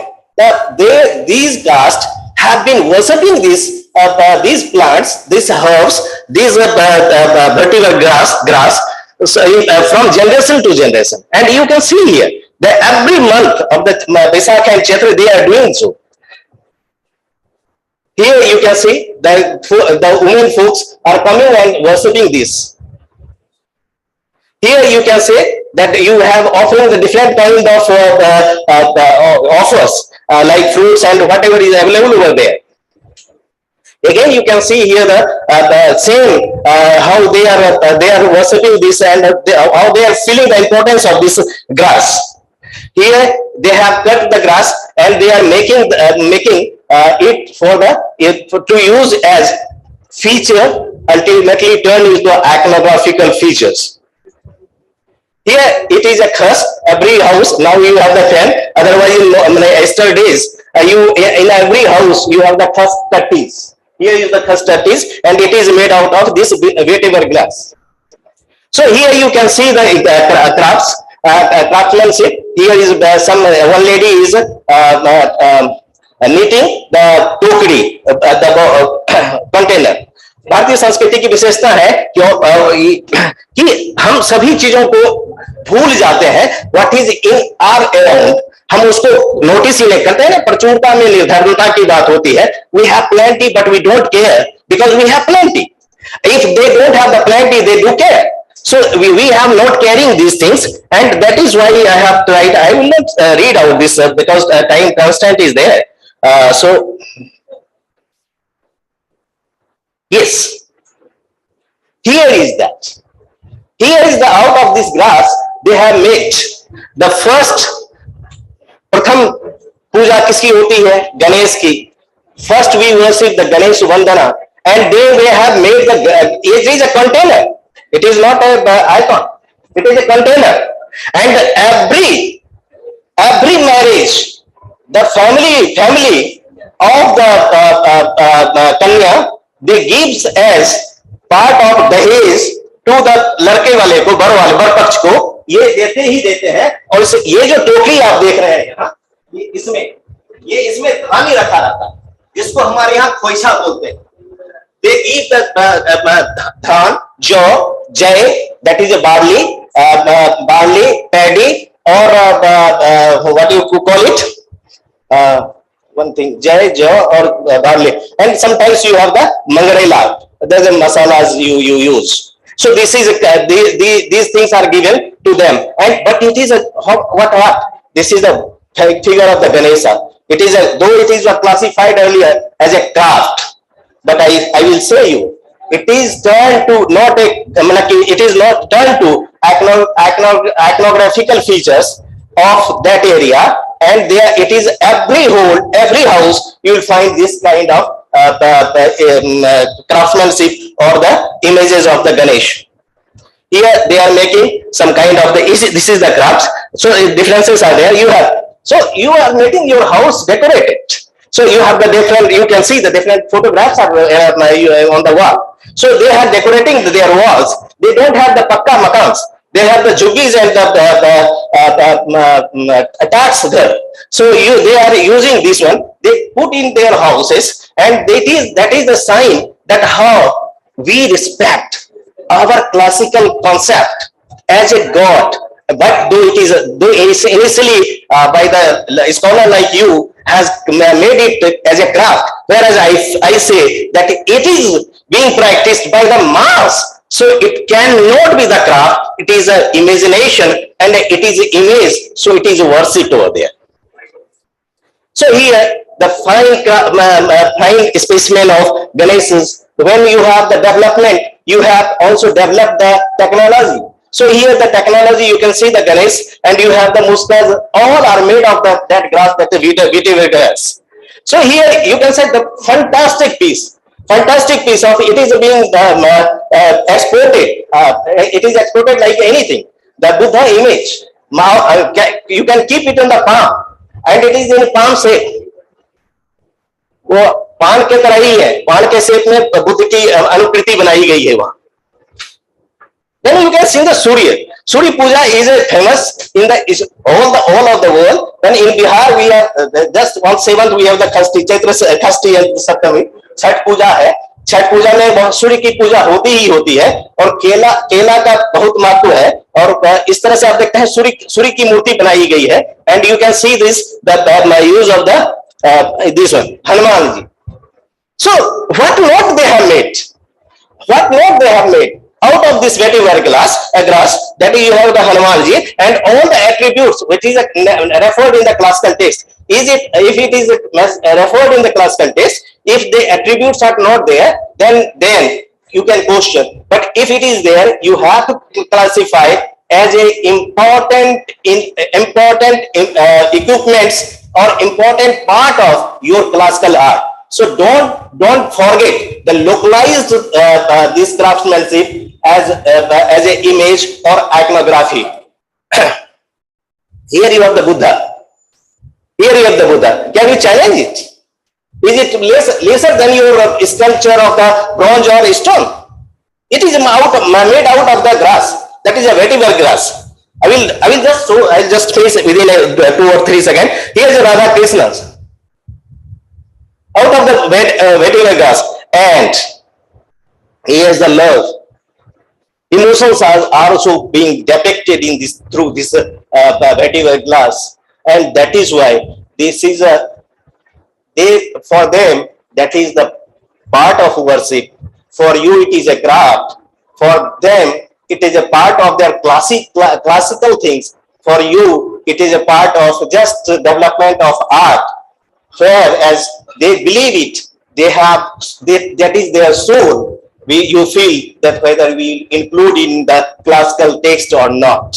It is up to you, the galaxy of scholars, what you think. But I believe that the people believe of the peoples are the ultimate iconography, iconometry, and everything. If people believe in anything, like I will quote Sikkim's example, I will give the Sikkim's example. There is a caste known as the Lepchas. They every house you will find the soldier set. Neolithic phase का soldier set है. Every house you will find. They feel they are kul devta. Do you think can you classify between two? For as prehistorian, it is a soldier set of the Neolithic phase, whereas for them it is their cult figure. So you have to minutely look into these aspects and find out the answer where you can make the bridge between two, the concept of the people and concept of the class. So people, you have to make a bridge between two, the class and the concept. So here the base thing, it is said that what you base can give, that if you give the base to the your highest figure, and in India the president is the highest figure, he is the राष्ट्रपति, he is the, क्या कहते हैं अंग्रेजी का translation अगर उसको करें राष्ट्रपति जी को, तो husband of the nation, पति और राष्ट्र, husband of the, लेकिन नहीं, राष्ट्रपति he is the first citizen of the country. And if you give anything to any special person like the head of the state, then it to recognize that it is a piece of importance. And here you can see a minister, namely Shahnawaz Hussain. Now he's the industry minister. Earlier he was the aviation minister in the central government, in Atal Bihari government. So he is presenting one of the finest piece of this very class object, and this is a. So I will not read out. So friends, my contention is not that. मेरा approach बहुत दूसरा है, मैं उसी पर काम भी करता हूं. मेरा है कि लोग को लेके चलिए, लोग को आप छोड़ दे रहे हैं, लोग को जब तक आप साथ नहीं रखेंगे, if you cannot include the people with inclusiveness, your classification will be confined to the dictionary or the library room. You have to come out from the boundary of the library and boundaries of your classical text. Then you will feel that India has a great imaginary, and they make the imagination like this from the vertebral graphs we have. Thank you very much.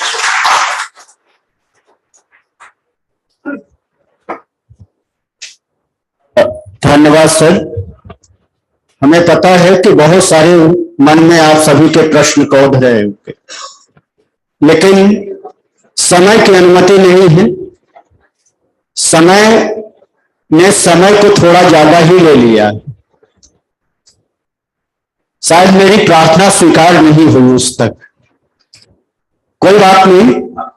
तो मैं ये प्रश्न आप लोगों के बीच छोड़ता हूं कि ताकि पर्सन टू पर्सन डिस्कस करें और उनसे अपने अपेक्षित उत्तर को प्राप्त करें. पहला जो प्रश्न, जो पहला प्रपत्र था,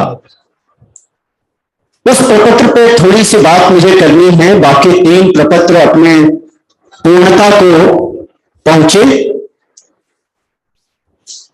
पहले प्रपत्र में चूंकि हमें लगता है कि पहली बार वो प्रेजेंट कर रही थी, तो उन्हें ये कला इतिहास का मंच है, तो स्वाभाविक है कि कला की थोड़ी बात विस्तार से होनी चाहिए थी. कथात्मक बात थोड़ी सी कम की जा सकती थी, और जो आप कहना चाहते थी उसे ज्यादा विस्तार से कह पाती. कोई बात नहीं, अगली बार फिर प्रयत्न करें. आप सभी को सुंदर प्रस्तुति के लिए ढेर सारी बधाई और मेरी शुभकामनाएं. साथ ही साथ मैं नमिता कृष्णन मैम को भी धन्यवाद देना चाहूंगा कि उन्होंने मौका दिया मुझे आपके समक्ष उपस्थित होने के लिए, और साथ ही साथ इन 4 महत्वपूर्ण प्रपत्रों को आपके समक्ष रखने के लिए बहुत बहुत धन्यवाद.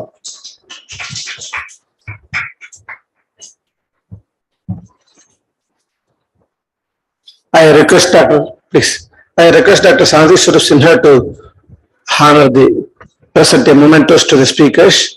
To begin with, Ms. Mamta Jalatura, please, followed by Satvik Yoja and our professors Sarvamangala Madam and Dr. Somsekhar sir. Please. Please.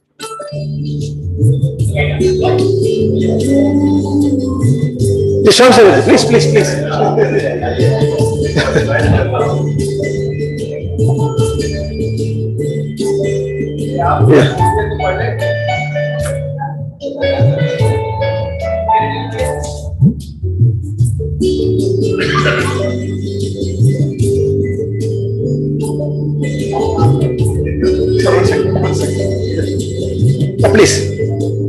Yeah. Mamta Jalatra. Shafti Kivaja. Professor Sarumula Madam and Dr. Somsekhar sir. No, sir. Yeah, no, please. No.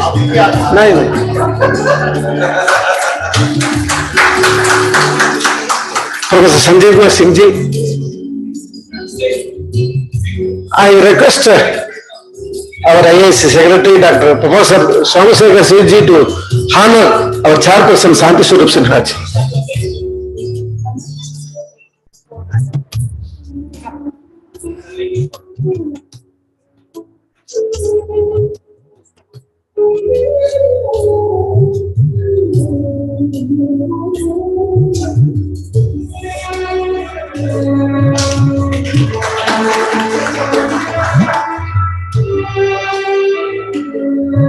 Thank you very much, sir. Thank you very much.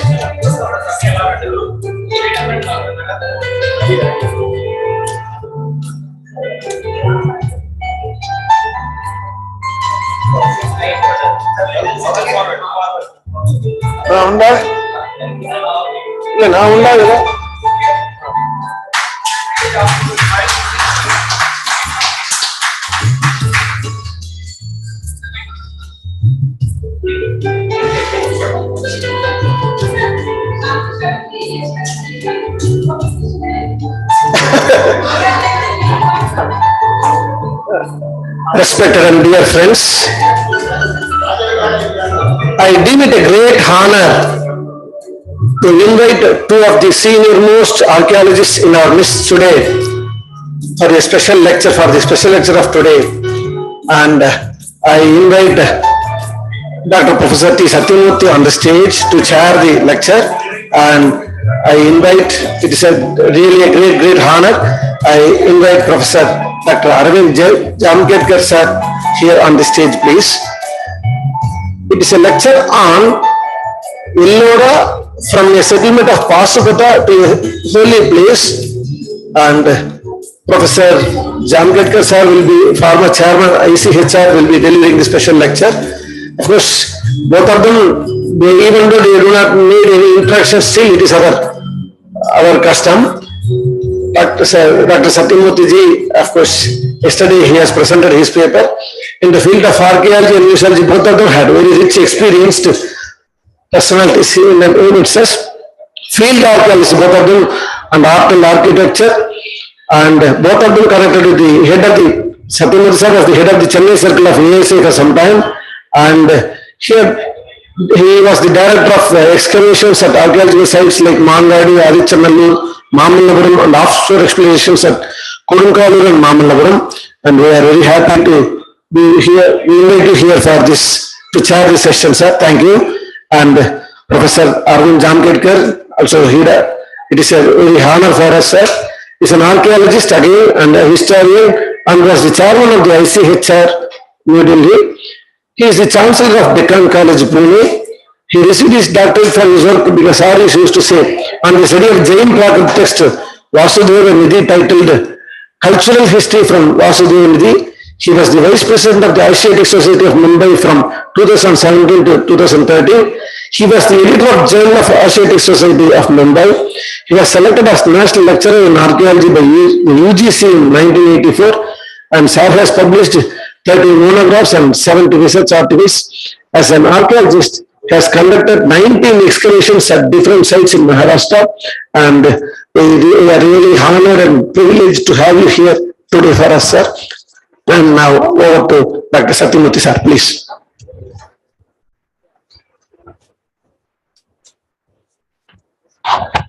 Namaskar. Of course, I am thankful to this society as well as to this institute for giving me this opportunity to hold this session. Actually, this is a very special lecture that is on a subject which should be interpreted, that is in such a way that the future generation should know how to interpret history as well as art history also. Of course, I don't want to stand in between you and Jamkedkar, Professor Jamkedkar. We are having association for more than 3 decades, if I remember correctly. So, of course, he is a scholar of far excellence. I can say it is present era. There is nobody who can beat him or who can be more than him. Of course, there may be scholars, but in all the subjects, in Sanskrit, archaeology, field archaeology, and everything is a great man. So you are very fortunate to have him to give this lecture. Especially, I appreciate all his methodology. That is, which was a source for all the young scholars to learn more how to interpret that is the thing. If you see a thing, how to interpret it. That is how you can base this the text or C.P.R text or whatever it may be. That is with archaeological remains. That was just a great contribution, and he has given to us. Especially the subject today is very interesting, not only for this caves which he is mentioning. It's a very vast subject that is which related the entire India. I mean, it is a pan-Indian culture, especially for Tamilnadu. It is a very important subject because Pasupadas played a vital role in early Tamilnadu to form the Saiva cult and also to develop the Saivism in Tamilnadu. We got this Ayatupatti and so many places that is in rock cut caves. We got this that is lacunis of sculptures. As well also this is the philosophy is developed here. Of course, earlier to that, after you give, I'll give to me subject, how it is very pertinent to Tamil Nadu, because Tamil Nadu, there is there's so many Saivisms came here, but it was only the Pasupadas who could establish. The Bhakti movement also came only after the Pasupadas. We got Kayavalohans.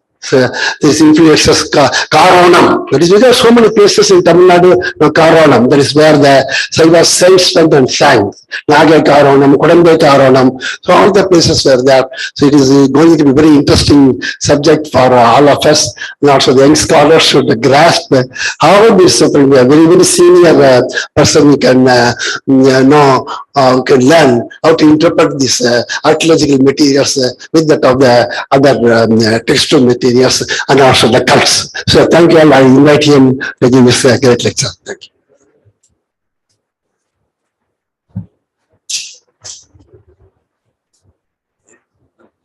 Mohan is where is Mohan? Where is Mohan Karan? Dr. Mohan. Dr. Mohan. He is not there. Balaji. Balaji is there.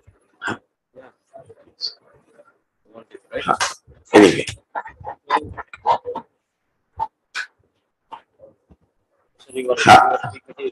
Sure. You can take from there. So see, this is the next one. All right. The aroma. All right. Scholars sitting in the front row and the galaxy of scholars who are sitting here. I'm very glad to give this presentation. It has got a context. For last 10 years, myself and member colleagues in the Asiatic Society, we have been working on certain texts, the manuscripts of which were found in Asiatic Society. The texts are, of course, we decided that they should be as much covering the different religious traditions as possible. So there was one Buddhist text, and that is Swayambhu Purana, which is a very important text in what is called Nepal Buddhism. There is another which was from Jainism, and it is Sukruta Sagara. It is in praise. A Muni has written a biography in verse on the life of a lay person. So that is why it is different. That is Petada, there was a trader. And the third group is the Sahyadri Khanda. The Sahyadri Khanda, as one can make out from the nomenclature itself, it is part of the Skanda Purana, but some of the traditions tell us that such a part was there in Padma Purana also. But what we are studying is Skanda Purana. that of course does not form part of the critical edition of the Skanda Purana. So from our academic point of view, you can say that this portion was added later on to Skanda Purana. Now, this deals with two aspects of Sahyadri. One is the coastal area, that is the Konkan area, and the other is the what is called Mahur or Matrupura or Renuka Devi at Mahur in Nanded district. So these are the two, you can say, subjects on which all this is devoted, and the extent of this is something like 11,000 verses. So I am dealing here with another aspect of it, and in the Sahyadri Khanda there is also a portion in which Shivalaya Mahatmya is there. That pertains to the Jyotirlinga which is at Elapur. Now, if we think about the city of Elapur as it is historically speaking, there is a reference in one of the inscriptions of the Rashtrakutas from Baroda area, wherein Elapura has been referred to a place where there is a temple which has been described, and the reference obviously is to what we call cave number 16 Kailas at Ellora. In fact, the name Ellora is derived from Elapura. In fact, if we go to earlier Marathi or old Marathi, it is not called Velur, but it is called Yelur. Yelur. So it is more near to Elapura.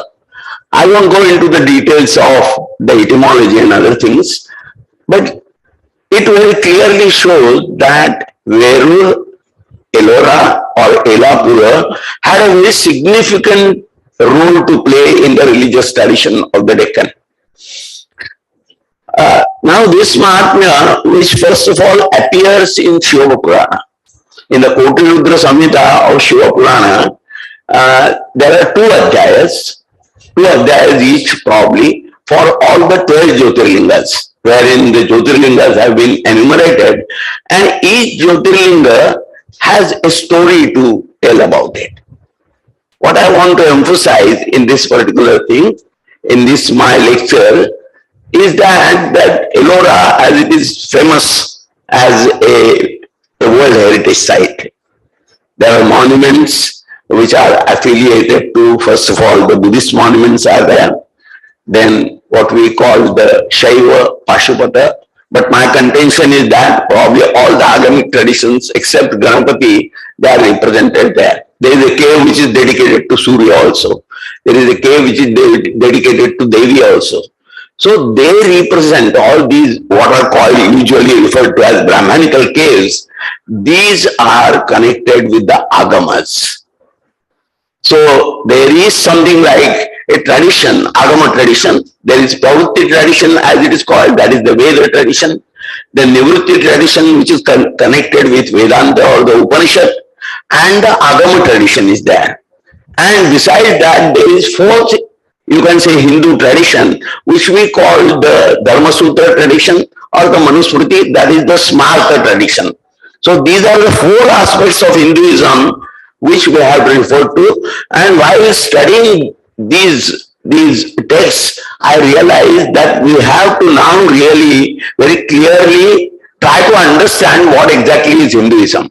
I won't go into that now, but from this example, you will realize that Hinduism has its expressions in different ways, and what is the secret of its eternity, you can say, the secrets of its survival in spite of so many other things.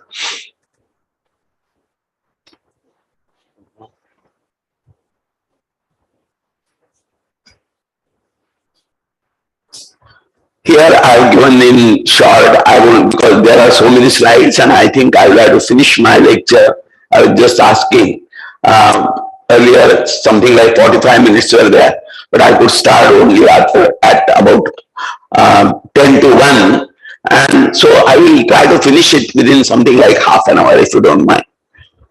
So there were different types of, you can say, sources are there in order to understand what exactly was Ellora to the travelers who came from outside. And therefore, there is one prominent, Seeley, who was there. His is the earliest account, and he talks about the wonders of Ellora. In fact, if I remember correctly, the British Museum has released a film also on this particular travelogue by him. People were enamored because of, especially because of Kailas, which was a monastic temple and about, you can say, more than 70 or 80 feet high. And therefore, these accounts were there. I've taken a review of that. And the last one is Burgess, you can say. There are so many persons who have done that. Sorry. Now, when these were being studied, these were already deserted. And in a way, one can understand the reason that you see Aurangzeb's capital, the name city named after him, was close by, and his mausoleum is also there, just about 3 or 4 kilometers away from this. And therefore, because of this particular turmoil in a political situation, it is not you can say, surprising that these caves were deserted. But then the tradition continues. I don't know if Dr. Mani might be aware of it, that the rock cut tradition of Ellora was so much important for the people and in that region that there is a mosque which has been excavated as a rock cut mosque. So the tradition is so powerful that you will find that these were there, and all the 3 religious traditions were there, as we can see it. But if we see the literature of the earlier period, the Mahanubhavas is a particular, you can say, Vaishnava sect which does not accept the authority of the Vedas. It is something like an Agama tradition, you can say, very popular in Maharashtra. At one point, you can say, half of the Maharashtra was covered by the followers of Mahanubhavas. They have got a very great religious tradition also. And their first Chakradhara Swami, who was contemporary to Ramadeva Raya, he visited so many places. And they have kept an account. And that account is called Leela Charitra. That is the wonders which were done by Chakradhara Swami. They have been put. But a clear travelogue has been kept. And that travelogue tells us that the caves at Ellora were known locally in those times with different names. For example, cave number 10 was called Kokasa, cave number 12 was called Rajavihara, 14 was called Jalandhara Telene, which is now known as Ravan Ki Khai, the third as Dhumeshwara, now Dashavatara, Mankeshwara. In fact, cave number 16 was called Mankeshwara. And it has got a literary tradition in Maharashtra. In 16th century, there are certain books and other things where Queen Manakavati was there, who was wife of King Ela, again connected with Elapura. So King Ela was there, and he got the cave number 16 made with the help of Kokasa. Now Kokasa is again a legendary figure who has been referred to right from, he is supposed to have been there in 3rd century BC, 3rd, 4th century BC, but he was one of the most ideal of the, you can say, Sthapadis, and therefore cave number 16 is attributed to him. What I would try to, there are so many now, up to cave number 29, there are so many names which have been given. So already these were deserted by the time of the Yadavas. Some of these were deserted by the time of the Yadavas. And they were having different types of names. So many legends were also associated, that there must have been some ghosts and other things, or you can say yakshas who must have carved out those things. So that type of legends are already there. I'm sorry. Now these cases are very important. Again, like Ajanta, you can say that they tell us something like a history of about 1000 years of different traditions. Earlier are the Buddhist caves, in middle are the Brahmanical, what are called the Brahmanical caves, but I prefer to call them as the Agamic caves, Shaiva, Pashupata, Shakta, and all these Agamic caves, and then the Jain caves. The Jain caves have their own legends, you can say. A separate lecture can be given on the type of lesions which are associated with the caves at Ellora. They were called Charanadri. That is Charanadri meaning it is virtually equal to Kailasa. Charanadri is the name of Kailasa, where only flying beings can reach. And it was as sacred as Kailasa. Of course, now we are calling it Chota Kailas, the Jain cave which is called. But these legends, they have got their roots in the mind of the people. So that becomes another thing. Why those caves at Jain caves at Ellora, they were called like that.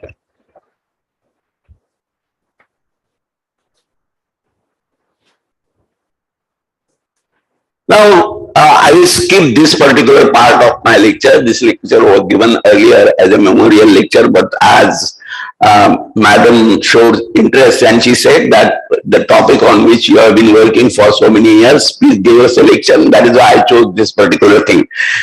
What I want to say that the cave architecture in Western India has its own history. For example, all the earlier caves will very hurriedly go through. So these are the different types of Buddhist monuments which are associated and important cave architecture things. These are the different monuments connected. This is Bhaza which is there. And this is again Bhaza. The basic thing which was raised by Ferguson was that the cave architecture done by the Buddhists was original. And the Brahmanical caves or the Hindu caves, according to him, they are not true architecture because they imitate the Buddhist architecture. What we want to say that, well, it is not so.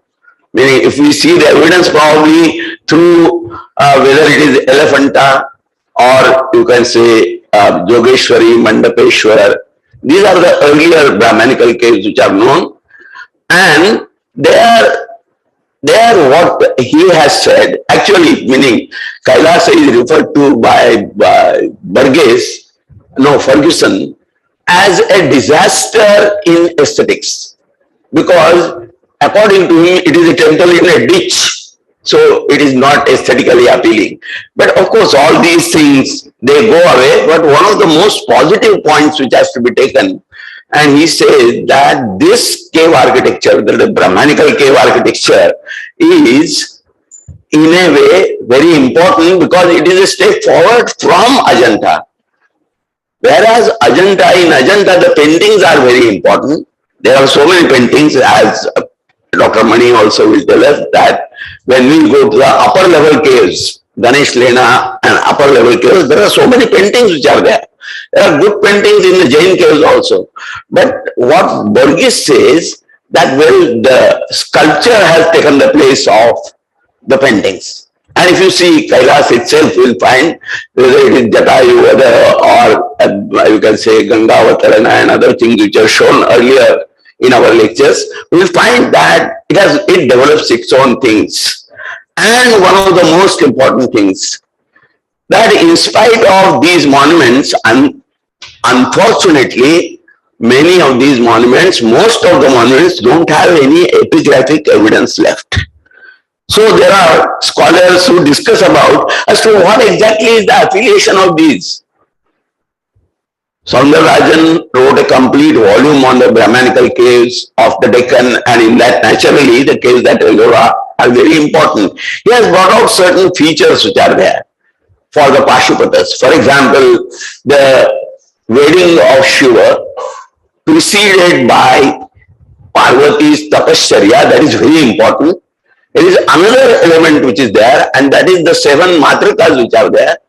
And usually, what is usually referred to normally, popularly as Trimurti, instead of Trimurti, we will call it Sadashiva, as it is at Elephanta. So these affiliations very clearly show that these were Pashupata caves, or some variations which are there within that, because the Pashupatas go on developing into Kalamukhas and you can say so many other branches, but basically we can say that these were Pashupata caves. And this very clearly shows that not only in Maharashtra, whether those caves are at different places which are put in Kalachuri period by Professor Spink. That is, you can say at Mahur there are caves, then Ankai Tankai there are caves, at a place nearby Pune there are caves. Those are of 5th century AD or something, 550 AD or something like that. So the Pashupata, you can say, dominance is there in Maharashtra right from something like 550 AD.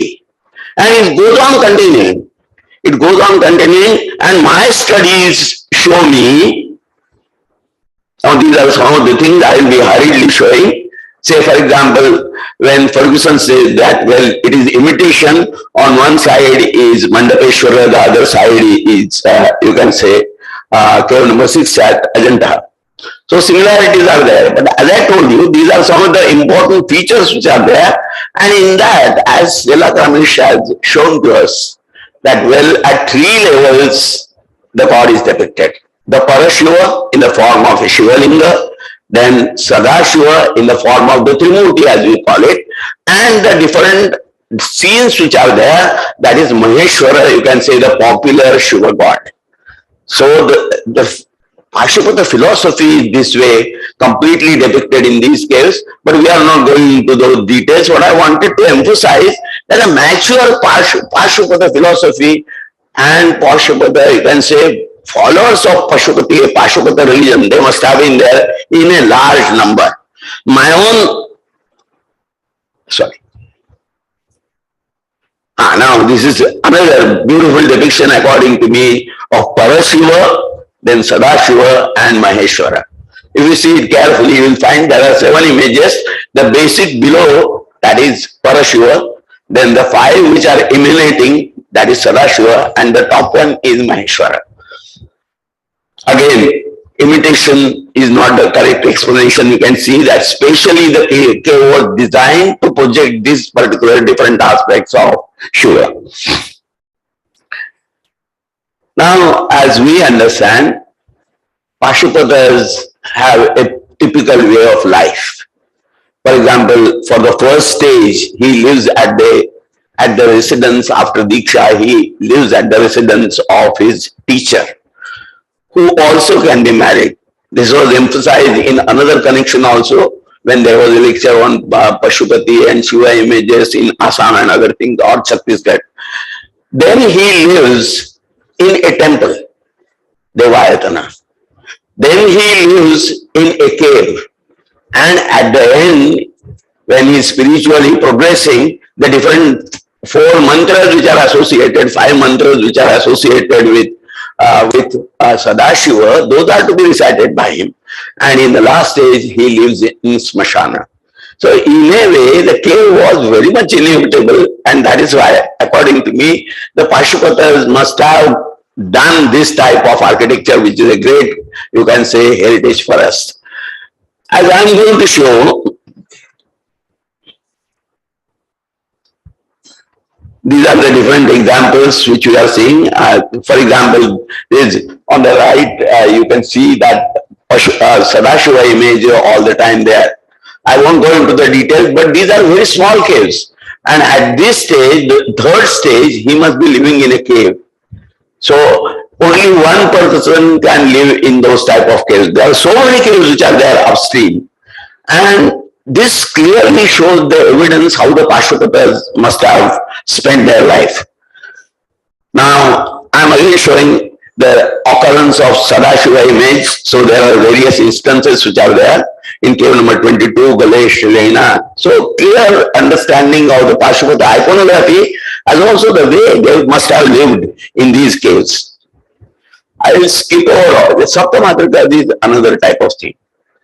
It is, why I am trying to explain this is that it is with the help of this study, I was able to identify the caves which are not otherwise that very good or beautiful or attractive to look at. In Vidarbha area, we found so many caves, and they are definitely Pashupata caves. We have got evidence because there is depiction of Lakulish and other things. This is the only thing which I wanted to emphasize in this particular thing. Now, I am showing different examples how then Dakshinamurti is also there.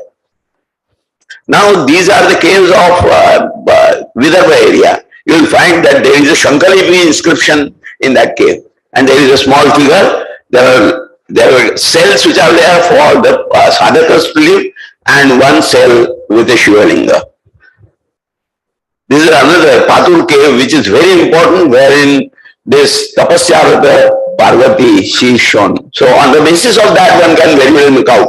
If there are 7 mothers, then Parvati and a Shiva Linga and Ganesha Kartikeya, then you can make it that, well, in Vidarbha area, you can make out that it is a Pashupata cave. There are so many caves like that. It is again Tapasyarata, it is connected with Pavaya, because the Pashupata thing came to the Vakatakas from there, you can say, grandfathers on the mother's side. Now, as I was trying to tell you that, well, such a big thing, Pashupata tradition was there. Now we don't know what exactly happened, because these caves were deserted. There were different developments in the Shaiva Siddhanta and so many other things. There are 4 or 5 types of Shaiva Siddhantas which are there, which is one leaning towards Advaita Vedanta, the other leaning towards Dvaita, the third leaning having Dvaita Dvaita or Vishishta Dvaita. It is a very good study done by one Professor Tadare, who showed that these different affiliations were there. And ultimately we see the most popular thing which comes in 11th century is that of the Nathapanthis.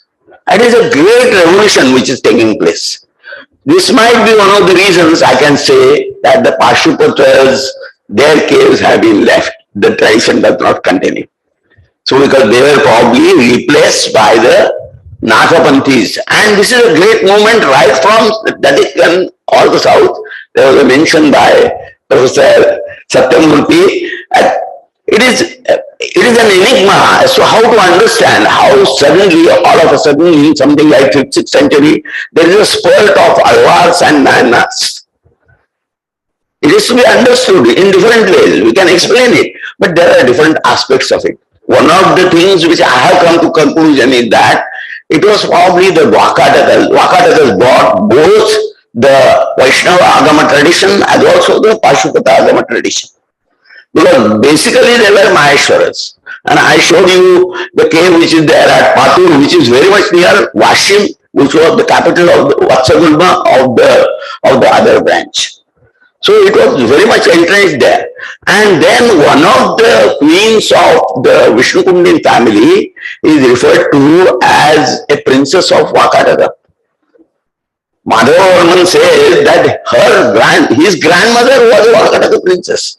So there is a connection from that point of view. For the Vaishnava, I am not going in, because we have got a very clear connection now, the Kadambas and so many others, all the images shown by you. You see, we have studied the Kevala earliest Narasimha image is there at Ramtek. These people are associated with the Vakatakas. That is why all these, in fact, myself and my friend have written an article on these images. So, why the Pashupata and Shaiva and the Vaishnava traditions go to the south? One of the most important reasons is that after the Vikshwakus who introduced the Ashtabhuja Swamin, for example, that Shankar is there, then the Shiva which is there at the famous standing image of Shiva which is there in Andhra Pradesh in Parshurameshwar temple. So through that, all these waves must have gone to Tamilnadu, according to me, and that to some extent can explain. And all these Vaishnava ascetics and Shaiva ascetics, they are not only after the disintegration of the Vakataka empire, the Chalukyan empire emerges, the Vishnukundians emerges, and they are all interconnected. The Kadambas were there.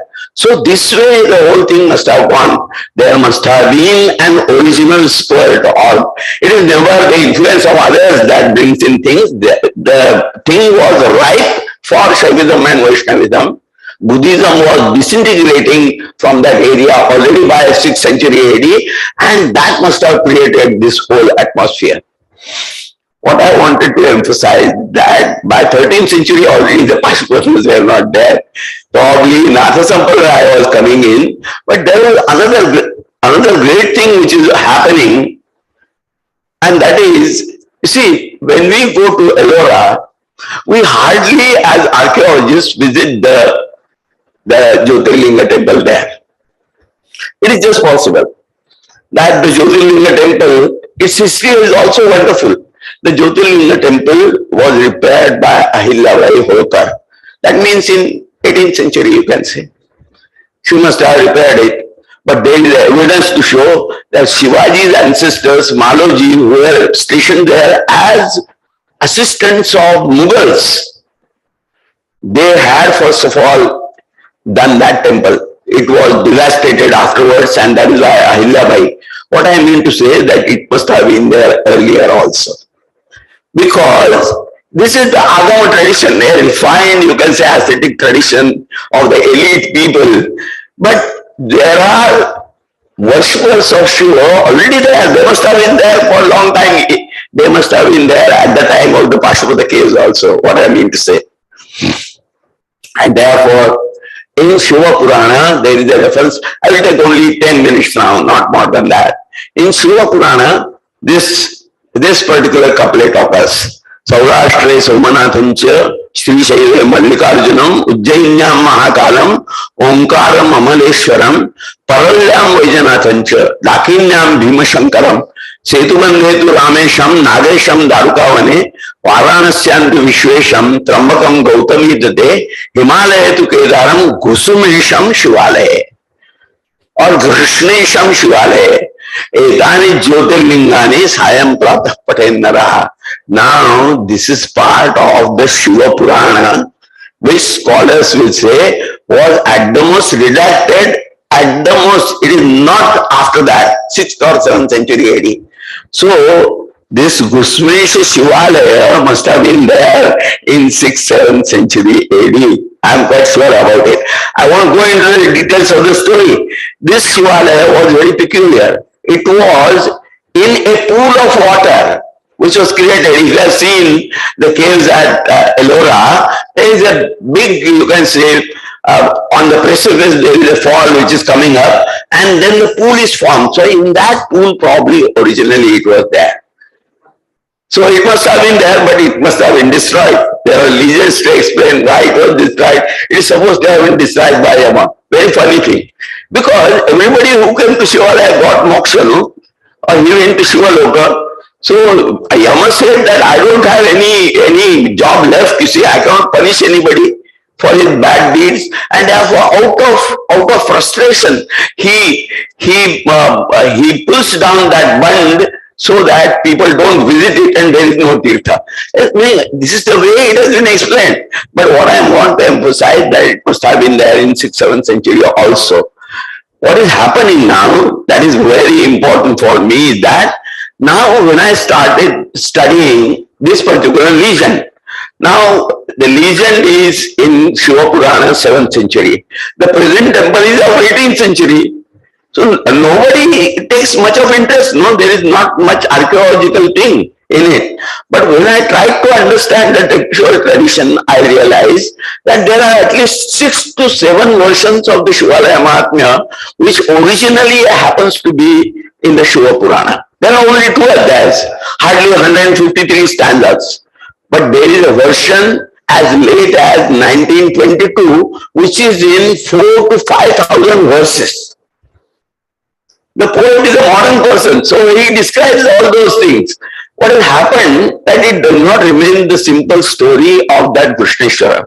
Simple story is like this.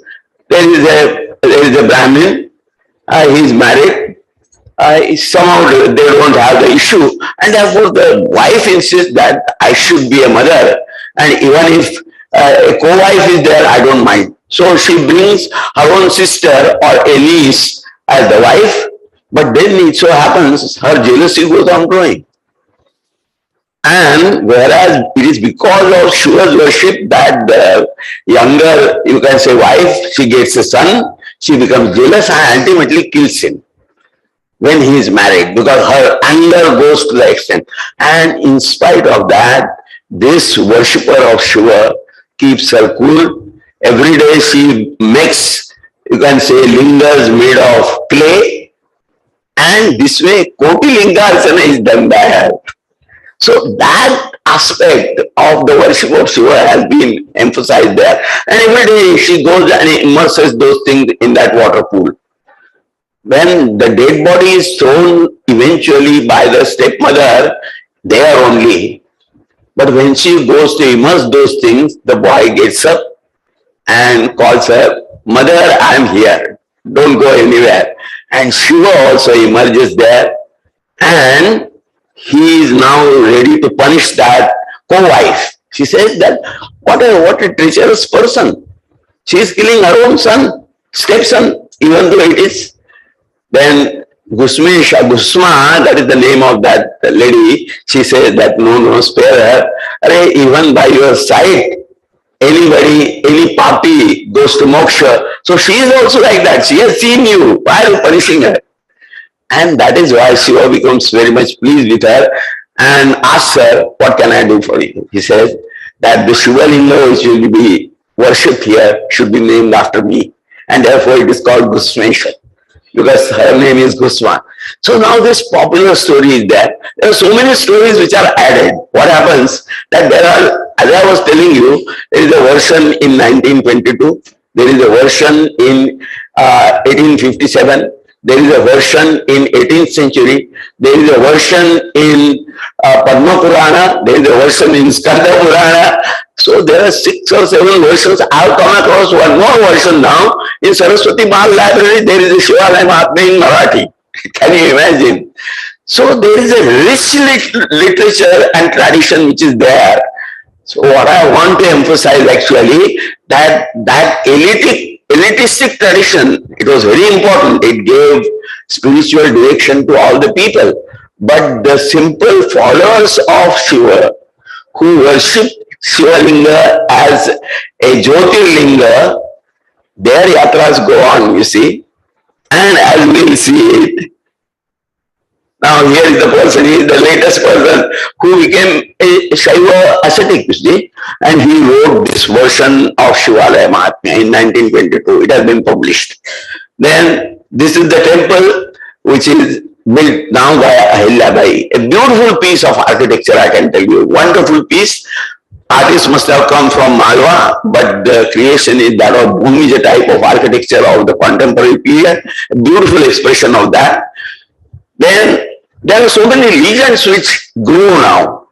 With this simple story of Gusma, now the whole has been given a different background. That Parvati is very much angry with him, and therefore she leaves Kailasa because she is jealous of Ganga. Then Parvati comes here, practices penance. Now that grove is such a powerful grove because of the practice of the penance of Parvati, that anybody, any creature who is male becomes a female in that. So Ela king becomes Ela, and that is how the Puranic legend has been explained. That Ela becomes Ela is a legend which occurs in Mahabharata, and from that the Soma Vansha comes, no? So this way Ela is associated with this sacred place. Now imagine the whole thing. So how the popular tradition, it goes on developing. Then once Parvati is very thirsty and therefore Shiva pierces his shoulder, so this Amrutavapi is there because of that. Because she was thirsty and Shiva immediately wanted her. So this, then there is Laksha Ganesha, Suvarna Jwaleshwara. There are so many temples. There is one Bhavani temple which is there because she is supposed to have. In fact, people know, as Dr. Mani will tell, now it is called Mahismara.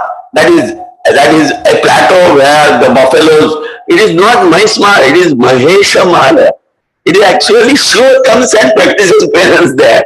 So these are the type of legends which get associated. So this is Amrutavapi, and the Tirtha Shivalaya is supposed to be so sacred that all the 8 important Tirthas in different directions like Prayaga, then Konark, and all these, they are there, and therefore Ahilya replicates, because it is not possible to build that. So the replication of Shivalaya, which is described in that Shivalaya Mahatmya of Sahyadri Khanda, it has been created by Ahilyabai. These are the different, as we have mapped it with the help of these things. There is a cluster, only the topmost is the Bhavani temple, where she is supposed to have practiced penance. And this is the image of Bhavani. It is still worship. It is still worship. So what we will find that, see, there are two traditions always. People are perplexed, you see. What Hinduism exactly is? Hinduism is the performance of the sacrifices, which is the Pravritti Dharma. Then Hinduism is also Nivritti Dharma. That is, there are so many ascetics and different forms are there. The third aspect is there, and that is the Pravritti Nivritti Marga, which is the Agama Dharma. You need not renounce, you will get, you can say, moksha in this life itself. For that, the Agama traditions developed, which are illustrated by all those caves which are there all over Maharashtra, you can say. So there were people like that. And the fourth is the Smarta Dharma, which is there, which is a sort of a combination of the Pravritti and Nivritti, that instead of having Nivritti immediately, you have the Nivritti at the end of your life. Pravritti for Karhastha Dharma is there. So these are the four aspects. And the fifth aspect, as I am trying to explain to you, is popular, you can say, Hindu. All these things, they go on for the philosophical level, achar level, and so many. But the pious Hindu who worships Shiva, for him, Krishneshwara is the Jyotirlinga, and there are 12 Jyotirlingas. I won't go into the detail because now there are replicate Jyotirlingas which are there. For example, in Maharashtra, Vaishnath is there, but real Vaishnath is there, Vaidyanath is there in Bihar, Chitabhumau. Then Aundya Nagnath is there, but probably Gujarat scholars say that, well, it is in Gujarat because there is no Daruka in Maharashtra. So what has happened, what I mean to say, that these 12 Jyotirlingas express the uttermost, you can say, pious ideas of the common Hindus, you see, for them, and that continues. That does not get disturbed in spite of, you can say, Aurangzeb being there or so many others being there. The worship continues. I would simply request the scholars and all artisans also, and we have to concentrate on this popular type of expression of whether it is Shaivism or Vaishnavism. All those are to be studied, and they will help us to understand our medieval traditions, religious traditions. Thank you very much.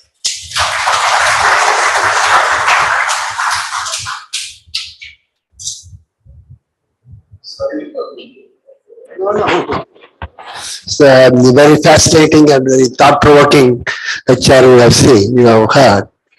Actually, there is, as you have said, it is an enigmatic problem for the Saivism, especially in South, because it is a place, especially Tamilnadu, they have got 28 agamas in practice, but all of them are in Sanskrit, even though it is only practiced in Tamilnadu. That is, none of them is in Tamil. Until last centuries, it was considered to translate them into Tamil was a sin, so they didn't do. And the people who are practicing it is Shivacharyas. They form a group of themselves, as you told. That is, they form a group of themselves, and they don't mingle with the Vedic Brahmins, vice versa. We don't have, even in my younger ages, if I had gone to a Shivacharya's house, Shivacharya, there are not Shivacharyas, Gurukul in Tamil. If you go and take food in their house, that is, it was banned. Similarly, vice versa. So that was the enigmatic problem, but this cave temples of Deccan, of course, Saudaraja returned it, but fortunately, I was in the publication section at that in 1980. I had to go through all the proof. So then I was used to think about all these things which I said about this, all the monuments in Ellora, very nicely present. But the thing is, the Saivism of Tamil Nadu is basically this only is Pasupadas, Pasupati Pasam is their concept, basic concept, out of which they developed. That is Pasu, is all the, there is living beings, and Pasu with Shiva, Pati, and Pasam between links. So there is so many aspects. But the things, the enigmatic problem is that is, as you told, some in 13th century it disappears. similar philosophy comes. That is a problem in far south also. But there is one evidence the young scholars can note. That is when H. Sarkar has written on the monuments of Tamilnadu, he has mentioned that is inscriptions, evidences of that. When Bhattacharya from Bengal, he came here and established Suddha Saivism, as he told, Suddha Saivism, and later followed by this Srikanda. This is also Advaita Saivism. These are also inscription evidences of that. That is, which he has mentioned, Tribhuvanam temple, he published a monograph, he has mentioned it. At the same times, there was a group from the Kashmir also. Those Pandits also came, they established near Tribhuvanam and purchased the land and gave to temple. These are all inscription evidences. So some people from trace out the origin from Bengal. It is very interesting. Bengali inscription. There are slokas in Tamil and Sanskrit. That is the only inscriptions in Chidambaram, which is recorded. When the Bhattacharya came and he is established, that is, he had his own followers. So as he told, this merged, that is, because it is, the Pashupata cult, even though the Pashupatas have gone, that is merged with the other cult. That may be the thing. Young scholars can come who can work both in Bengal and Tamil Nadu, can take up this as a project, and yes, he must be very happy. He has given material for you for 100 more theses, maybe you can do. So with this, I conclude. I'm thankful to this C.P.R. Center and also all of you for giving me an opportunity to think about this also. Thank you all.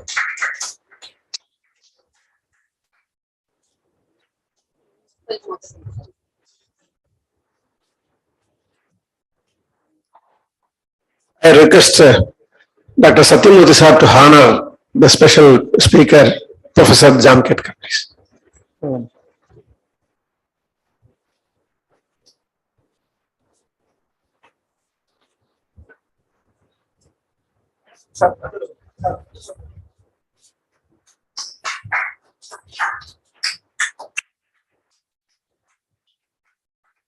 It is reciprocated. Professor Jamketkar will honor Satyamurthy sir.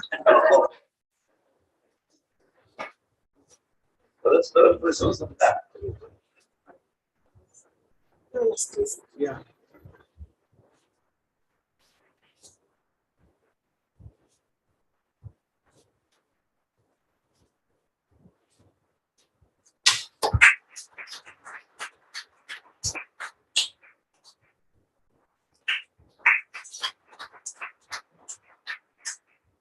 I know we are all very hungry for lunch, but we've had such a fascinating lecture just now.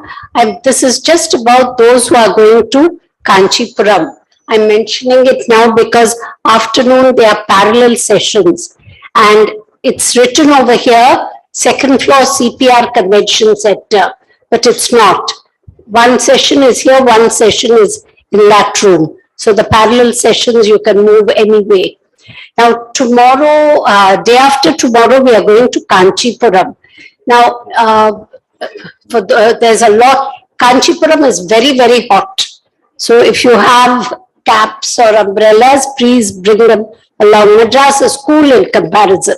So that is how it is. There's a lot of walking because inside each temple, you have to walk, and you have to walk without footwear when you go in. So if you want, you can bring socks or something. You have to leave your footwear outside. So please do that because you can't walk in with shoes. Now the other thing is that some people would like to visit Kamakshi Amman temple. Now I have arranged it, but there are a couple of things. Ladies have to wear saris. And gentlemen, when you go in, you have to remove your shirt. You can wear pants, you don't have to wear a dhoti, but you must not wear a shirt. If you want to go into the, nearer the Garbhagriha, but if you just want to go outside, because frankly, Kamakshi is not artistically any great temple. It's more, religious, this thing. So then if you don't want to do all that, you can just walk outside and see it and come through if you don't want to remove your shirt and if you don't want to wear a sari. So these are these things. Kamakshi is some people want to see Kamakshi because it is a very important place. If you want to see Kamakshi, then you please wear a sari and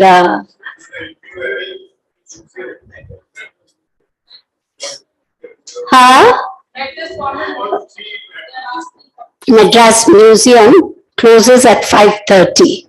So if you want tomorrow after the this thing valedictory should get over in half an hour, you can go straight to the museum.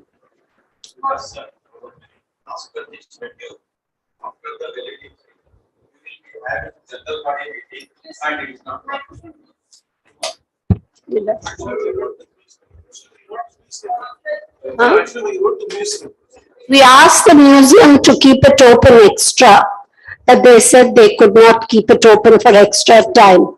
So if you want to visit the museum, I suggest you just take off in the middle of the day somewhere for half an hour and visit the museum. There's no other way to do it. Or if you're not going to Kanchipuram, then you have Thursday.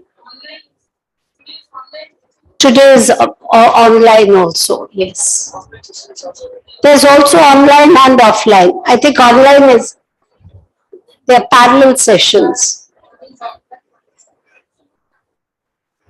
Okay. Tomorrow, I think after the valedictory, you have the general body meeting. So it's up to all the members.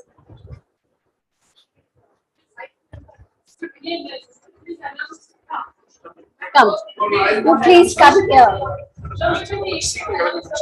Yeah, Kanchipuram, we must leave early. In that time, please be ready at 5:45. The bus will come at 6. You stop on the way that Balaji knows. You'll have breakfast there. Lunch will be on a banana leaf, and then you can come back in the evening. Yeah. Okay, thank you, ma'am. We just have to make an announcement because there might be some confusion. Many paper presenters who are not life members or have otherwise become registered for annual membership, they may have paid the registration fees of 1,500. And they think that is, but actually to be able to present a paper here, one also needs to be an annual member at least of the Indian Art History Congress. So they need to fill up the fees and deposit the money if they have not done so already. So I just want to announce the names of those. Sorry. So I'm not sure if these people have paid or not, but there is no record of their having paid. And some, so one is Mr. Saurav Paul. Then is Saurav Paul present here? Then secondly is Dr. V. Mohan, but I believe he said he will fill in the form now. Yeah, so it's okay. Then we're just checking the records actually. Then number 3 is Miss Chandramole Modgil. Then Miss Ayeja Vajpayee. Then Akshay Verma. Then Miss Vasudha Deshmukh. Then Miss Jaya G. Nair. Then Miss Pushpa Das. Some of them have presentations tomorrow, so they may not have come today. Then again, Miss R. Sri Devi. Then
afternoon, everyone.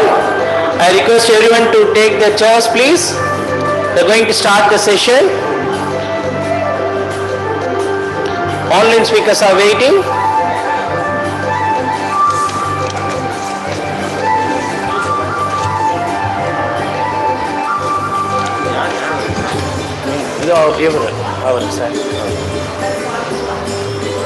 I invite Dr. Sanjeev Kumar Singh to chair this session. This is the academic session, parallel academic session 6, online. We have 6 scholars to be presented in this session, and 5 of them are on the music opera.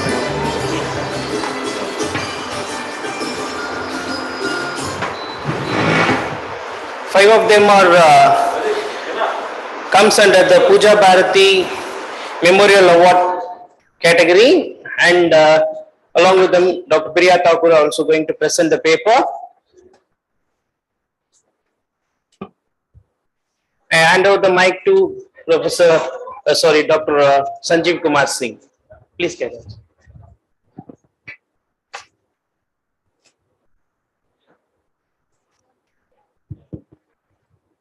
Allow them to come in. Hi, sir. They are there, sir. Yes. Chandra Murthy. Okay.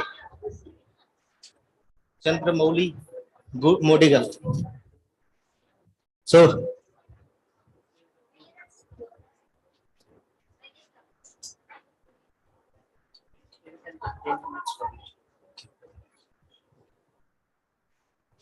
ladies and gentlemen, we are starting our this session. It is an online session, and the speakers are requested to confine themselves within 10 minutes, 2 minutes. They can discuss if time is allowed. Otherwise, 10 minutes is the limit. So, first paper is by the Chandramouli Mudgal, and she is speaking on Govardhan pillars of Rajasthan, a study on communicative posts. So I invite Chandramouli Modigal. She is a PhD research scholar at the Visual Arts Department, Jawaharlal Nehru University, and a recipient of the Junior Research Fellow, JRF. She completed her MPhil on the visual representation of a historian of death in Western Himalayas from JNU in 2016. She has published many articles, and now she has participated in SIHA also. Now I invite Chandramouli Modgil to present her paper. Time limit is 10 minutes, Chandramouli.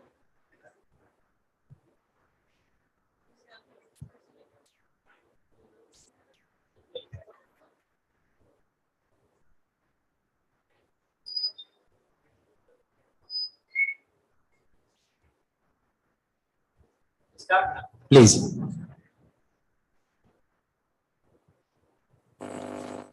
Hi, am I audible? Sir, am I audible? Yes, you are.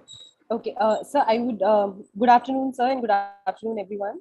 I have a presentation that I'd like to share, but I think the host has disabled the participant screen sharing. So is that not possible?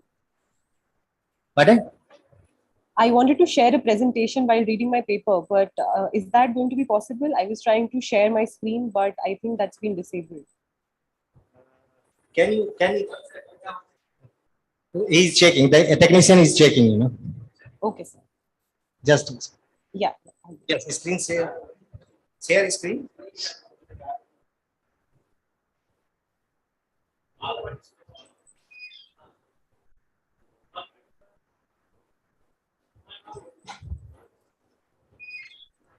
Yes. Now you can share.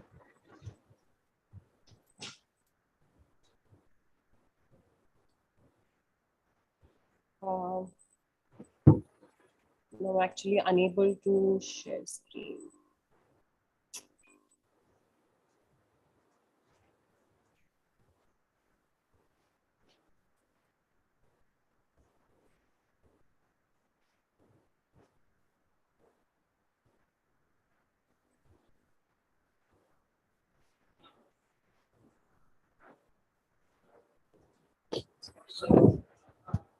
No, sir, I don't think that's going to be possible. Okay, I'll just start reading. Uh, so the title of my paper is Govardhan Pillars of Rajasthan, a study on commemorative posts. This paper attempts to delineate the artistic and epigraphic history of a special type of commemorative stele of Western Rajasthan, the pillar monument or Govardhan post. Memorial structures stand out as monuments to the heroic dead, witnessing the process of deification of mortals. In Rajasthan, in contrast to the martial Rajputs and popular culture practiced within other communities, the Govardhan pillar appears to be the earliest form of memorials. The etymology can be ascribed to the carving of the figure of Govardhandari Krishna in one of the 4 niches adorning the top of the pillars, while the other 3 bear figures of Ganesha, Surya, and human figure worshipping a linga. Excessive depiction of Vishnu avatar Krishna could be attributed to the popularity of Krishna cult in Rajasthan. Here, the warrior is positioned as Krishna, the savior of cows and clan. Close resemblance to Govardhan pillars of Western Rajasthan is found in Mandor pillars, preserved at the Government Museum at Jodhpur. These stelae constitute Krishna Leela reliefs crowned by the Krishna Govardhandari iconography. On one side, from top to bottom, are depicted scenes of Krishna's birth. Another shows him as a mischievous child, topped by Govardhan episode. Of all the Dashavatars of Vishnu, Krishna is the most popular. Puranic literature, including Bhagavad Puran, Matsya Puran, Harivamsh Puran, and Vishnu Puran, are filled with stories and visual details of his life. His childhood exploits, known as Krishna Leela, are thoroughly captured by Harivamsh Puran and Bhagavad Puran, where Krishna lifting Govardhan mountain is one of the most favored episodes represented in Indian sculptural tradition. Till the 15th century, sculptors focused on the events of Krishna's youth more than his adulthood. He is visualized as the cowherd boy who is so fond of butter that he steals from the kitchens, transforming into an attractive youth as a lover, although still bent on notoriety. This innocent playfulness is transformed as an adolescent, where he becomes the harbinger of righteousness, effortlessly managing to bring down the demon Kaliya to his death. While the texts are primarily preoccupied with his unique divine powers, sculptures depicting Krishna's childhood depict the heroic side of him. Sculpture could be regarded as a more accurate index of people's religious commitments, at least in a vernacular fashion, because painting at the time was more of a courtly form of art. Scholars have relied on sculpture as a visual source for understanding and writing a religious and cultural history. Sculpture, therefore, could be regarded as a significant primary source for tracing religious proclivities of the public. The early memorial posts were erected to commemorate the heroes who died fighting in cattle raids, defending their cattle, and often women and children from the raiders, akin to Krishna defending his people in Braj. This specific episodic motif of Krishna is of a protector of people and cattle and a herald of righteousness. In sculpture, the most frequently and most prominently featured battles are those with the great king of snakes in river Jamuna and with the tempestuous captain of the gods, Indra, on Mount Govardhan. The stories of Kaliya Daman and that of Krishna lifting Mount Govardhan to protect Braj from the stormy wrath of Indra are the most impressive motifs of art around the cult of Krishna. In all memorial pillars of Western Rajasthan, this motif remains standard. In the funerary art of Rajasthan, Govardhan seems to have become a generic term for commemorative pillars displaying certain proportions and features. These are the earliest type of memorials in the region, located in comparatively large numbers in Jaisalmer district. 80 kilometers east of Jaisalmer city lies village Ola, with dozens of Govardhan pillars containing dated inscriptions near a cremation ground. Dated between 11th to 13th centuries, the epigraphic content of these pillars reveals some interesting historical information. One refers to the Solanki Chalukyan king Bhima II and Jagadev Pratihar, his chief minister. It is possible that these monuments were associated with the Chalukyan Chauhan struggle, and warriors on the Chalukyan side who met with their deaths might have been commemorated. However, the men died in different battles, which is suggested by the fact that the inscriptions were all engraved at different times over the course of centuries. These could have been first erected elsewhere at the sites of their deaths and brought together later. The structural and iconographic rhythm to these pillars, however, points to a planned familiarity. The 12th and 13th centuries presents a period when a great when a greater part of North India passed into the hands of the Khalji dynasty. Bhatis of Jaisalmer were among the clans of Rajasthan who fought in battles against the Sultanate. In his work on the emergence of Rajputs, B.D. Chattopadhyay speaks of the suppression of communities like the Shabaras, Bhils, and Pulindas, some of whom identified as warrior clans. As Rajput families were displaced into arid lands with the coming of the Sultanates, areas which were already populated by indigenous groups, the Govardhan Pillar as a memorial monument could be considered as a compromise between the warring communities. In the post-Gupta years, certain warrior clans gradually established themselves as political leaders in northern India, especially Rajasthan. These clans often replaced previous ruling houses or chiefdoms inhabiting different parts of the present state between the period of 700 AD and 1200 AD. The region was ruled predominantly by the Pratiharas of Maru and Gurjar Des, Mauryaas of Chittor, Guhilas of Mewar, Chauhans of Shakambari, among others. Some of these rose to a greater importance over the centuries, supplanting early political groups, including the indigenous communities of Bhils and Meenas, who eventually relinquished their authority to the new Kshatriya class. The history of this period is well recorded in several epigraphs, copper-plate grants, and artistic and architectural piece together the strand of events. This dynastic history allows for a certain feature to become overtly conspicuous, as different states competed for supremacy and sovereignty over their neighbors, near and distant. The political boundaries of the states became increasingly fluid. Thus, the power struggle in Rajasthan panned out among the Solanki Chalukyas, Arabs from the Sindh, Ghaznavids and their deputies, and the late forces of Muhammad Ghor. This struggle coincided with clashes between the Rajput states like the Pratiharas and Chauhans. Rajasthan, with its vast stretch of the Thar Desert, has often been a refuge for many groups. In this case, to the Rathors of Marwar, who were driven out of their ancestral homes on occasions when these areas were invaded and conquered by Ghaznavid and Ghori armies.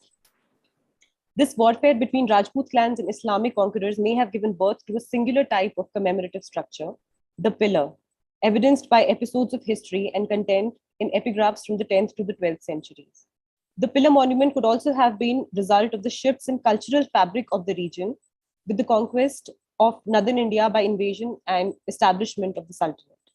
Many monuments erected in the wake of the conquest appear to confirm this theory, underlying an extensive use of architectural elements prior to the conquest, taken from the temples and other religious monuments that were destroyed. This appears to be the case with pre-Islamic commemorative pillars, stambhas, or lats, erected in northern India in the 13th and 14th centuries. The relocation of certain important pillars of Indian history appears to combine a part of the pre-Islamic mythic kings of Indian antiquity and the immediate predecessors of the Sultanate. There was a continuity in certain characteristics of cultural practices of the pre and post-Sultanate periods. There are a few examples. If can I? Yeah, can I? Chandramoli, what Yeah. you do, you just keep leave again join so that you can share the screen. Okay. You leave again join. Okay, sir. Yeah. What that these technicians have been telling me, Okay, sure. so that you can show your slides. Sure, sir. I'll do that. You will just try. Okay, so I can actually try and share it again from here. Just They have been saying that you should quit, then again you come in. okay, sir. I'll do that.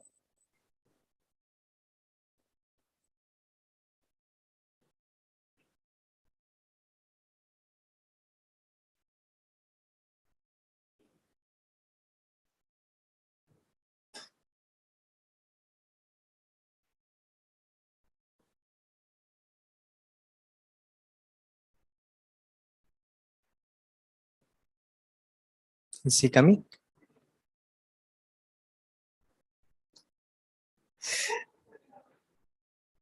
Hello.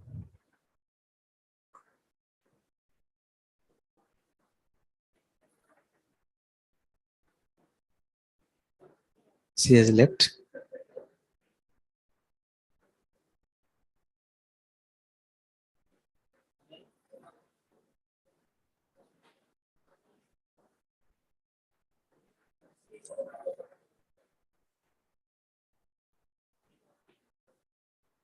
चलिए दूसरा तब तक can we try for another one? Can should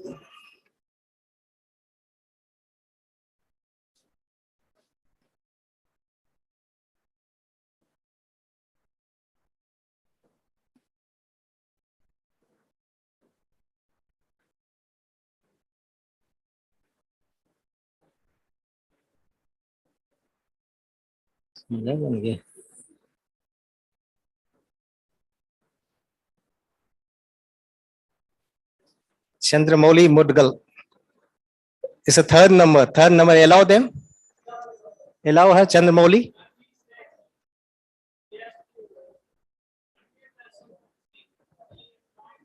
Do you have the phone number? Chandramouli, you have to unmute.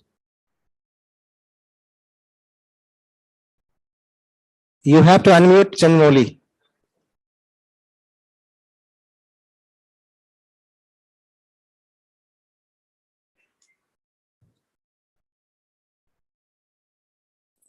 Yeah.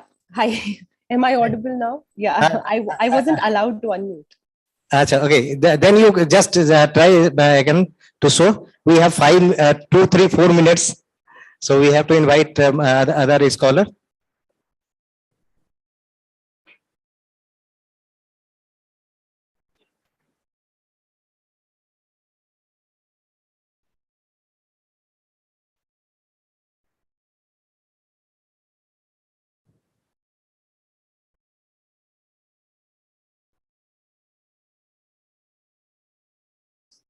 Again. Hello. Hi, Chandramouli. Yeah. Sound. Sound.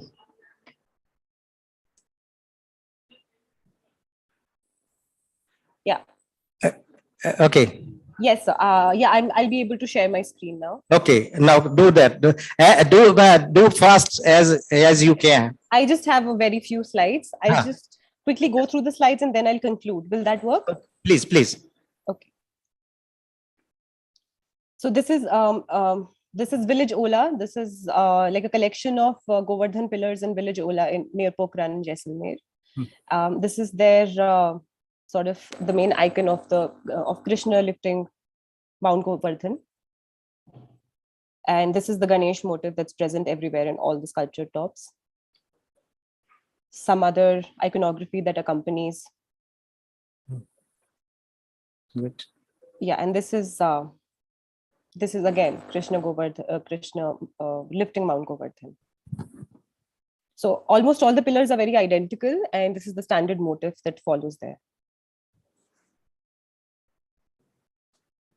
And this is one of the main inscriptions. So that's all with the slides. And thank you, Chandramouli. Yeah, I'd just like to conclude, sir, that so there are I had a few examples of how pillars were appropriated in dynasties, but from such examples, one thing becomes clear, that erection of pillars, especially with sculpted tops, marking and commemorating a victory or an individual or a group of warriors, was an established phenomena. That's all. Thank you so much. Thank you, Chandramouli. We'll discuss later after the session. So yes, sure. Be with us. Yes. So after all the presentation, we'll discuss one by one, right? Sure, sir. Sure. Yeah. Okay. So nice of you. Thank you. Congratulations. You have presented very well. I'm sorry due to technical glitch.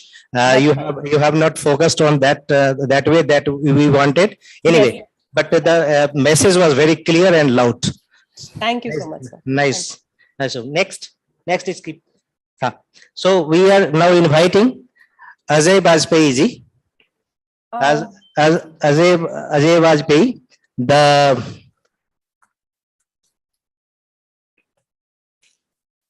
Nagaraja ceilings of Alampur, imagery and emplacement.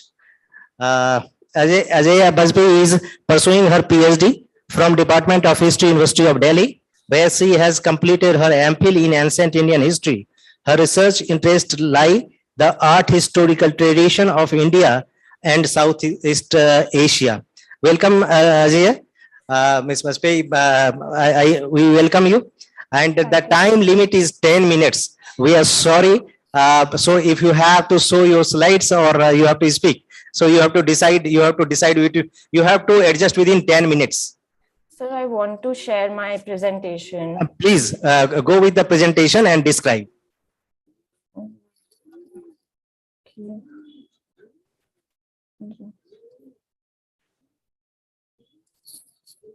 So just a minute.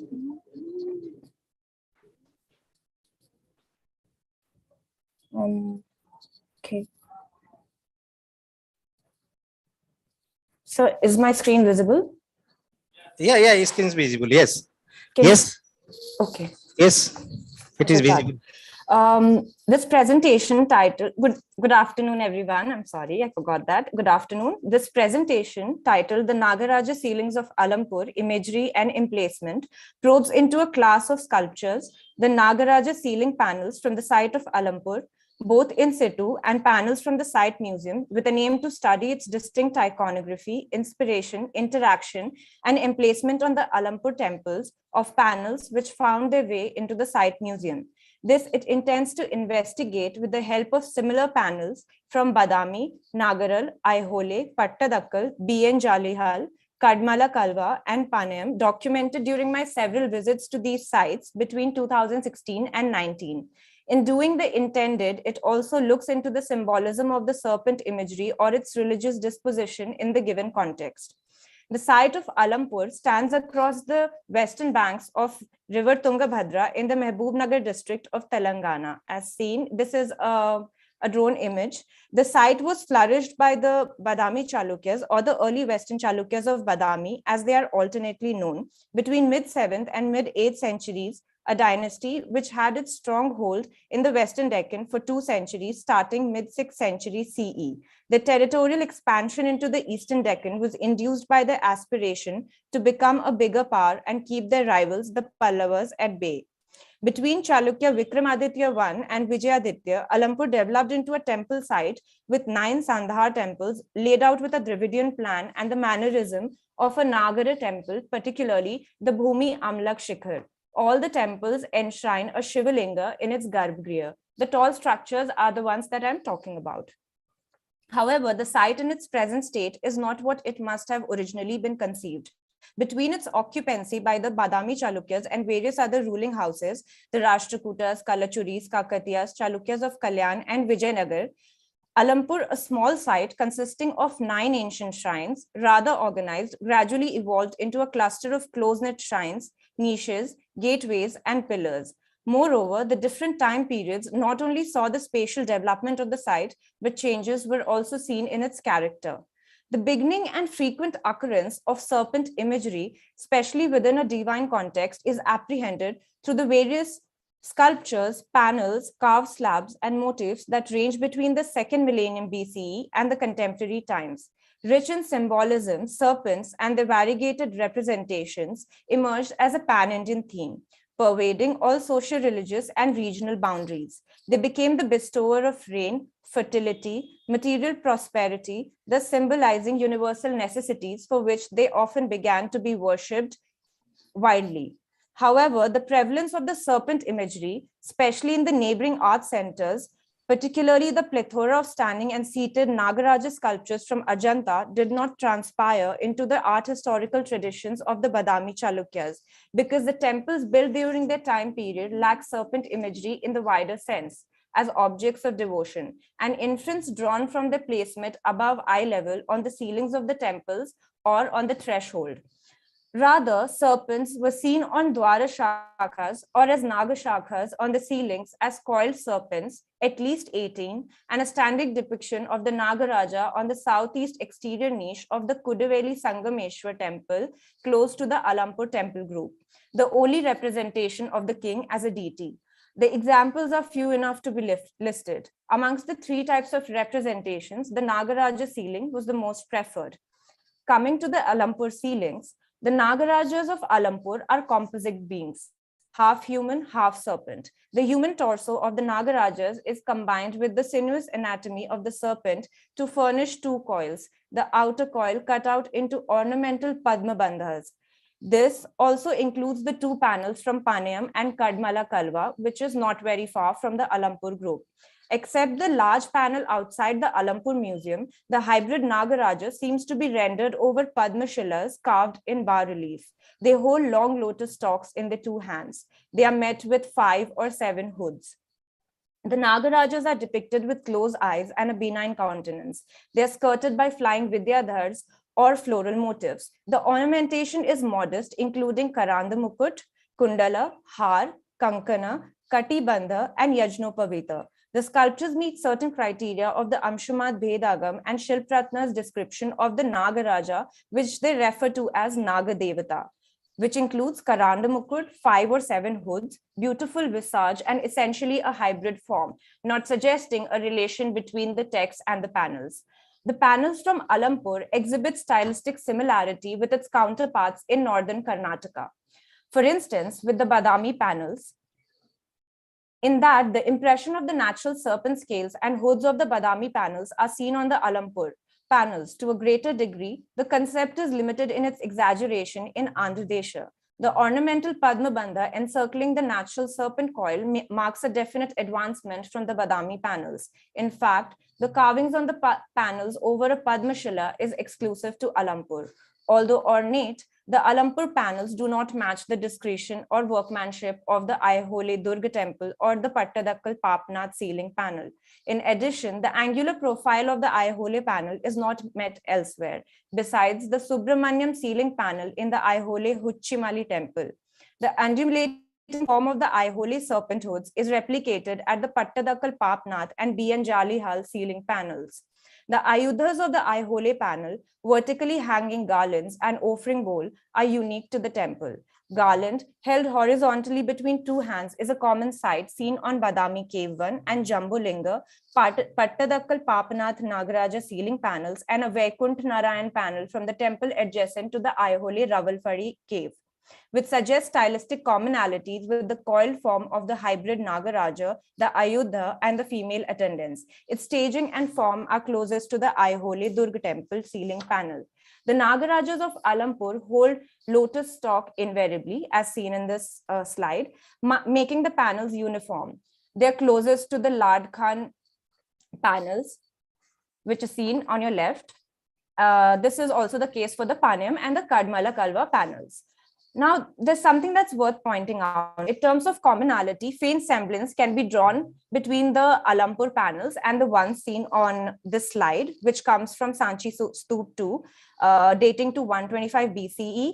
And there's another from the 2nd century from Sonk, and the 5th century fresco from Ajanta Cave 2, which arises out of the sheer conceptualization of the Nagarajas within medallion. Artistic interaction between these artifacts cannot be established on mere stylistic commonalities or chronological priority of these panels over the Alampur panels, because a connection or communication between the creators is absent, which again points out that this rendition of the Nagaraja is exclusive to the Chalukyan artistic tradition as its choice of emplacement of the Nagarajas on its ceiling.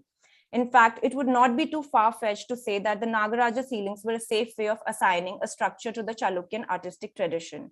The Nagaraja ceilings of Alampur was originally conceived in 2 parts, which became a formula recognized on the 8 temples of the site. And to a large extent, the sculptural program remained formulary at the site, except the Tarak Brahma, which was laid out with a Mukh Mandap, a non-functional Antaral, and Garbhgriha. All the temples were planned with the... Ajay, you have to conclude. We have time limits. Yes, sir. Yes, sir. So it's going on. The formula is two-part, except the Tarak Brahma, which is the smallest temple of the site. Alampur holds the maximum number of these ceilings, while Mahakut, also a Chalukyan site in northern Karnataka, is the one without them. Moving on, the Veer Vishwa, Garud, and Swarg Brahma have the panels in situ, while the Kumar, Ark, Bal, and Padma Brahma lost their panels at some point of time, finding their way into the site museum. Until recently, the Padma Brahma panel was intact, which was documented in B.R. Prasad's monograph and also in Muhammad Wahid Khan's catalog of the museum. And this suggests that the biggest panel inside the museum, which is now in a broken state, belongs to the Padma Brahma. Moving on, the out of the two most beautifully carved panels, the one seen on the left and the panel outside the museum belongs to the Kumara Brahma and the Ark Brahma. There are evidences of the Ark Brahma panel found after behind the structure of the Kumara Brahma temple. I cannot go into the details. And the most sophisticated panel belonging, as you can see, to the Bala Brahma temple, which is the chief temple of the complex. They make a set. To conclude, the Nagaraja ceilings, a rendition of the serpent imagery in the Chalukyan artistic tradition, present themselves as independent, non-sectarian motifs rendered on the roofs of the naves of the Guru Mandap. Their hybrid form complements their placement on the roofs overlooking the temple, its deity and audience, a conceptualization unique to the temple under study. The choice of emplacement was not a result of inadequate or elaborately decorated spaces, but a conscious choice to accommodate the unparalleled interpretation of a pan-Indian theme by the Chalukyan artists. Further, the Nagaraja ceilings and Nagadwara shakhas indicate that the serpent figures or kings were not installed as objects of veneration, but as guardian deities, preserving the realm of the presiding deities, also witnessed in other religious traditions. The Alampur panels reveal artistic interaction with Badami and Aihole panels, possible through territorial expansion at the hands of the patrons, leading to exchange of ideas and possible migration of the artists in the newly acquired territory. However, the interaction was not received with experimentation happening in the homeland owing to Alampur's farness from the center, which is Badami. Further, the amalgamation of the motif is seen in the form of the ornamental Padma Bandha skirting the serpent coil of the Alampur panels, the modeling of the panels of Padmashilas carved out in low relief, and the two Nagaraja panels from Kadmala Kalva and Panayam, which reveal stylistic affinity with Alampur panels, representing a case of localization of the Chalukyan motif. Ajay, Thank you. oh, so nice of you. Thank you. Thank you very much. Thank you. So nice of you. Very, very fine. So we have decided, Ajay, that in the last we'll discuss if anybody has the question. Otherwise, we'll discuss. We'll summarize the programs, right? So Thank you so nice, so nice of for your brilliant presentation. I congratulate you. Now we request Rasmita Phokan to present her paper. Rasmita Rasmita is presenting Chandra Naika icon of Ambari site in Assam, an analysis of its iconographic traits. Rasmita Phukan is a PhD research scholar, pursuing her doctorate in Department of History at Guwahati University. She is a young, energetic, and hope she will come with the brilliant presentation. And I believe that with this word, I will remind her that our time limit is 10 minutes and we have to finish it within 10 minutes. And after the presentation, we will discuss the issue within 5-10 minutes. That is our schedule. So I request Rasmita, you to please to confine yourself, your presentation within 10 minutes. We have a series of programs, so we cannot go beyond. I know that it is difficult, but it is a humble request to you and all the speakers. 10 minutes is limit. Thank you. Please present your paper. Thank you. Rasmita.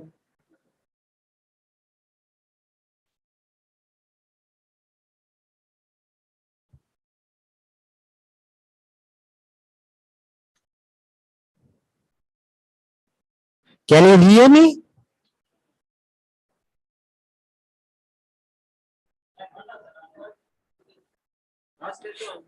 Rasmita, unmute yourself. Unmute yourself. Unmute yourself. Please unmute yourself. Rasmita, if you are hearing me, please unmute yourself.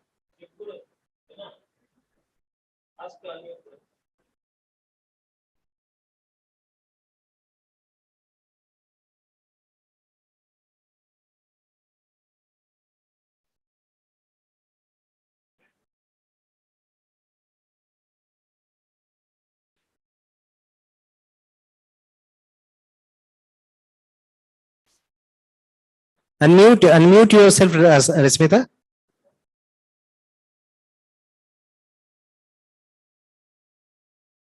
आप रश्मिता, आपकी आवाज नहीं आ रही है, आप unmute कर दें और बोलें।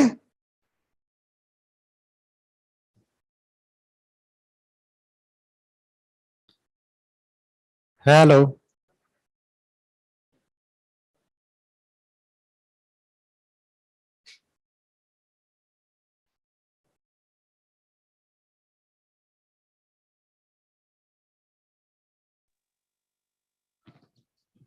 Hello. हाँ Rashmita, Sir, can you hear me? are you hearing me? Yes, sir, I'm hearing you, So sir. please start your presentation, and you have to finish within 10 minutes. We 3 minutes we have already lost. Please do as fast you can. Yes, sir. Please. Sir, good afternoon, respected resource person. The topic of my paper is I'll be discussing on a particular icon, that is the icon of Chandanaika, found in the site of Ambari, located in Assam. So the modern city of Guwahati, which stands on the bank of the river Brahmaputra, has brought to light the importance of material culture in understanding the history of the region. The paucity of literary sources prior to the 13th century concerning ancient Assam implies that archaeological remains have Excuse to me, a great extent. excuse me, Rasmita. You Yes, sir. adjust your camera. Your only forehead is coming to your audience. Sir, Right. Now speak. sir, is it okay? Okay, it's okay. Okay. So being primarily associated with accidental discoveries, the material remains has in the long run reflected the influence of different art forms and has also thrown valuable light on the prevalent religious beliefs and practices. So the site of Ambari, located in the modern city of Guwahati, has provided evidence of a large number of stone sculptures, primarily of Brahmanical deities, that have added to the material culture of the region of Guwahati. The sculptures demonstrate the evolution of a new art style that coincided with the rule of the Palas of Assam and can be placed within two phases from 10th to 12th century and 13th to 14th century CE. So the Ambari archaeological site is particularly noteworthy for the discovery of a large number of Shakti icons. So my focus will be on a particular icon. I'll be showing the image of the icon and I'll be discussing the iconographic traits.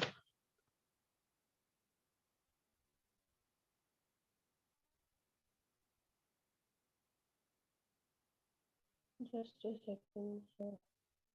Actually, sir, I'm new to this Zoom. I did in Google Meet in my earlier presentations. To cooperate you. But so how to share the screen? The image is in the desktop, sir. It's in my desktop of my PC. Are you connected with the PC? Are you? Yes, sir, I'm connected, sir. I'm connected. Share the screen. Sir, I clicked in share the screen. After that, an option came on like whiteboard, iPhone, Zoom cloud meetings, like that, sir. But it's in the desktop, sir. Share screen. Light. What we have to do? Okay, sir. Let me just check. Now you are on. Sir, I'm clicking on the image. Kindly let me know if the image is visible. हाँ ठीक है, आप इसको कीजिए एक बार.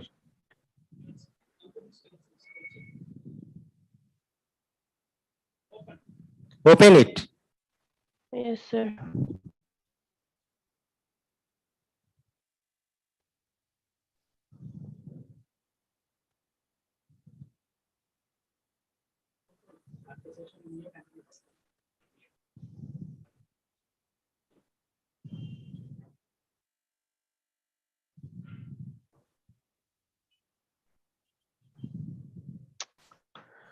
So some technical error. So better you read it, and if a time will be there, I will ask the organizer to allow you to present you show the photographs. Just you read out within, we have 7 minutes left. Please do it fast. Yes, sir. Within 7 minutes, we have to finish. Yes, sir. So this is the image. Fine. Come, then show it. Explain it as quick as you can. Yes, sir. Okay, sir. The image is visible, I think now. Yes, your image is visible. Okay. So this is the particular image of Chandanaika recovered from the site of Ambari. And as I mentioned a few minutes back, the Shakti icons recovered from the site of Ambari includes a large number of Mahishamardini figures, which are small in number, but this is the only image recovered from the site, which is bigger in size and pertaining to the period of 13th-14th century. So a close observation of this particular image reflects association with what has been identified to be the emergence of the East Indian school of medieval art. So the features of the East Indian school of medieval art is somewhat visible in this particular image of Chandanaika recovered from Ambari archaeological site. So first and foremost, I would like to draw certain observations on the iconography of this particular image.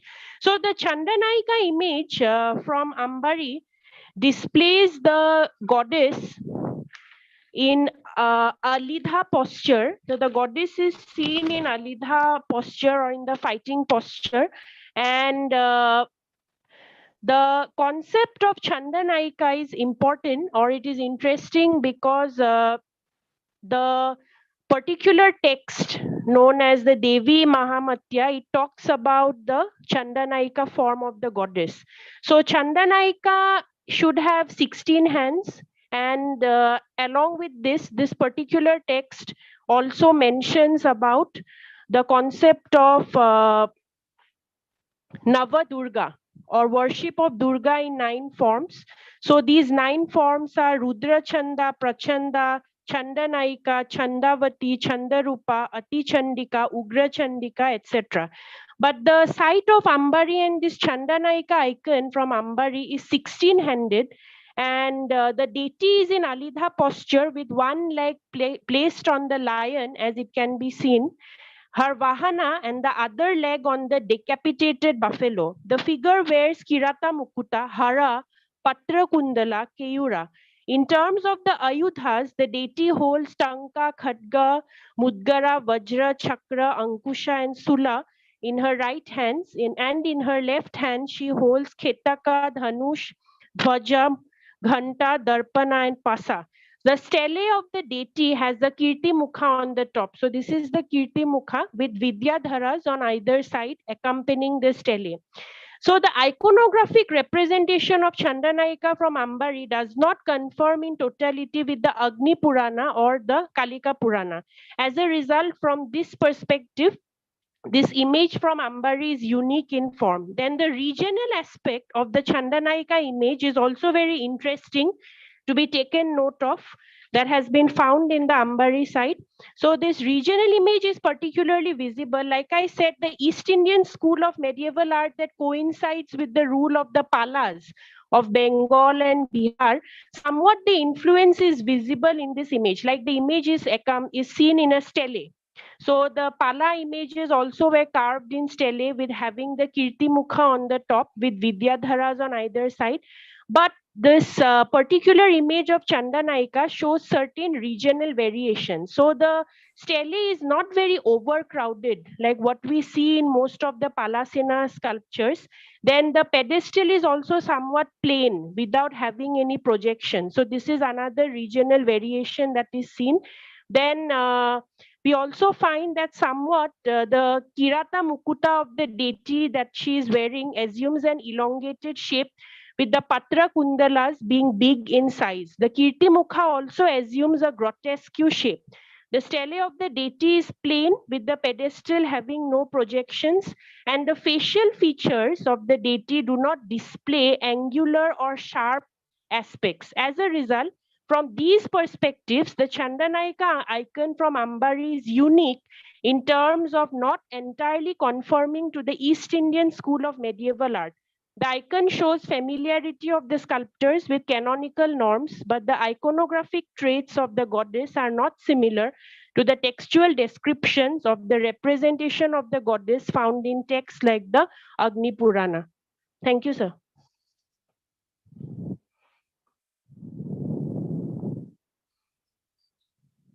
So nice of you, Asmita, finishing that in time. And be with us. We'll discuss in the last. So we'll take the question if anyone have the question about your paper. Now we are inviting Miss Chandana Das. She is presenting a paper, Iconography of Goddess Saraswati in the Art of Early Assam. Chandana Das. Yes, sir. I'm listening. Chandana is here. Yes, sir. I'm here. So I will introduce yourself. Miss Chandana Das is working as an assistant professor in the Department of History, Rangpara College, Sonitpur, Assam. She completed her master's from Guwahati University in 2018. Das is working on musical instrument in the art of early Assam under the supervision of Professor Dr. Parmita Das, Department of History, Guwahati University. Parmita is with us. Ms. Das has already published 5 research papers, including books, chapters in some reputed journal of the country. So, Chandana, you are welcome. You have, I will just remind you that we have 10 minutes time allotted for each speaker. You have to finish your presentation within 10 minutes, along with your slides, if any. So, welcome, Chandana. Yes, sir. I'm presenting my screen. Okay. Oh.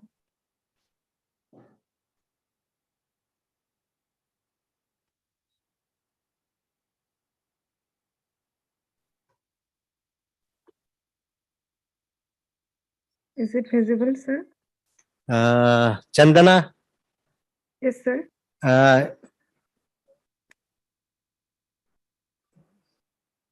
Is it visible, sir? Your sound is coming, your voice is, you are audible, but you are not visible. So they are looking, yeah, they are looking the things. Ask her to switch on the camera. Switch on. Switch on the camera. Your camera is off. Okay. Yes. Now you are visible. Yes. I want to share my screen, but Okay. oh.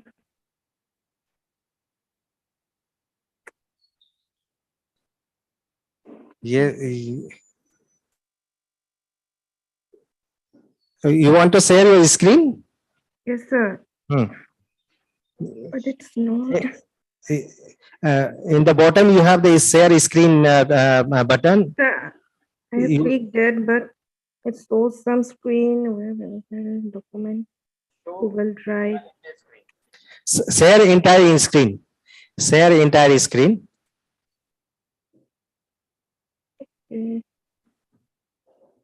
I'm sharing the entire screen even. Is it visible? Not yet. Is it visible now? So click share button firstly.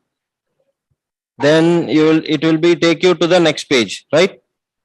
Yes, sir. It's There you click on the share your entire screen. And then at the not bottom, available here. It's available only Microsoft OneDrive, Google Drive, Box, Photo, Document, Screen, Camera, Share, Whiteboard, etc. yeah, I'm clicking the screen. currently we can see your Word document. Yeah. Just open that. No. No. Before we can able to.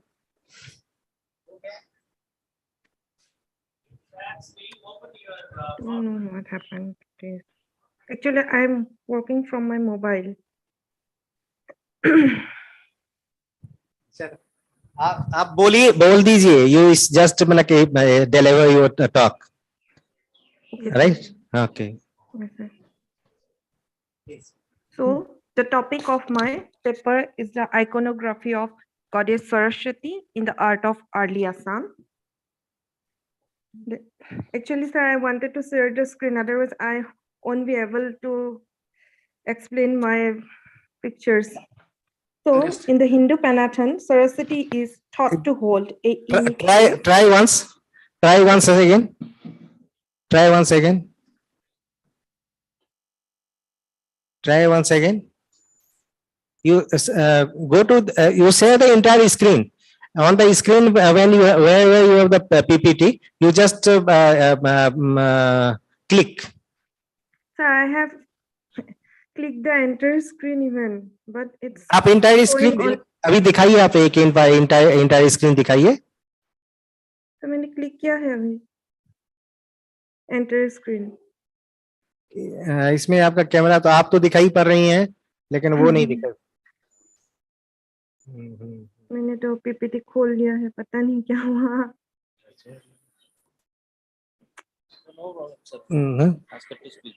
They are not friendly नहीं, with हाँ, you. चलिए कोई नहीं, आप बोल दीजिए, फिर देखते हैं अगर इस बीच में कोई कुछ हो जाता है तो फिर आपको बुला लेते हैं. पहले आप बोल दीजिए please. Just yeah. Okay, sir, I am opening my PPT here in the phone. So, in the Hindu pantheon, Saraswati is thought to hold a unique place as one of the most important early Indian deities. This ancient Indian goddess is well regarded by all the major religious groups in India because she has the universal appeal. The goddess is considered historically to be bestowed of knowledge, the purest form of minds, the most eloquent of tongue, and the finest of arts. Saraswati symbolizes refinement and the finer element of life as she sits on white swan or the white lotus, adorned with the pearl necklace and a lute in her hands, and sometimes also carrying rosarian manuscript or bina. Known as the Trinity of the Goddess, Lakshmi, Saraswati, and Parvati, to create, preserve, and recreate the universe with the Trinity of Brahma, Vishnu, and Shiva. They are their consorts. An attempt has been made to document the sculptural representation of Goddess Saraswati in the art of early Assam and to identify and designate its iconographic features. As well, the paper analyze the symbolism behind the attributes and icons of Saraswati from the perspective of local idioms found in mythology and legends. So, am I audible, sir? Hello? Hello? Yes, we are hearing you. Please. Okay, sir. So, the goddess Saraswati, also known by various names such as Bhagdevi, Bhageshwari, Bharati, etc., and her affiliation is rather confused in Puranic mythology. She is described as the consort of Brahma as well as the consort of Vishnu. T.A. Gopinath Rao, from the evidence of the extant images of Saraswati in south of India, opines that she was sometimes conceived as the consort of god Shiva. The description of the goddess appears in many texts, Vedic, epic, Brahmanical, and Buddhist and Jaina. It is mentioned in the Kalika Purana, which is a Upa Purana, which is stated that it was written in the ancient Kamrupa, that the white form of Tripura Bhairavi is regarded as a pose of Saraswati. She is wearing white cloth. And in Kalika Purana, it is also said that she carried a garland and a book in two hands, and other two are in Varada and the Abhaya pose. So in the context of Assam, we have to restrict our study to the Hindu goddess Saraswati, of which a few images have been known from Assam. Forms the goddess appear either in accompaniment with Vishnu as one of his consort or independent. So I have collected a few pictures while visiting my sites regarding to my research. But first I want to talk about the images which pictures I have not collected.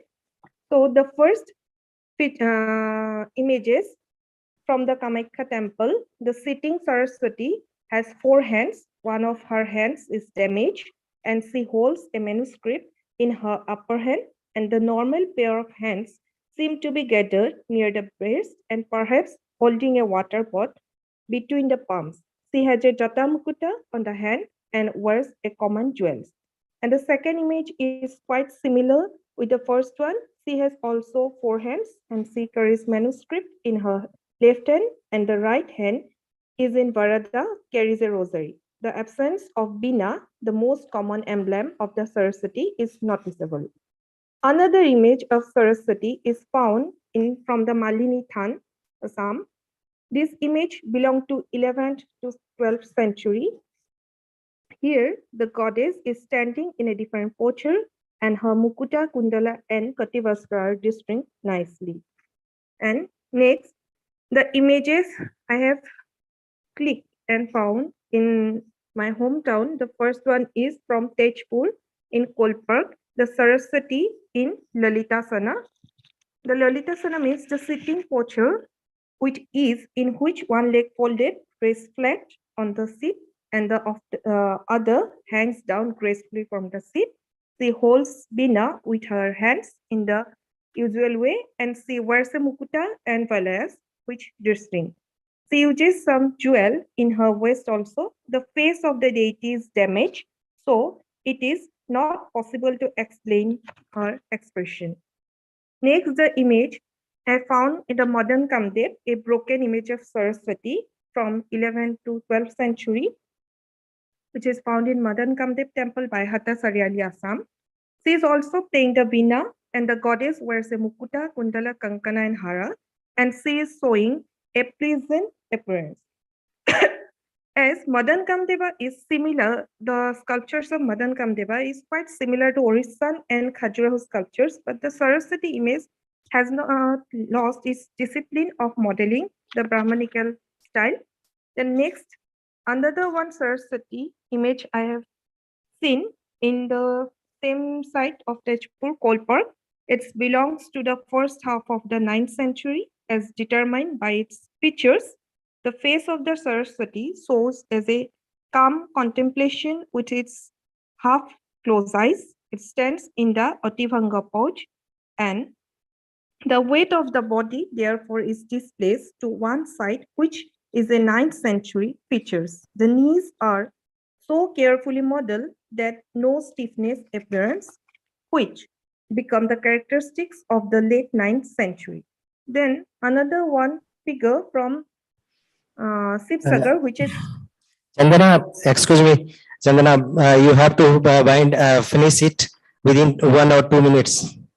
okay, sir. So we have found some other images as an attendant of Vishnu, which currently most of the images currently preserved in Assam State Museum, Guwahati, and most of the figures in the same style. They are in Otivanga pose, and they are holding a bina with 2 hands. As an attendant of Vishnu, the images of Saraswati showing with a slight band holding the veena in her 2 hands, and this form agrees with the description of Vishnu in the Matsya Purana, where Vishnu is said to be accompanied by Sri and Pusti, Pusti means Saraswati, with Padma and Veena respectively in the hands. So, in conclusion, I have not mentioned about the iconographic description according to the Agni Purana. In Agni Purana, we have find that the goddess is to bear the manuscript rosary Bina in her 4 hands. But in the most of the images which found of Saraswati in Assam, they are 2-handed. And except the images of Kamakhya, which we have seen, it was 4-handed. And in related to God Vishnu, the most of the image of Saraswati is represented in square block of stone. It may be assumed that the sea was placed in some temple walls, and it was not developed as an independent image in early Assam. Thank you. Thank you, Rasmita. I'm so sorry that due to time limit, you have to finish it, and we are not able to see your slides. But we'll. I'm so sorry, sir. No. It's not so. It's a technical glitch. I know that without visuals, it is difficult to describe. But anyway, you have the way you have presented. It is well communicated. Thank you very much. So you will be there. I will request you with us, and in the last we can discuss. Now I invite Mr. Akshay Barma. Mr. Akshay Barma, and he is speaking on the divine forms of the Kali Mahavidya, iconography and imagery. Abhay Barma is a freelance artist and art teacher from Bijnor, Uttar Pradesh. He did his master's in visual arts in 2019 from Rajasthan School of Art with first division. He got several first prizes in different online art competition. So he is expert in online competition. So I request Abhay Barma to present his paper within 10 minutes. Is Abhay Barma there? दिखाई तो नहीं पड़ रहा अभय वर्मा दिखाई Akshay Verma sorry Akshay Verma Akshay Verma Akshay Verma जी हैं क्या no so we can skip okay so next speaker is Dr. Priya Thakur. Priya Thakur, she is speaking on Biala lithograph depicted in the Hoysala temples of Tumkur, Karnataka. And Priya is a very well-known scholar in the short period. She has again the name and fame. She is dear to us, all of us, and she is here. Priya is presently an assistant professor at the Department of Studies and Research in History and Archaeology at Tumkur University in Karnataka. Previously, she has worked as a research trainee under a DST project related to archaeoastronomy at the Indian Institute of Astrophysics, Bangalore. She has done her MA in Ancient Indian History, Culture and Archaeology from DDU. She is a very nice scholar, very good scholar, and she traveled a lot. She has been a part of our Indian Art History Congress for long. I request Priya to please present her paper. And time limit, Priya, we have 10 minutes. So you know you are well aware with the fact. So we have to respect the time limit. Your time starts now. Welcome, Priya, once again. Thank you, Sanjeev sir, and thank you for such a kind, motivative, and positive words you have just said for me. That's a blessing for people like us. And I'm so sorry I'm missing the physical gathering due to personal and official reasons. And I'm very thankful to the previous scholar who happened to miss the thing so that I got a time now. Now, I think my screen is visible, sir. Sanjeev sir, mera screen dikh raha hai? The screen is visible. Okay, great. So I will continue my presentation. Please go ahead. Yeah. So today I'm going to discuss a topic which is related to the presentation of Vyala or lithograph, which is depicted in the Hoysala temples with focus on Tumkur district where I'm staying presently. And I will be skipping the text part and just focus on the main themes of the paper. The present paper basically discusses the depiction of the Vyala or lithograph as an architectural element as well as decorative motif in the Hoysala temples of the 10th to 12th century AD in Karnataka. This motif occurs in a comparatively naturalistic form in the earliest monuments in the archaeological context. We'll be looking at some of the images in later presentation. From the 8th century onwards, it was frequently utilized by the sculptors in architectural decoration, being repeated, for example, in the walls of the temples as well as the pillars. In archaeological context, I'm just showing you some of the very popular images. People from the art history and traditional history background, they can identify most of these monuments and artifacts. So the presentation of a lion or the Vyala in different mediums, whether it is a seal, whether it is a part of a pillar or part of Torana or as a part of panel in Sanchi Stupa or even in Gupta coins or in Mahabalipuram site or in Nasik, Pandoleni caves of Satvana period, the lion makes a constant presence felt since a very early time. In a literary context also, when we look at some of the literature text like Sri Gyan Ratnakosha or Aparajita Priksha, where they have discussed the presence of Simha or how the concept of Kirti Mukha can be traced back to the face of Vyala as a rendered stylized motif in later period. So I'm not going to read these texts. Now coming to the main presentation today, the particular Vyala which we are discussing in Hoysala period, it starts a very direct connection with the dynasty itself because the name of the Hoysala dynasty itself has a connection with the concept of lion. This particular composite animal finds a very prominent place in the art and architecture of early Karnataka. It can be seen occupying important spaces within decorative themes on pillars, walls, ceilings, as well as balustrades. And same motif we later see in other South Asian countries like Sri Lanka, Thailand, Indonesia. The Shilp Shastras mention a variety of the Vyala form. Around 16 Vyala forms are mentioned based on the animals chosen for depiction in the composites represented by the particular artists. In the Tumkur district, which I have selected for a study of this theme, there are several Hoysala temples are there, but I have focused only on 10 temples because some of the other temples are in a very bad condition of preservation. And the objectives and methodology which has been followed in this is basically to attempt to trace the iconographical instances of the animal from archaeological and literary sources. The iconography of this animal depicts the evolution of the motif in Karnataka region and traces its origin from the early historical context. And the methodology which has been followed is extensive field survey and analysis of relevant literary and material data.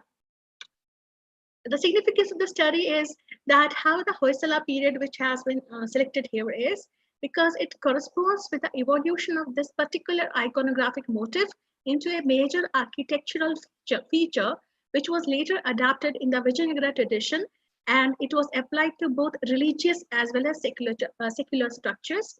This composite iconography is an interesting example of trans-religious and trans-regional adaptation of an animal motif. When we talk about Hoysala temples, the representation of Vyala, which comes into present sequence here, the earliest temples in Tumkur region, they follow a Chalukyan temple tradition. They do not have the later phase of the famous Hoysala carved bands. The early phase of the temples of Hoysala tradition, they have the Adhisthana, which is usually carved with plain bended moldings called as Padma, Karnali, Kapotabali, and Pratikantha. But the next phase which we see in this region, where the evolution happens in the Adhisthana part, and it is shown in Pattika or carved bands, where the Vyala makes its presence quite dominantly felt. Some of the images which I'm showing you here are in this Tumkur region. So these are some earlier phases of Hoysala temple, where the style or architectural style which has been adopted here is early Vesara with kind of Chalukyan influence. And here you can see the Adhisthana part, which is the traditional moldings represented in Padma and Kanta model. These are some of the examples from the region. The other example which I have taken here is the Venugopala temple in Nonvenakere. In Nonvenakere, the temple image, as you can see here, the Vyala appears on the edges of the eave of the mandapa. Also is a Ugra Narasimha temple. On the Prabhavali, in the behind the metallic Prabhavali, the Vyala appears on the bracket and the sprout is represented coming out of his mouth. Another famous temple which is there and were not quite popular in tourist circuit is Sri Chankeshwar temple from Tandaga. Tandaga, again, it follows the Chalukyan model and it doesn't have the famous Hoysala bands. But inside the temple, the Navaranga ceiling, where it has its usual Hoysala lotus motif, hanging lotus motif in the Navaranga ceiling. The face of the Vyala appears in this concentric squares, rotating concentric squares in all the four corners. So in the inside part also, outside part also. So this Vyali has been depicted in a very monotonous manner with huge flowing manes. And in the same temple, outside of this structure, the Shikhra part, two Vyala faces, Vyala mukhas can be seen, in which the huge foliage is starting out of their open, ferocious mouth.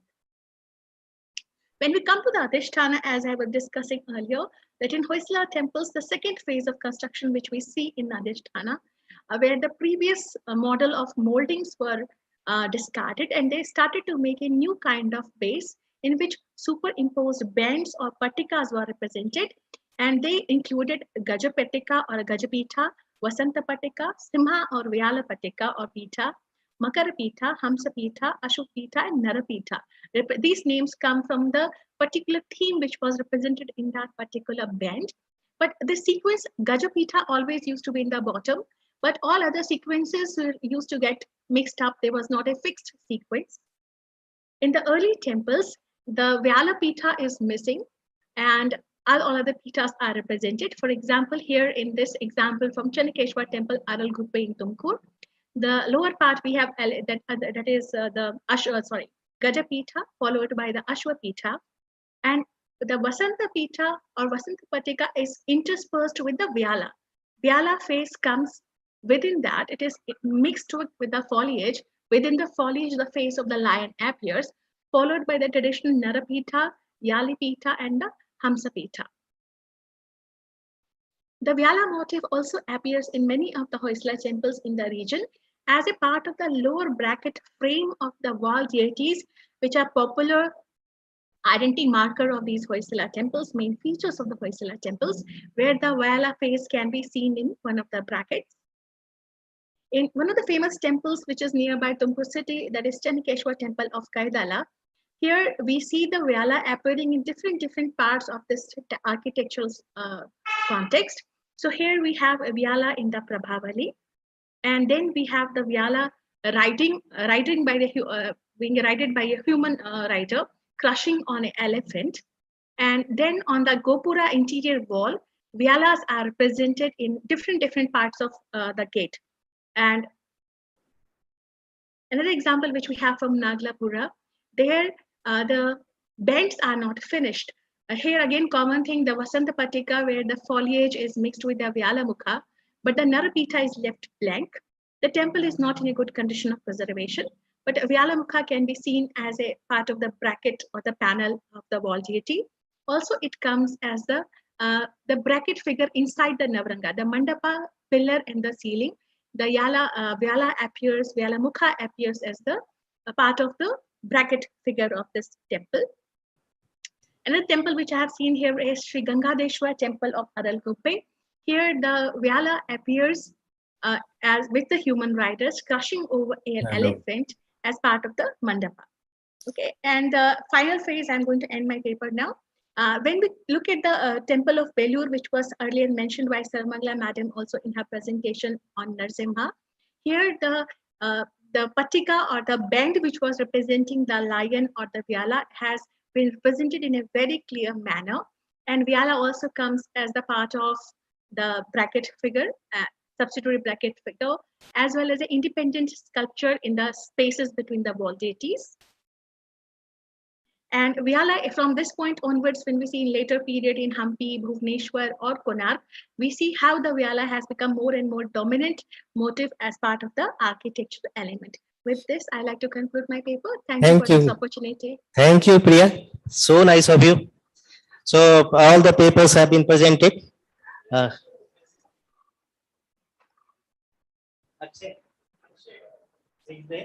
Okay. So Priya, I request you to hear with us. And now the last presentation of Akshay, who is not there at that time due to technical fault. So now he is here. I request Akshay Verma to present his paper. Akshay Verma.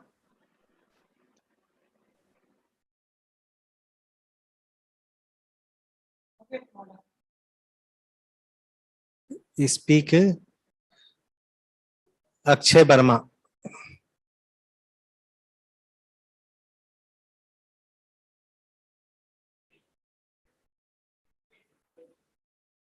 Oh. Okay. So, okay, Akshay is missing somehow due to technical problem. Akshay, we waited for you, but somehow we have not found you due to technical this glitch. We don't have control over the this system. Anyway, आपका नाम था, हम लोग सुनना भी चाहते थे आपको, आप उपस्थित नहीं हो पाए या हम लोग आपको सुन नहीं पाए तकनीकी कारणों से, फिर भी आपकी उपस्थिति थी, you are present here. So now I conclude with the remarks, but I have no question. So Chandramouli Mudgil has presented very nicely and emphasized on the importance of the Govardhan pillars and how it is related with a particular caste or the community of that area, and type of representation on these pillars were very adequately and minutely described by her. I congratulate. She was very clear in her approach, and her presentation was clear and crystal. So I congratulate her. Ajay Bajpayee, she was also very clear in her approach. It seems that she was associated with the field work or the research work minutely. She has widely covered the Nagaraja ceilings of Alampur, the representation of Naga with special reference was very there, and half human figure and half Naga figure was described. That was the attraction of her presentation, and she has explained why that is there. So she was the message she want to convey through her research paper was clear, and it is audible and understandable to the visitor audience. I congratulate Ajay Bajpayee. Rasmita Phukan, we are feeling sorry for you that you have a wonderful photographs, and due to technical glitch, some of you have not shown all that, but however, in the last you got the picture and you have explained it, Chandanaika, and that is very important. Chandanaika is very important in the study of iconography, and you have rightly chosen this figurine of the Devi, and this figurine is very important, not only the Devi Mahamat, but at the same time all the Shakti pujas, it is important, and the attributes and the vahanas associated with her. And if you see the treatment of the body of this Ambari Chandanaika, it is a very interesting. If you see the treatment of the forehead, if you see the Kirit Mukut, if you see the balay in the neck, if you see the treatment of the Bakshastalas, so you can find that it is a very important, and it is a different to the other Shakti images. So you too have presented very well. I congratulate you for your brilliant presentation. Chandana Das, yes. We all are feeling sorry for you, that because your topic was so interesting, and but we wanted to see all the visuals of the Saraswati of the early Assam page, but somehow it was not possible. Still, it is not possible, I believe. So anyway, your presentation was brilliant. You have described the Saraswati and its development in the early phases. So nicely concluded. You have really presented very well. Priya, Dr. Priya, no doubt, she is also brilliant scholar, energetic, always smiling, and with a smile she speaks in depth about the subject. Whatever she choose the subject to speak, she go in the she goes too deep in it, and it was not a new experience for us. For many years, we have been seeing her that she is a very accurate, minute, and focused on her chosen subject. And she has justified her presentation by her speech and the photographs she has shown online. Obviously, had all of you had been on the platform, you could have a better audience. So eye to eye contact could be there, but somehow it was not possible. Anyway, I congratulate all the speakers for their brilliant presentation and their approaches. Young and energetic, focused scholars like you guys will be the pillar of our art history, or the art history of the India. In particular, and in historical world, in the art historical world of the world. So all of you have bright future. I wish all the best to you for your brilliant presentation and the forthcoming deliberations. Thank you very much. I congratulate the organizers for giving you the opportunity to be there.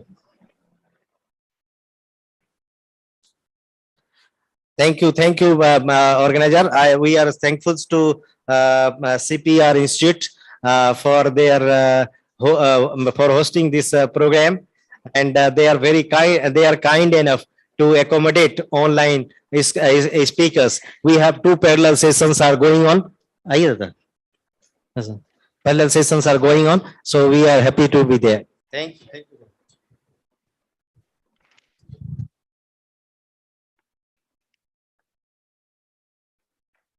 Hello.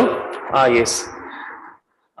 Once again, our appreciations to all the online paper presenters for their uh, interest in submitting paper in Indian Art History Congress, and I also extend my special thanks to Sanjeev Kumar Singh for conducting this online session and giving valuable inputs to the youngsters. Thank you very much, sir. Now I request Gopal Mandalji to honor the chairperson Sanjeev Kumar Singh. Thank you.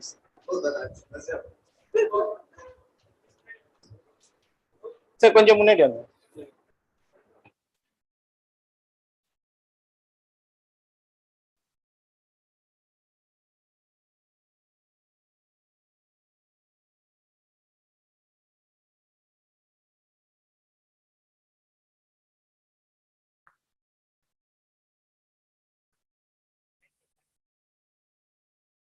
Thank you. Now we conclude this session here.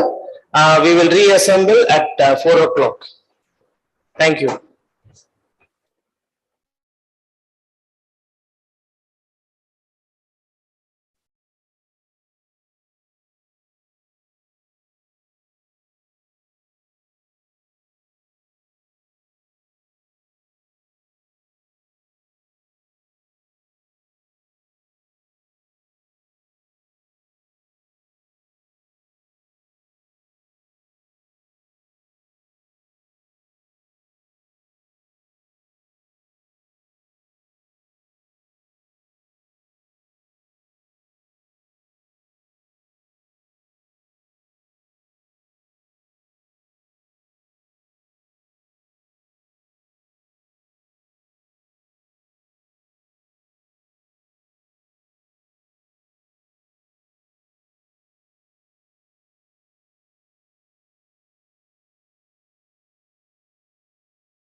Hello.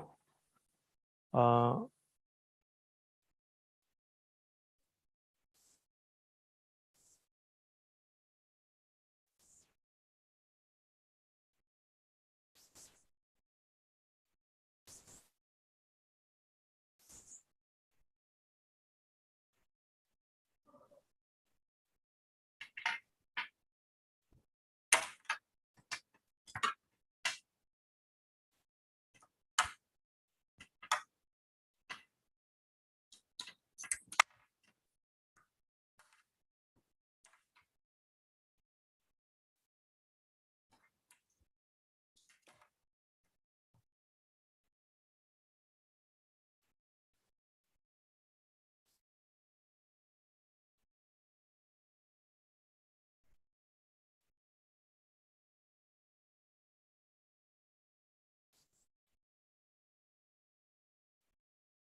Hello.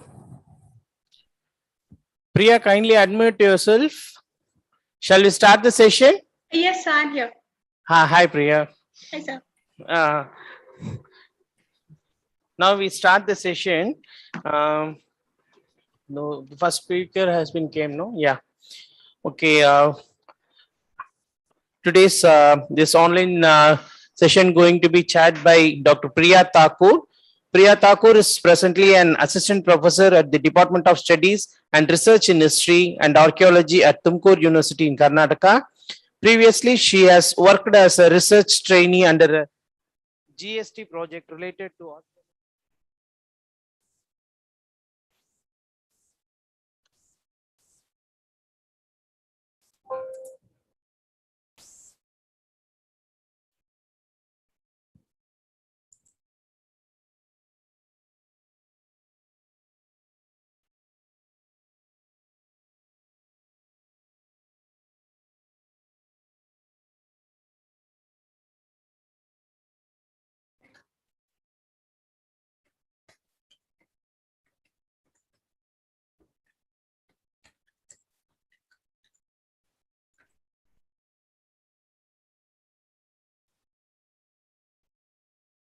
Hello, Balaji sir, you're not audible.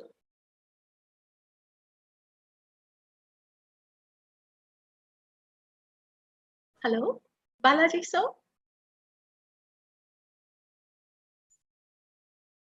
I request the host of the today's Zoom platform to make sure that the speaker is audible. We can't hear Balaji sir.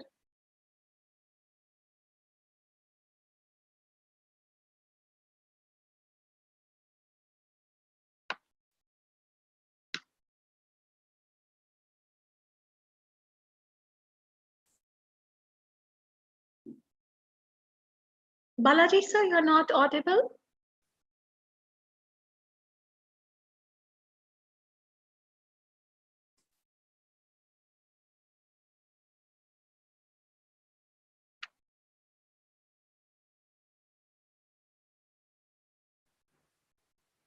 Hello. Hello, sir. Yeah. Am I audible now? Yes, sir. Yes, sir. Sorry for the interruption.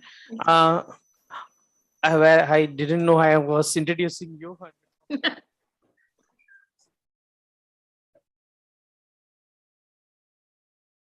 No, sir, we still can't hear you. Your voice is not audible. Wait over the audio. Okay, Priya, Yeah. you take over the session. Yes, sir. You conduct it. Sorry for Okay. this interruption. Okay, And sir. give 15 minutes to everyone, not a problem. Sure, sir. Okay. See that all the.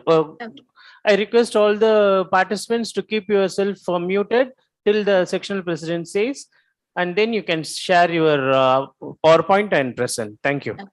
Thank you, Balaji sir. Now, with the kind permission from the organizers and the seniors in the C.P.R. Institute today, we are doing the whole session at this particular point online. And it is my honor that I have been asked to be a chair of this session. In this session, we have 8 speakers. Out of 8 speakers, let me read the names. Dr. Shreya Chaudhary, Dr. Amrita Chakraborty, Dr. Ms. Vasudha Deshmukh, Dr. Gargi Sharma, Dr. Gomti Gowda, Dr. Likhi Deka, and Mr. Anirudh Maitra, Ms. Jayaji Nair, and Ms. Pushpa Das. So these many speakers we have in this session. And as Balaji sir just instructed that every speaker will be given 15 minutes. And if time permits, I will request all the speakers to stay in the platform. And once the session is over, we will have a discussion if any questions are raised by the audience or within the group. And with this, I would like to invite the first speaker, that is Dr. Shreyash Chaudhary, who is a teacher in Calcutta University College, Kolkata. Please go ahead, Shreyashi. Thank you, ma'am. Ma'am, I hope I'm audible. Yeah. Okay. Good afternoon, everyone. Very good afternoon, Madam Chairperson. And I thank the organizers for giving me this platform to present my paper. I'll just share my screen. Just give me a second.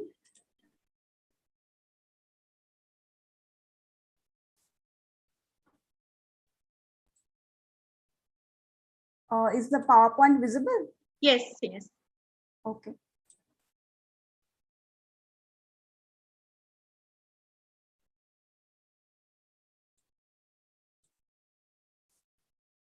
The topic of my presentation today is visualizing the earthly and the divine mother, an aesthetic appraisal of Maya Devi in the sculptural art. So I'll just give a brief introduction. As we know, a whole world of symbols and icons came into life in sculpture and painting with the spread of Buddhism. So about Buddha's life, we know little, but a wealth of literature actually grew up in the later century after he expired. And these texts, they are multi-layered and they give us a wide variety of religious taste and symbolism. So the image of Maya Devi, she is a very favorite icon of the artist who was a very special queen, wife of the chieftain Shuddhodhana and mother of Siddhartha. And she has been portrayed throughout various ages and in a very idealized manner. And she's famous for two important scenes in the biography of Buddha. Firstly, she dreamt of a white elephant that indicated the conception of the Great One. And secondly, when she was on her way from her husband to her parents' home for her delivery. So this can be seen in all the Buddhist sites, starting from Bharut. I'll go into details later on. And so as the Buddhism spread across the face of the Asian continent and down to Southeast Asia, Far East, and even in the Middle East, it inspired and influenced the painting and sculpture of countries as far away as Japan and Java, where she has been portrayed as a beautiful African woman in the prime of her life.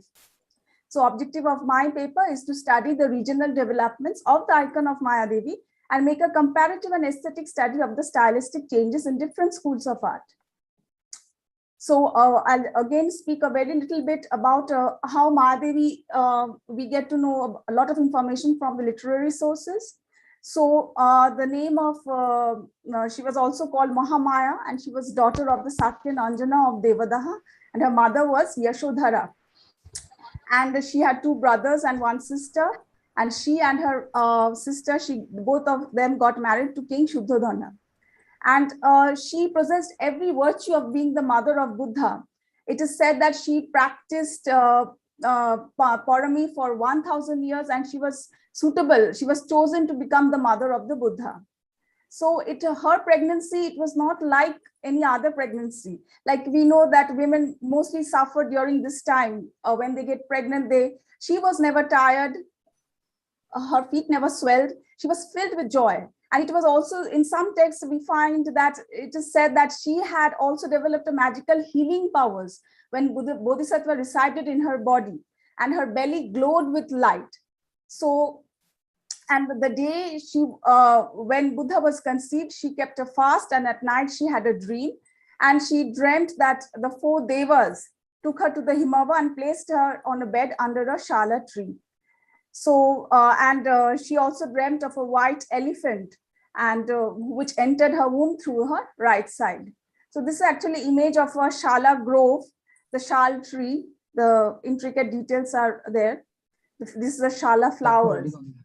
So then the next day she told the dream to the king, and from that it was heard from the prophecy that the child would be either universal monarch or a Buddha. And Again, there are various texts which say that some mention that tree can be mango, some say it will be plaksha or ashoka trees sometimes, but majority of the texts suggest that it was a shala tree. So Mahadevi, as we know, she died 7 days after the birth of Buddha, and he was reared by the affectionate Mahapajapati. So I straight away come to the various development of her icon. So as we know that it has, from the beginning, Buddhist art has traveled across cultures. It developed its character thanks to many of the pilgrims who made their journey to the east and west to propel the ideas. So I've basically looked upon these regions, and I'll try to summarize as far as possible due to paucity of time. So starting from Bharat, this is the image. It's a very well-known image, and this is depicted in a medallion. This pillar medallion narrates the queen's dream, in which a celestial white elephant is entering her womb. We can see this. This is the elephant. She is sleeping on a couch, and she's shown wearing heavy anklets, earrings, bangles, and elaborate necklace. Her coiffure is heavy and twisted. The large cushioned elephant is wearing crown-like tasseled head ornament, and one of the 3 royal chambermaids has her hand folded in pious adoration. The inscription, there is an inscription which reads Bhagavata Ukramti, or descent of the Lord. Next, I come to Sanchi. So this is again a very is a unique example of the way it is a magnificent monument and which has been preserved, and it is perfect more or less till date. So on the back side of the second architrave of the northern gateway of Stupa 1, we see Mahadevi sitting in a Raja Leela Sana, folding her right leg over, and 2 elephants are pouring water over her, as if her intention of giving holy bath to the invisible child, who is symbolically represented by the parasol. She has a very charming expression and elaborate hairstyle which adds to her grace. The surfacing of several aquatic vegetation, extended belly, perhaps indicate that she is carrying a child. There is another scene in Stupa 1 where we see the elephant is in the forepart of, and it's descending down. And here is Mayadevi, she is fast asleep. The scene is suggestive of her dream when she conceived the Buddha in her womb. The only difference with Bharat is that the attendant figures are absent over here, and the elephant appears above her feet and not above her waist, as we can see, just above her feet. And it is large in size. Next, I quickly come to Amaravati. So this is the dream of Maya.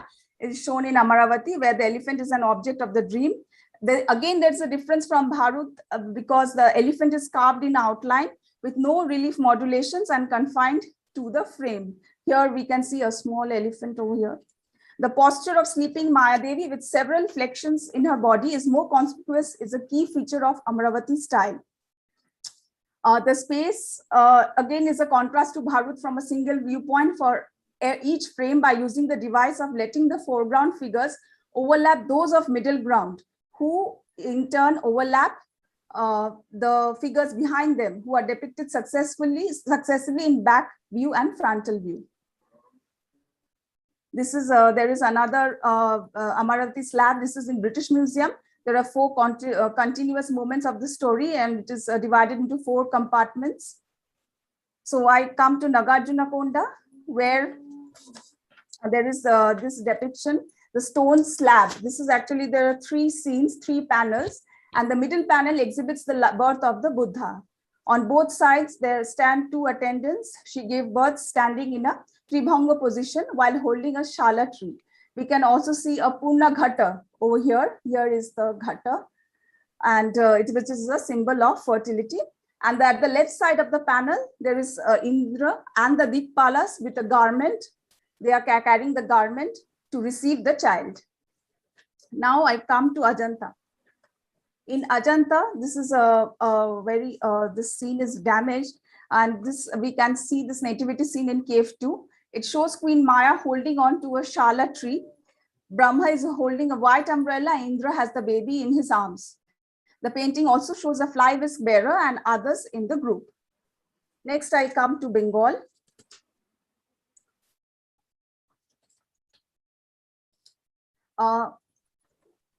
This is the image. This is a period from the Pala dynasty, and it ushered in the Pala dynasty. It ushered in a period of stability and prosperity in Bengal, Bihar region. As we know that it had trade routes and intellectual contacts throughout Southeast Asia and up to Tibet, resulting in the spread of Buddhism. Here we find Queen Maya giving birth to Siddhartha, which is carved in basalt. This is now at Indian Museum, Kolkata. In this sculpture with many figures, Buddha's mother is in the center of attention. We know that because she is the largest figure shown in this panel, in the stele. Her pose, grasping tree, recalls the image of the ancient fertility goddess, as if she's giving birth. Siddhartha, who became Buddha, we know, was born in a garden, and this is the tree is the symbol of that. She's holding to a branch. The young Buddha is shown twice. He flies out from Maya's right side. That's how he was born. And immediately after birth, it is said that he took steps in the 4 cardinal direction. This is shown by him standing atop 5 lotuses. The god Indra received the Buddha at his birth, and he's standing near the lotuses. On the right side, the god Brahma with 3 heads and Vishnu above also attend to the birth. The other small figures are attendants and devotees. Now I come to Nepal. Here, this divine conception also traveled to Nepal, where we see Queen Maya giving birth to future Buddha carved in limestone. This is preserved in the National Museum of Nepal in Kathmandu. An independent, this is actually a Maya Devi temple. This is in Lumbini. And here we see an independent goddess cult has grown around this queen. And she's revered not only as mother of Buddha, but also as a mother of Buddhism. This is located in southern Nepal, where she gave birth to Buddha, and it has become an international pilgrimage site, specifically for its function as a shrine to the mother goddess. Rather than commemorating Buddha himself, the site venerates mother who gave birth. Now I quickly come to Gandhara. This divine conception of Buddha traveled to Gandhara, where we find a number of reliefs. And in this particular relief, we find the elephant is much smaller and encircled by a halo, and Maya Devi is reclining on a couch. The artists have given more attention to the physical form and anatomical details of Maya Devi rather than the elephant. She lies on her left side, her right side somewhat forward, right leg flexed, head held high against 1 or 2 pillows on the sides next to her open left hand. Her right hand is on the mattress, slightly depressing it. She's wearing a long tunic, a wreath, earrings, collar, bracelets, and large over garment hides her feet and what may be a girt paridhana. An elephant above is wholly enclosed in an aureole in relief, except for the tip of its tongue, which protrudes slightly downwards. This is another image where she holds the Shala tree. This is a moment of giving birth. Now I come to Sri Lanka. From Sri Lanka, we get another relief sculpture. It's datable to roughly 4th, 5th century, and it's found from Anuradhapura, which shows Maya Devi being guided to the Shala grove for the birth of Buddha. Just behind her, we see an attendant is carrying a parasol over her head. Now I come to Pagan. Another nativity scene found from Minkaba village from Pagan period. This is in sandstone. 4 events related to the birth are featured on the left. The infant Buddha emerges from the side. The topmost shows 2 Brahmas, a class Brahmas, supporting the newborn in a golden next. Next are the Lokpalas with the infant sitting upon the antelope skin, while below mortals hold the child aloft in a cloth. Next I come to Borobudur, where we find the image depicts Buddha in the shape of an elephant in the upper left corner of the relief, who enters her womb while she sleeps. This is another image where we find Queen Maya traveling to Lumbini Pleasure Garden. She is seated in the right of the relief, and the king is in center, completely obliterated. She sets off in a carriage for the park, accompanied by a huge retinue. This is the 3rd image from Borobudur, which shows the queen grasping a branch, and Sakyamuni comes out from the right side. In this relief, while queen is holding to a branch, the maids wash her feet, and the newborn prince, sadly, prince, the image is actually defaced. He takes 7 steps that are marked by the lotus. Now, when we come to Angkor Wat, this is another image which is preserved now in the Bangkok National Museum. This stele represents Buddha Sakyamuni emerging from the right side of the standing mother, Queen Maya, in the Lumbini Grove. Perhaps the artist portrayed the Buddha figure in a movement to suggest what he did after his birth, that is, take 7 steps, raise his hand and point to the sky. On the lower left, a multi-headed, 4-armed kneeling deity, surely representing the god Brahma, receives the Buddha with his 2 cupped hands. Unfortunately, his legs are now worn away. The 3 other gods, all single-headed, stand just behind Brahma. Perhaps these represent the 4 Lokpalas, the regions of the 4 quarters as acknowledged in the early Pali scriptures. Now I come to Far East, where this is an image depicts the nativity scene of Buddha. This is in China, from China. It's depicted in limestone, and this is from the Ming dynasty, where we find the Maya Devi is lying down on the couch and she's having the dream. From Japan, the birth of Buddha from 5th century. This is a painting from 5th century, Muromachi period. The medium is basically a wall panel mounted as a hanging scroll. On the right side of the painting, Queen Maya grasps a tree branch while walking through the Lumbini gardens, and the baby emerges from her side. On the left, heavenly musicians play music and throw flowers in celebration as the newborn immediately takes 7 steps marked by the lotus flower and raises his hand.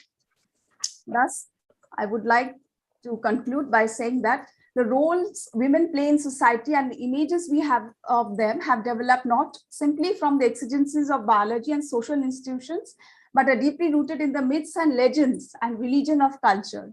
Marriage and motherhood are considered mandatory for fulfillment and identity formation in our social setup. That textual records of Maya's gestation, delivery, and death have survived for 2,500 years is nothing short of remarkable. Most of the world's historical records, rarely if ever, provided details of pregnancies or deaths in childbirth, given that such deaths were too mundane to mention in a record largely written by and for men. Thus, narrative itself is a rich and revealing source for obtaining an insight into the psychology of human mind. The many visual devices that the artist invented in creating the scenes, even though they have a cultural root, the artist gave them a graphic form with the story content. As Buddhism moved into East Asia, the icons gained in material splendor, and at the same time, inherent sensuality, even eroticism of Indian taste was suppressed. This can be seen in the representation of the image of Maya Devi. The images from India depict her in a sensual form, and in East Asia, she is depicted with much more naturalism and serenity and more human-like. While Indian cultural practices were emulated in some cases and adapted in others, the strong presence of indigenous elements cannot be denied. Thank you so much. Thank you, Shreshri, for your timely presentation. It was a very interesting talk, and we look forward to the discussion if time permits. So I would request you to kindly stay online. Okay. So I will be now requesting the second speaker, that is Dr. Amrita Chakraborty. I hope she is present there. So Dr. Amrita Chakraborty is working as a guest faculty in the Department of EIWH of the Sanskrit College and University. She did her doctorate in University of Calcutta for her thesis Dikpalas in Eastern India and Iconographic Study. She has published articles in various journals and chapters to the edited volumes. Now I will request Amrita to please continue her presentation, and please keep the time frame of 15 minutes in mind. Thank you. Yes.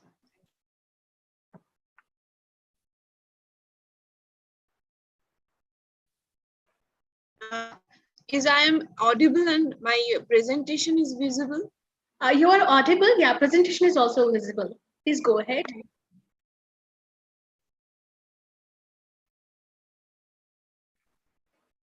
Respected person and all my audience, good afternoon. Today, the main objective of my presentation is to focus on how iconography of big palace gradually developed in Eastern India between 7th to 13th century CE. The ancient territory of Bengal and Bihar, an integral part of Eastern India. Bihar is now situated in India, whereas Bengal was divided between India and Bangladesh when both of them achieved their independence. Dikpalas are Lokpalas who are regarded as guardian deities in ancient Indian pantheon and symbolize the space found in Eastern Indian iconographical representation from 7th century CE. It is interesting that in Eastern India, in depicting Dikpala images, two different lists were followed. In Bihar, the list of Manusmriti was followed. According to Manusmriti, the 8 guardian deities are Surya, Chandra, Yama, Varuna, Indra, Kuber, and Agni. In Puranas, Surya and Chandra was replaced by Ishan and Noiri. In Bihar, their sculptures are being found. In Bihar, their sculptures are mainly found from South Bihar. The earliest representations are dated back to 7th century CE. They are found from Ganga portion of Brahmanical temple number 2 in Nalanda, lateral niches of Mundeshwari temple, monolithic pillar of Sun temple of Deobhar. The main features of these sculptures are incomplete grouping association of Dandapani Agni is not bearded. Within 8 to 9 century CE, major changes noticed in representation of guardian deities in Bihar region. These are complete group representation. They are carved either on back slab of major deities as attended or in panels of temples. Dandapani was no longer associated with guardians. Agni is bearded, both standing and seated postures are noticed. Binary arrangement follows in depicted them. These sculptures are the Munger panel,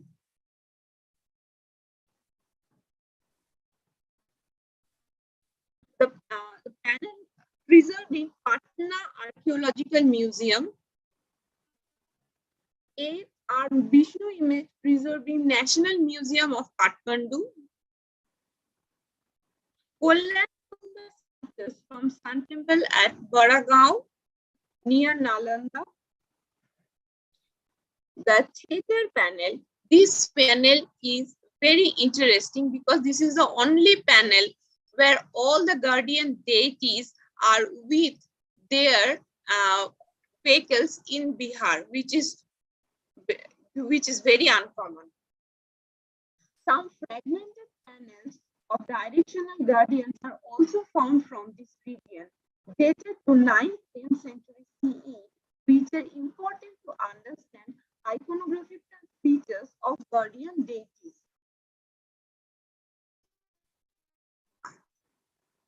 Their attributes and hand postures can be understood by analyzing the sculptural representations, as Manusmriti doesn't mention any of this.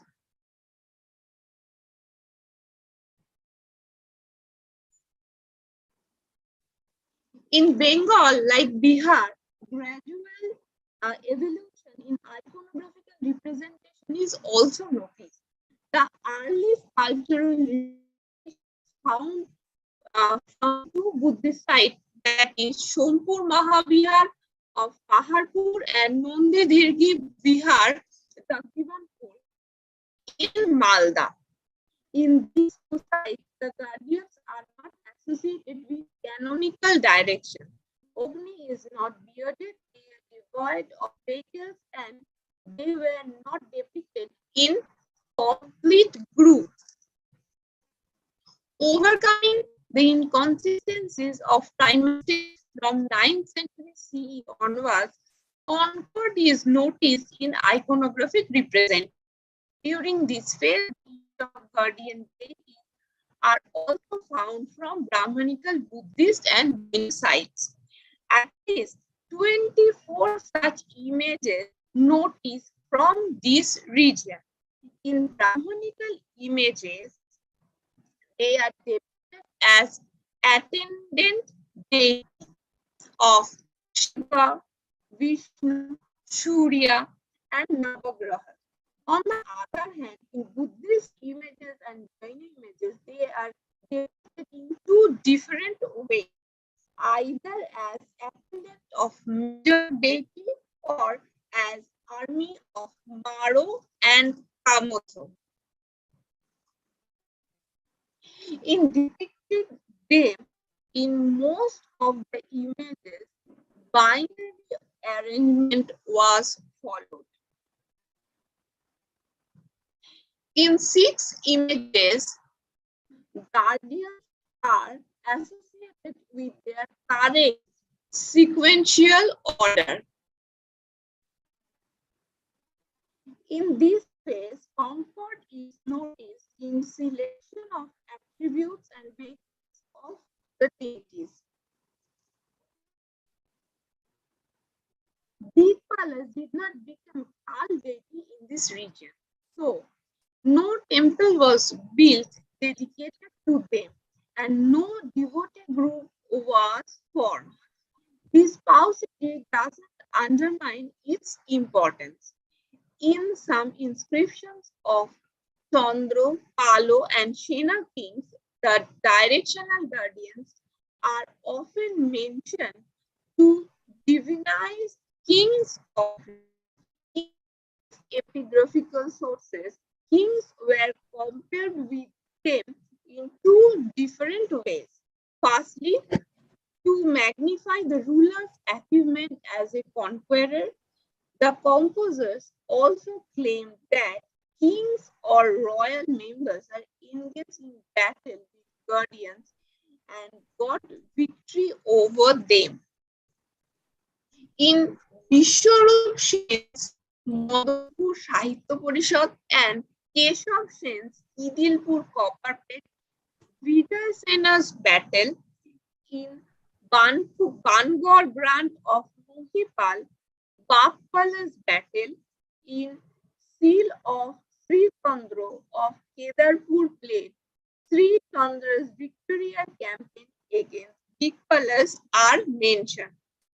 In all these inscriptions, guardians are portrayed as external powers. So, through such narratives, the composers actually proves that the king is able to protect state security from external rivals. Secondly, the second type of, now I'm throwing light on the second type of main. According to Bhagalpur copper plate of Narayan Pal, Bangor grant of Mohipal 1, Rajipur copper plate of Gopal 4 and Mohipal 6, etc. King Narayan Pal of Palo dynasty, and in Govindapur Charter, Torpondigi Charter, and Anauli plate, Lakshman Sen of Sena dynasty possessed the qualities of Dikpalas to support the world or enjoy the charms of the nines. Such kind of comparison can be found in the 9th chapter of Manusmriti. The 8 duties on which these verses focus are supporting, delighting, and bestowing benefits to the subject, collection of taxes, impartial judgment, giving punishment to wrongdoers, maintaining a finite system, and condemnation of four vessels. Such comparisons prove that the action of kings are similar to those of some gods.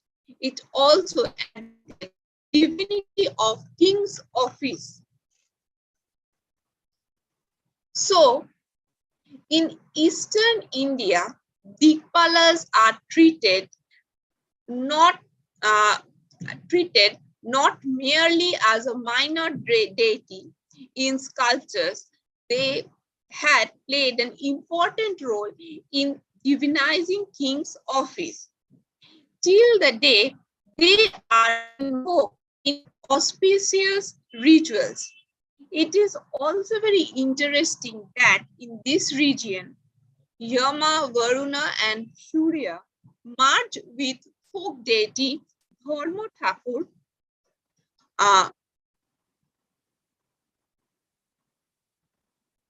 thanking you for your patience. Thank you, Amrita. That was a very timely presentation and very precise to the point. And I would request you to kindly stay on the platform. So if we get a time, we will have a discussion later. Okay, so next speaker, I think it is Dr. Ms. Vasudha Deshmukh. And I don't see her in the list of presenters on the screen. So I think probably she is not here right now. So I will move with the next speaker, and whenever Vasudha joins us, she can make her presentation that time. So the next speaker we are having with us is Dr. Gargi Sharma. Gargi Sharma is there. Yeah. Thank you, ma'am. So, Am I audible? Yeah. You're audible. So let me make a small introduction for you, Ms. Gargi. So Dr. Gargi Sharma is presently working as an assistant professor in the Department of History, Pragjyotish College, Guwahati. So Gargi, you can please go ahead with your presentation. You're audible. Just share your screen if it is there, and all the best. Thank you, ma'am. Respected chairperson, ma'am, and other dignitaries. My title of my paper is Iconography of Sculptures of Assam, Evolutions and Local Influences. I'm sharing the screen.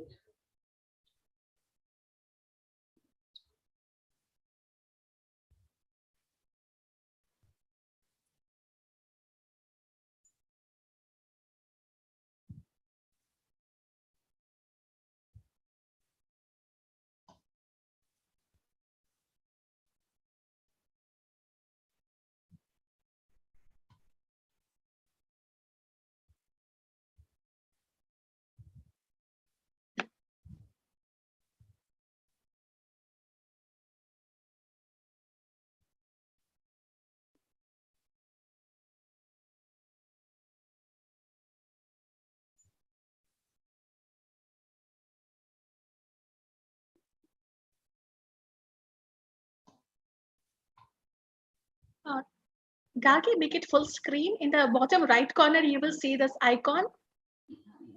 In the bottom.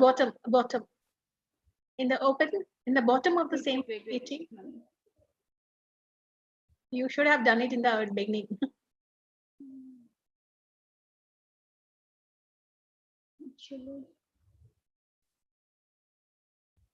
Go to the bottom where the scale is showing, time scale and other things are showing. There, the third option that will be giving you the set.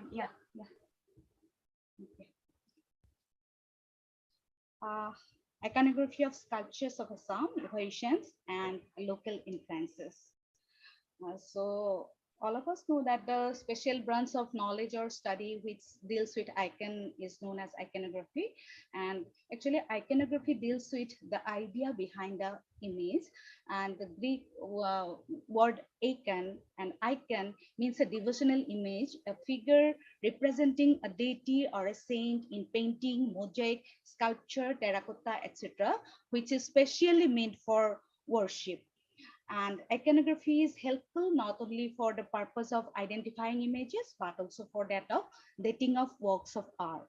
The description of a physical form of divinities for worship and meditation are given in some Puranas, Upapuranas, Tantras, and the sculptors were required to be fully thorough with the text and an expert in the technique. So R.C. Mazumdar and other scholars, we come to know that they state that up to 7th century CE, Indian art displayed an all-Indian character. However, it is from the 8th century CE that the history of Indian art begins to take a new direction. In the political arena, what we see that regional kingdoms began to assert their independent identity with the downfall of the Guptas, because the Guptas, they mainly depended on the feudal lords, and regional spirit became stronger, and this is reflected in Indian art too. So what we see in the art of early Assam, that worship of deities in their iconographic form goes back to remote antiquity in India, and both iconism and aniconism went side by side. Shiva and Devi in the form of Linga and Yoni respectively are found extensively in Assam. But the stone door frame of the Parvatiya with icons of goddess Ganga and Yamuna may be placed in 5th, 6th century CE. Here the influence of Gupta art is clearly visible in view of the similarity of the general layout of those of the Parvati temple of Nachna Kuthara, Shiva temple at Bhumara, etc. This is the stone door frame of the Parvatiya, and we can see that this exactly same door frame of Nachna Kuthara, Bhumara, etc. And we see this both goddess Ganga and Yamuna, and this is the first sculptures, earliest sculptures of Assam, of sculptures of divinity in Assam. Before that, in 5th, 6th century AD, before CE, before that, in Assam, we find some votive stupas in Sri Surya Pahar in Gwalpara and other some Linga Yoni, but as it sculptures of divinity, this one is the earliest. And we can see the clearly the influence of the classical art or Gupta art in this door frame of the Sonitpur district of Assam. So these are the Linga Yoni, some of the Linga Jonis, and some miniature sculptures that found in Ambari site in Guwahati, Assam. And an art tradition in wood and terracotta probably existed in Assam prior to the 5th century CE. This form might have found expression in stone under the classical influence of Gupta art. So we can see this in Deopani area of Assam, Upper Assam. This is the image of Harihara, and we can see that this is quite like wood carving rather than stone carving. And influence of the Eastern Indian school of medieval art, ISMA. Assam's neighboring area, Bengal, witnessed the regional variations in art from the Pala rule. Under the patronage of the Pala rulers, a new local idiom of expression evolved, developing its own characteristics. This school had continued for almost 400 years till the coming of the Turko-Afghans. This school of art came to be known as the Eastern Indian School of medieval art. The Palas ruled in Bengal and Bihar for the entire period, that is from 8th to 12th century CE, and occasionally exercised suzerainty over Assam. Up to 8th century CE, Assam witnessed as the contemporary Bengal a sculptural style which continued the classical tradition but was greatly influenced by local idioms. Influence of local tribal style on some sculptures of Assam is clearly visible. The Eastern Indian school of medieval art penetrated into the early medieval Assam was proved by the sculptures of Sri Surya Pahar and Nanat of Hosai district of Assam that belong to 8th century CE. So this is one that figure image of Vishnu found in Upper Assam Deopani area. Here we can see that thick lips, flat nose, robust body. So we can see some local spirit in this type of sculpture.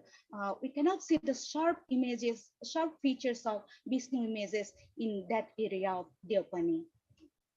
So the development during this period, regional spirit gradually took root in Indian life. Though the Guptas were very powerful and conquered almost the whole of India, they depended mainly on feudal lords who were powerful enough to declare their independence. This may be a factor for the growth of regional development. And in the field of language too, we can notice that the spirit of regionalism. Chinese pilgrim Yuan visited Assam and states that the language of the region was little different from that of mid-India. The inscriptions also prove that the rulers of early Assam patronized building of temples. We have evidences that kings of early Assam like Banamala Varman, Ratnapala, Gopala Varman, they constructed series of temples, mainly Shiva temples. So master architects probably and sculptors probably came from outside Assam, and they were honored, and their work was appreciated.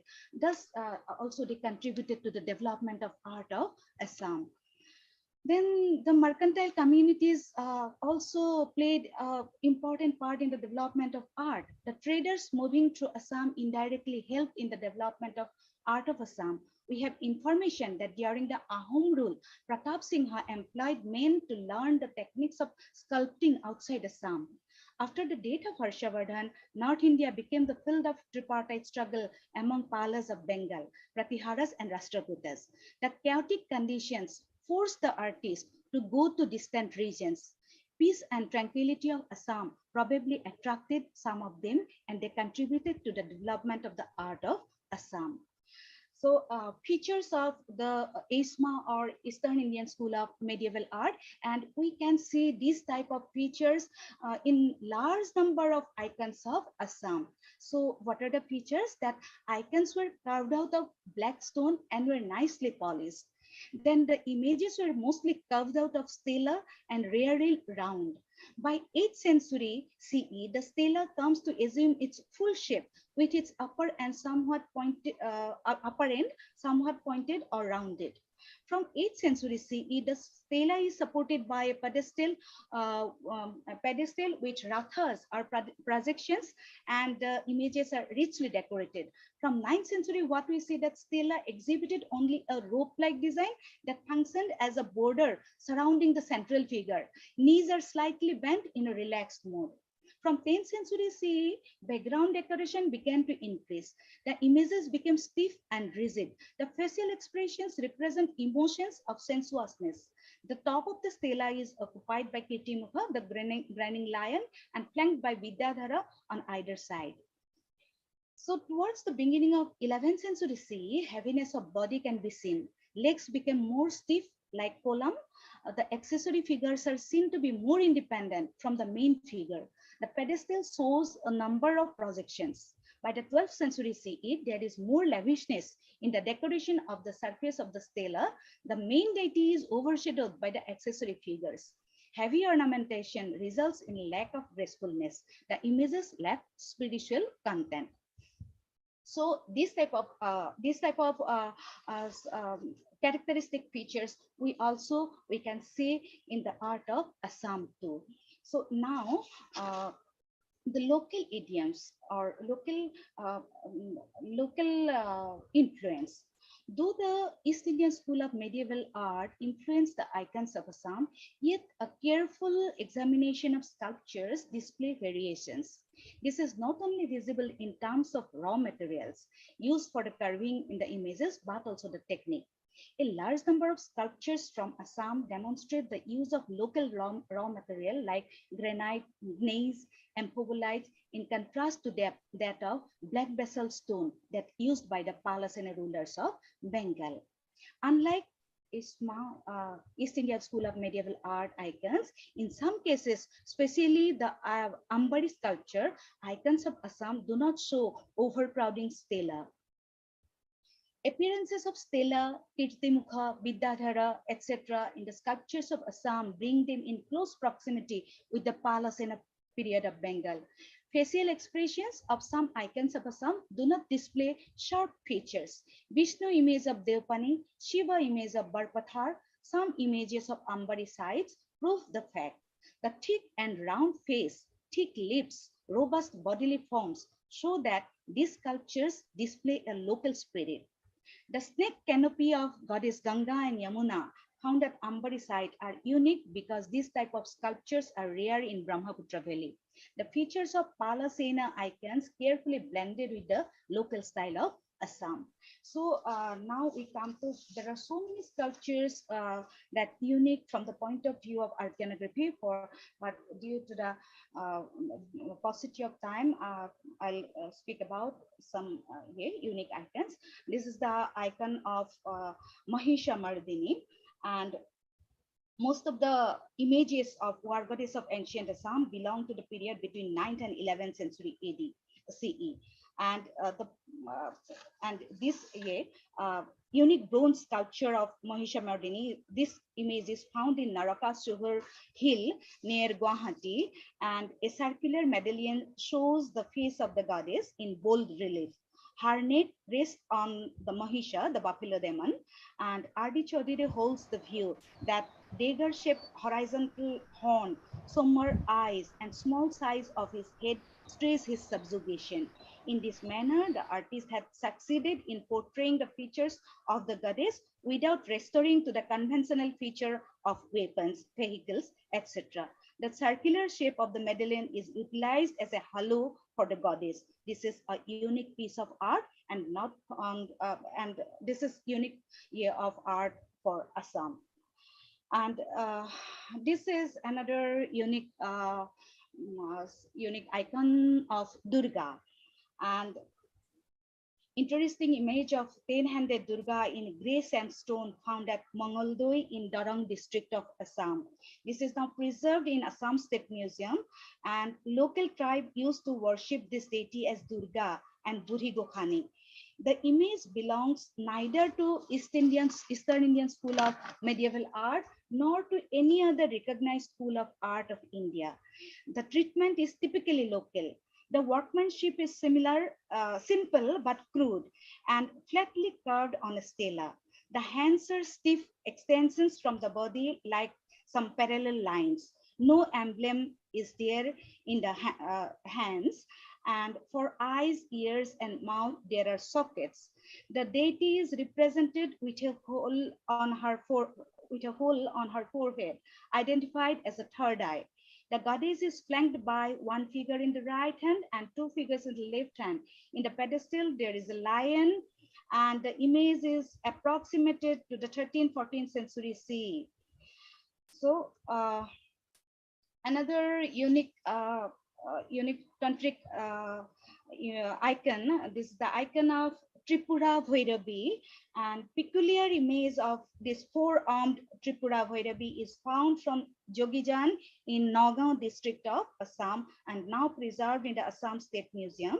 The goddess wears Jata Mukuta, Mundamala, and it is very interesting that on the stela there are some small images of Saptamatrikas, such as Vaishnavi, Kaumari, Maheshwari, Brahmani, Chamunda, etc. And in between the figures of Saptamatrika, miniature Bhairavas are seen seated on Pretasana. This image is assigned to 10th century CE, and this type of image of Sakta Tantric goddess is very rare in Assam. And from the iconographic point of view, this image has great importance.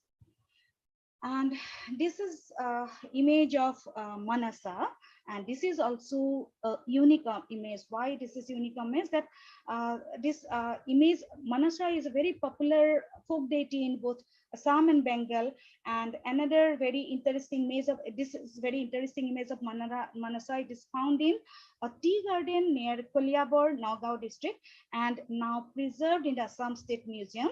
The Vahana of the deity is an elephant, which is an exception. So this is an exception because nowhere we have seen that Manasa's vehicle as elephant.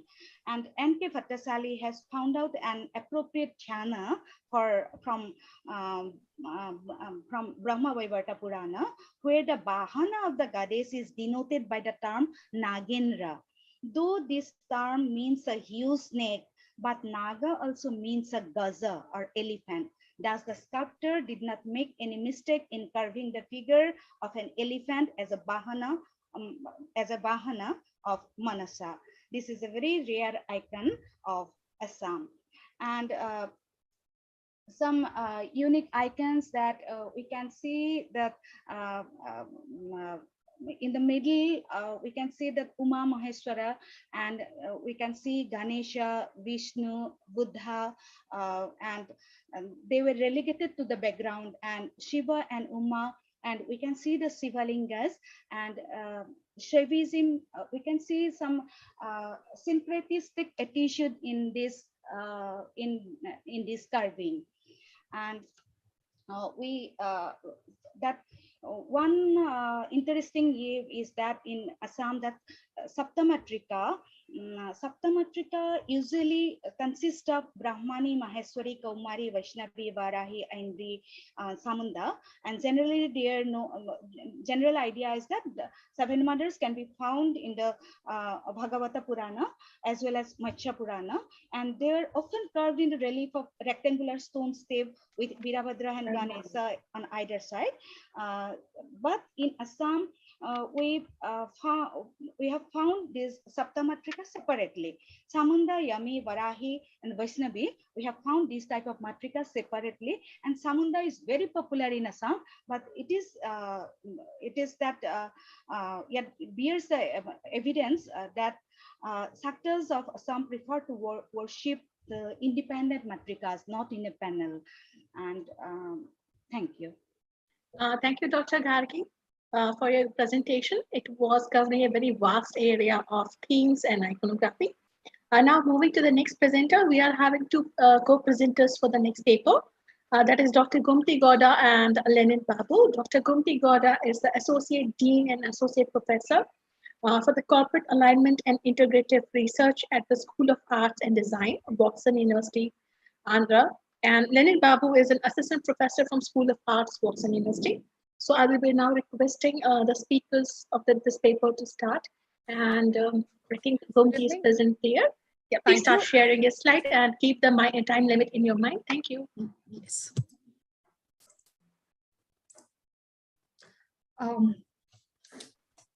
Is my presentation visible? Yes, yes, yes. Please go ahead, ma'am. Thank you. With the permission of the chair, I would like to start my presentation. Very good evening to everybody. So our topic is on Shiva as Lingotbhava Murti in Andhra Pradesh and Telangana. So in Andhra Desha, the cult of Shiva was prevalent from the early times, and the early images are represented in the Swayambhu Linga, Mukhalinga, Rudralinga in the temples of Andhra Pradesh and Telangana. The Lingotbhava Murti is very popular in South India and can be commonly seen on the Gopuram and walls of the prominent Shaivite temples, mainly in the states of Tamilnadu, some parts of Andhra Pradesh, Telangana, and Karnataka. So let me just take you to the mythology of Lingotbhava, which is mainly related to a Puranic story where the ignorance of Lord Brahma and Vishnu are removed. The story goes this way. According to the Puranas, Shiva is said to have appeared as a blazing pillar of fire of infinite expanse to teach a lesson to Brahma and Vishnu, who challenged Shiva's greatness. Shiva, who enlarged himself in a huge and immeasurable column form, asked Brahma and Vishnu to trace the head and the foot so that either one of them could be great. In case they fail, the greatness of Shiva should be acknowledged. Vishnu assumed the form of a Varaha to delve deep into the earth to reach the unfathomable abysses and trace Shiva's foot. Brahma as Hamsa flew up to reach the summit. However, Brahma tricked and deceived, saying that he had found the crest of Shiva, to which the Ketaki flower served as a witness.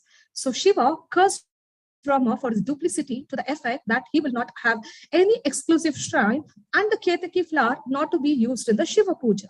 Both the gods cast their pride off and realized the eminence of Shiva. And this story is recounted in the Vayu Purana, Kurma Purana, Linga Purana, and Shiva Purana. And let me just talk about the iconography. According to the Agamas, the Lingotbhava Murti should be placed in the niche of the western wall of the Garbhagriha of the temple. And according to Amshu Vedagama, Shiva should be in the form of Chandrasekhara, should be carved on the front of the linga. And as per Karanagama, at least 1/5 part of the linga should be carved on the top, and the bottom should be left open without a sculpture. The flying swan soaring upwards should be on the top right section, and the burrowing boar delving deep into the earth should be on the left bottom section, and the figures of Brahma and Vishnu in the Anjali pose should also be sculptured on the right and left of the linga. And the 4 hands of Shiva, amongst the 4 hands that needs to be depicted, one should be in Abhaya, another in Varada, the third should carry the Parashu, and fourth, the Krishna Murga. Our paper attempts to see this episode through visual representation in art with regional variations from examples of Andhra Pradesh and Telangana. The first example is from Mughal Rajpuram caves, and the Mughal Rajpuram caves are 5 rock-cut cave temple groups located in different parts of Vijayawada, Andhra Pradesh, which is dedicated to Shiva, and they were excavated during the Eastern Chalukyan reign or the Vishnu Kundin's rule. They are generally dated to about 7th century. Here, you can see that the representation of the Shiva is in the form of a linga, and then the representation of Brahma and Vishnu in human form can be seen on either sides. And then our next example is from Pushpagiri Vaidyanatheshwara temple, and Pushpagiri temple is located in the Kadpa district in Andhra Pradesh, which is also said to be around 7th century CE. Here, we found out a loose image of Lingotbhava Murti, which was preserved in the temple at Pushpagiri. Here, you can see that in the oval-shaped slit portion, Chandrasekhara is represented up to the ankle level. In his 4 hands, he carries the parashu in the right and Mruga in the left upper hands, while the lower hand is in the Habaya Mudra, the lower left is in the Katyavalambita Mudra. He is adorned with a tall Jatamukuta, Makara Kundalas, Hara, Ignopavita, Keyura, Kamkana, and Kativastra. At the bottom, you can see that Varaha, Vishnu in the form of Varaha, is represented with a human body and Varaha head. In the 4 hands are represented the Shankha, Chakra, lower hands with an indistinct object which probably indicates the act of digging. This vigorous posture of the figure is noteworthy, and at the top, Brahma is represented in the form of an Hamsa. The next representation is from Draksharamam Bhimeshwara Swami temple, which is located in Kakinada, East Godavari district of Andhra Pradesh. The image of the presiding deity Bhimeshwara Swami is enormous and measures 14 feet in height. We could find 2 representations at 2 different places. The first one was on this miniature shrine, which was located inside the temple. Here we can see Shiva as emerging from the linga. Brahma and Vishnu are represented on either sides in a submissive gesture.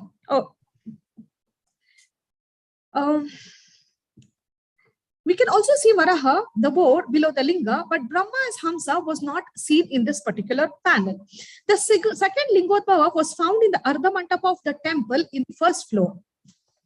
And this looks like a very unique sculpture because we can witness the blazing form of fire in the form of linga. Shiva is represented with 2 hands. Brahma, Vishnu are shown in Anjali Mudra. The board is below the pillar, while the swan is represented on the top of the pillar. The special aspect of this representation is the sun and the moon. The sun and the moon, the sun signifying the permanence and immortality, and the moon representing recurrence and rebirth. The next example is from Samarlakota, Chalukya Kumaraswamy Sri Bhimeshwara Swami Vari temple, and the presiding deity is, of course, Lord Shiva. The miniature shrine placed in the temple present shows Lingotbhava Murti, and again attributes to the same story of Lingotbhava, where Shiva as Chandrasekhara Murti is depicted, while Brahma and Vishnu are shown on either side. This interesting image is from Chandol, Guntur. So it was a very 10 feet rare Shivalinga from 12th century, and according to inscriptions, this temple was built by Kulatunga Rajendra Chola, a Velanati chief. We also found 2 representations, one on the right entrance wall of the temple where Lingotbhava was placed on the niche, and Shiva was represented with, this is the niche of the temple where Shiva is seen represented with 4 hands, and only the aniconic representation of Brahma and Vishnu were represented. The second one was a loose sculpture around 10 feet in height, but the representation of the Lingotbhava seems to be very small in proportion to the size of the linga as to the one that was found on the niche. The next one is from Peddamudiyam Muktanishwara temple from the Kadpa district. On the north wall of the temple, we found again 2 representations of Lingotbhava. It was a very simpler version showing only Shiva Chandrasekhara in the slit portion of the linga. Brahma and Vishnu are represented in the aniconic form. The second one, which was an uploaded image has the iconic representation of the Trinity representing the Lingodbhava. The next example again is from Vijayawada. This particular Lingodbhava Murti was brought from the Kondapalli, Ibrahimpatnam, dating which is ascribed to 14th to 15th century. Here we can see that Shiva is emerging as Chandrasekhara, his feet being shown, and the uniconic images of Brahma and Vishnu were represented. Then this particular example is from Satyavolu Ramalingeshwara temple, which was built by Badami Chalukyas during 6th, 7th century. Two representations were found out, one on the wall and other on the pillar inside the Ardhapantapa. Shiva here is represented with two hands in the Abhaya and the Varada Mudra, along with the uniconic representation of Brahma and Vishnu. And this particular image is from Sri Shailam, the finest of all the temples, with the inscriptional evidence saying that it was from the Shatavahana dynasty, which the temple seems to be existent from 2nd century. And most modern additions were done during the time of King Harihara of Vijayanagara Emperor. And this particular image was on the North Prakara wall of Mallikarjuna temple. Here we can see Shiva as Chandrasekhara, but here we can see two different representations of Brahma and Vishnu in the uniconic as well as the iconic form. Then I move on to the Swarga Brahma temple from Telangana, built around 7th century, a very important shrine which is situated on the bank of river Tungabhadra. So here the representation is on the northernmost facade of the Swarga Brahma temple. Then here you can see that the pillar is surrounded by spirits of fire.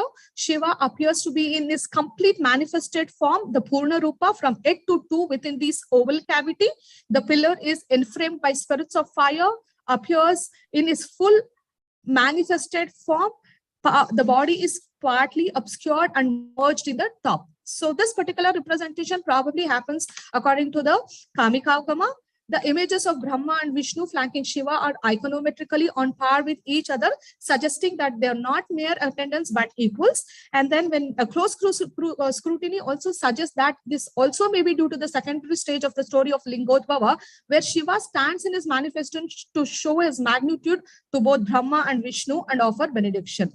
Now, I move on to my last example, which is from Pachala Someshwara from Nalgonda in Telangana, which is a temple dedicated to Lord Shiva and is situated in the Nalgonda district. And this beautiful temple was constructed by the Kandur Chola kings during the 11th century AD. And in this particular frieze, you can see that the upper portion represents the Shiva Lingodbhava Murti, where you can see that Shiva is represented in the Lingodbhava, but the speciality of this particular Murti is that a pedestal has been attributed with also a lotus, being lotus pedestal, which has been given by the artist. And Brahma and Vishnu also represented in human forms, with Varaha also shown as 4.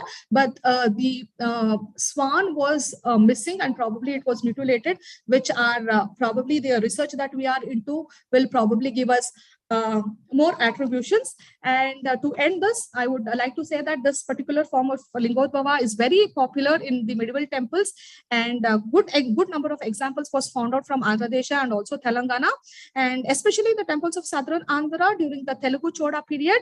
Lingodbhava Murti seems to have been frequently represented, but in temples of Vengi Desha during the Chalukyan period, Lingodbhava form was not represented, is our part of research that has been conducted. So I stop at this point. Thank you very much. Thank you, Dr. Gomti. That was a very precise and interesting presentation, and you finished well before in time. So I hope the next speaker, Dr. Liki Deka, is already present here. Thank you, madam. So Dr. Liki Deka, I think you are here. Yes, ma'am, I'm present. So I will just make a small introduction for you right now before you start your presentation. So Dr. Liki Deka is currently working as an assistant professor in the Department of History at JDSG College, Bokakat in Assam.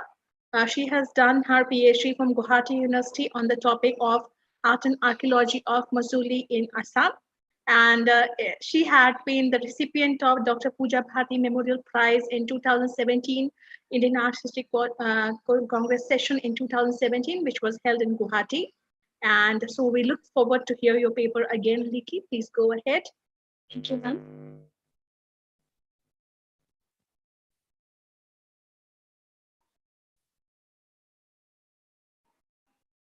My presentation visible? Yes, yes, please go ahead.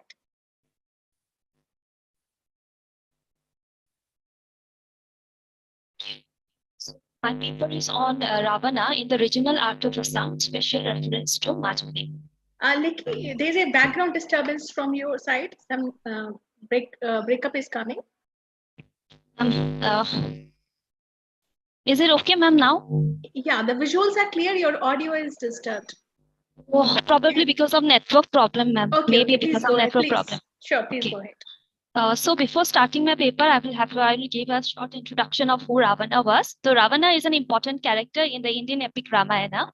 In the epic, he is introduced as the antagonist or villain, who, enchanted by the beauty of goddess Sita, abdicates her forcefully in order to marry her. So goddess Sita was the wife of Lord Rama, was later rescued by her husband with the help of Hanumana and his army of monkeys.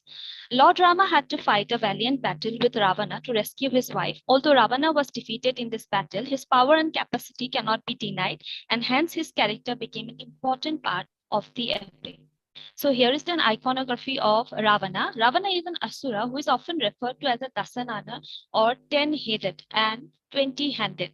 An iconographical description of Ravana as provided in Tulsidasa's Ramacharita Manasa described the asura as follows. Kalpai Muni Sunu Raja Bayana Nisachara Sahita Samaja Dasasil Tahe Bis Puja Danda Ravana Nama Bir Baribanda. O sage, in due time, I tell you, this king with his family was born as a demon. He had 10 heads and 20 arms. His name was Ravana. He was a formidable hero. So whenever parts of Skandas were adopted from the epic Ramayana to be portrayed in any form of art, be it visual or performing arts, the character of Ravana occupies a very central part, and hence utmost importance is given to his iconographical details. Efforts were always made to stick to the details as provided in the text. However, despite that, minor regional variations often seems to exist. A similar regional variation is noticed in the portrayal of the Ravana characters in the Mask of Majuli, Assam, and an attempt has been made in this paper to discuss the variations in details. So, before discussing about the iconography of Ravana, it is important to know about the development of the mask-making craft in Majuli. So, the development of mask-making craft could be traced back to c. 16 to 1700 CE that began with the advent of the Neo-Vaishnavite movement launched in Assam under the leadership of Srimanta Sankardeva. One of the most significant reasons behind the development of the Neo-Vaishnavite movement was that Srimanta Sankardeva wanted to educate the masses about the rich cultural heritage of Assam that has remained ignorant so far. With this view in mind, he began the practice of manuscript painting in Assam. The manuscript contained themes from the epics and Bhagavad Purana, which were made more attractive with paintings to attract the readers. Soon Shankardeva realized that the most efficient method of learning is through entertainment, and so he believed that the stories in the manuscripts will reach out to more audiences if they were enacted in the form of dramas or bhavanas. Thus began the practice of performing dramas, which were popularly known as bhavanas and ankiyanas. So in order to make the characters of the bhavanas more lifelike and appealing to the audiences, soon the craft of mask making began to develop. Over the years, the practice of mask making has developed as a hereditary art form among the inmates of Sri Sri Samaguri Satra of Majuli. The bhavanas often adopt their themes from epics like Mahabharata and Ramayana, and sometimes from Bhagavata Purana as well. In Majuli, mainly three types of masks were used in dramas, which were classified as Somukha, which were the large one-piece masks. Then there are Lotokai Mukhas, which were assembled masks, and Murmukhas, that is the smaller variety of masks representing only the head portion. So Ravana masks are found in all the three varieties. So this is a depiction of Ravana mask in Somukhas. I will not go into details here. I will just show the variants. And this is the Lotokai mask of Ravana. If you can see that here, as this is an assembled mask, the head portion is prepared separately and the body portion is prepared separately. Body portion means the hands. The 18 hands are prepared separately, which were later tied on the back of the artist, and the last two hands, the artist uses his own hands as the 19th and the 20th hands. So here is the Murmukha. So in the Murmukha, there are three varieties of Murmukhas, that are Murmukhas with neck, Murmukhas without neck, and Efolia Mukhas. And of these, we have found Ravana Mukha on only one variety, that is the Murmukha with the head portion. So if you can see the figures, the difference is quite visible about the visibility, sorry.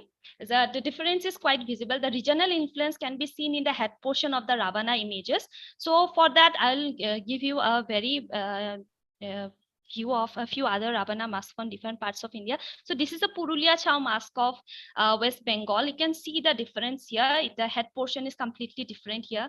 Similarly, if we see this is from a Ravana mask from Gwalpara district of Assam.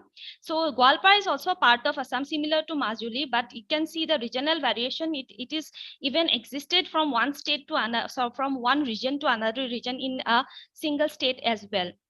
So here is another mask or Ravana mask that has been collected from Meghalaya, the Meghalaya state of Assam. And here also we can find the difference here. That means if we see that all the masks, probably in every state, the particular, the head portion, the representation of the 10 heads are always given in horizontal manner. Whereas in case of Majuli, the representation is always given in a circular manner, where the middle head was kept larger in size than the heads surrounding the center head on all the sides.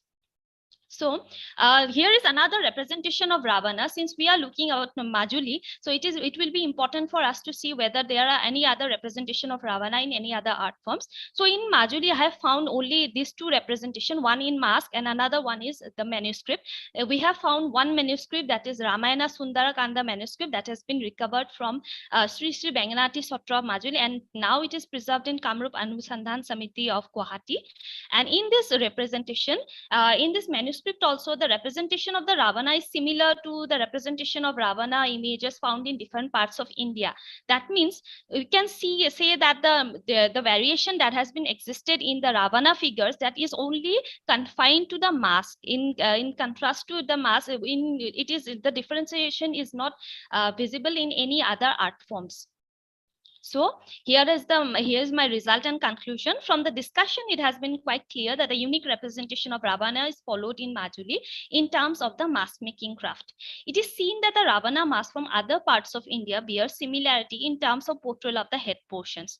In the varieties of Ravana masks from different parts of India as well as Assam, the 10 heads of the Asura are placed in horizontal manner except for the masks of Majuli. In Majuli, the Ravana masks are portrayed in a way where instead of placing all the 10 heads horizontally, the mask maker followed the technique of placing the 9 heads in the circular manner around the 10th head at the center. And I think the differentiation is there because probably so that it would become easier for the artist to perform during their performances, because if the heads were placed in a circular manner, they will cover less area and it will be easier. The weight will be reduced and it will be easier for the artist to make movements during his performances.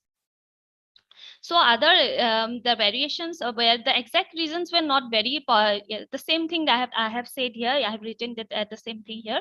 The next difference is that is the portrayal or is the presentation of the mask. If we see the use of colors, the Ravana mask of Assam are used of Majuli are colored in blue color, which is representation of the Rodra Rasa or the Bibhatsa Rasa of Bibhatsa Rasa, which are always represented in blue color. And apart from that, if we see the representation, the coloring portion or anything that has been done very beautifully and very profoundly it is done in comparison to the mask of other mask of Assam. Like for example, if you see the mask of Gwalpara district, the coloring portion is not done very precisely. It seems that the artist has just smeared the color over the faces, over the portions. But in contrast to it, the Majuli mask, the coloring portion, the decoration, everything has been done very precisely.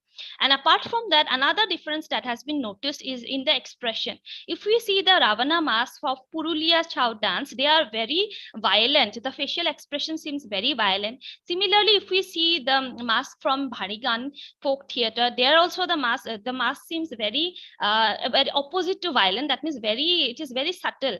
Similarly, if we see the mask from Meghalaya area also, it is very subtle. The expressions are very subtle, very cool and calm. It doesn't look like an Asura at all. But in contrast to it, the mask of Majuli, the representation or the expression or the facial expression of the facial expression, it can be seen that it is between violence and calmness. That means it is a very balanced. The mask of Majuli are portraying a very balanced kind of emotion in their in the portrayals. So this is only my paper.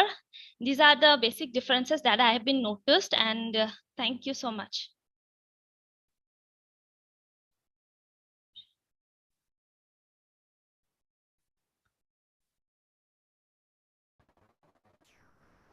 Hello. Yeah, hello. Thanks, Aliki. Now, it was a very timely paper finished, and it was a very interesting theme also. Now, moving on to the next speaker, we have with us right now. It is Dr. Aridha. I think Aridha is here. Yeah, Aridha Yes. Mehta is there. So just let me have a small introduction of the next speaker. So we have with us now Dr. Aniruddha Mehta, who is pursuing his PhD research and is also working as an assistant professor in the Department of History, Diwan Abdul Ghani College at Hariampur at West Bengal.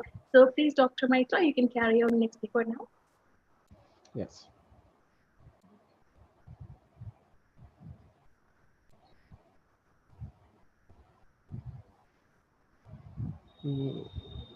Share করব কি করে?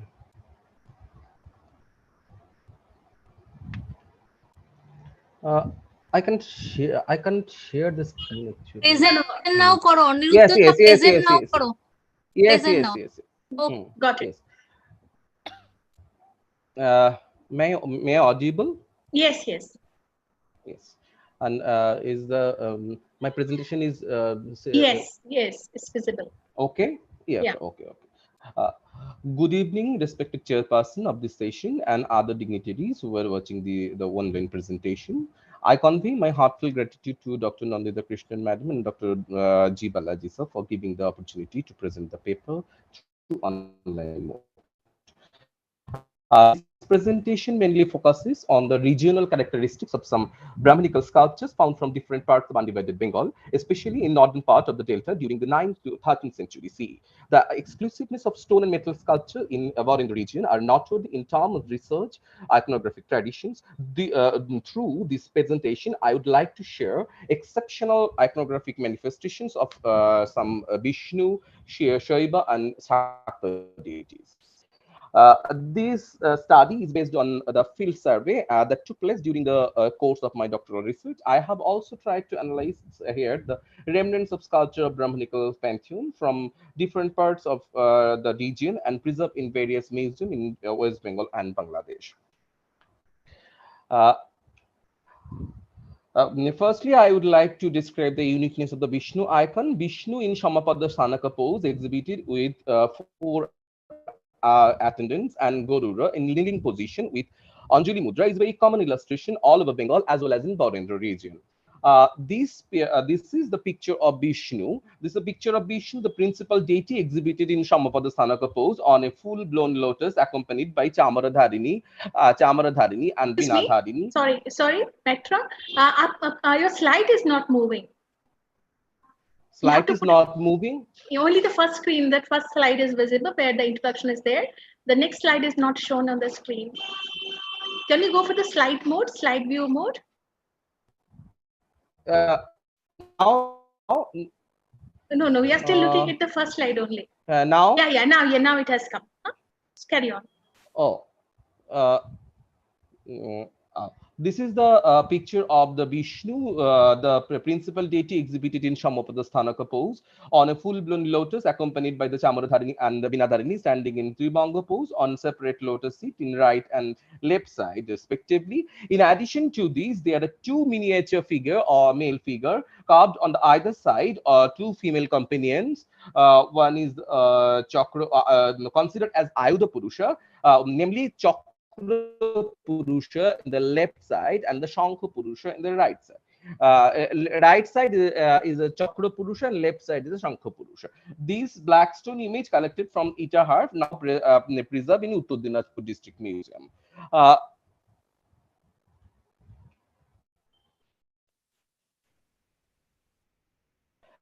This is the two picture.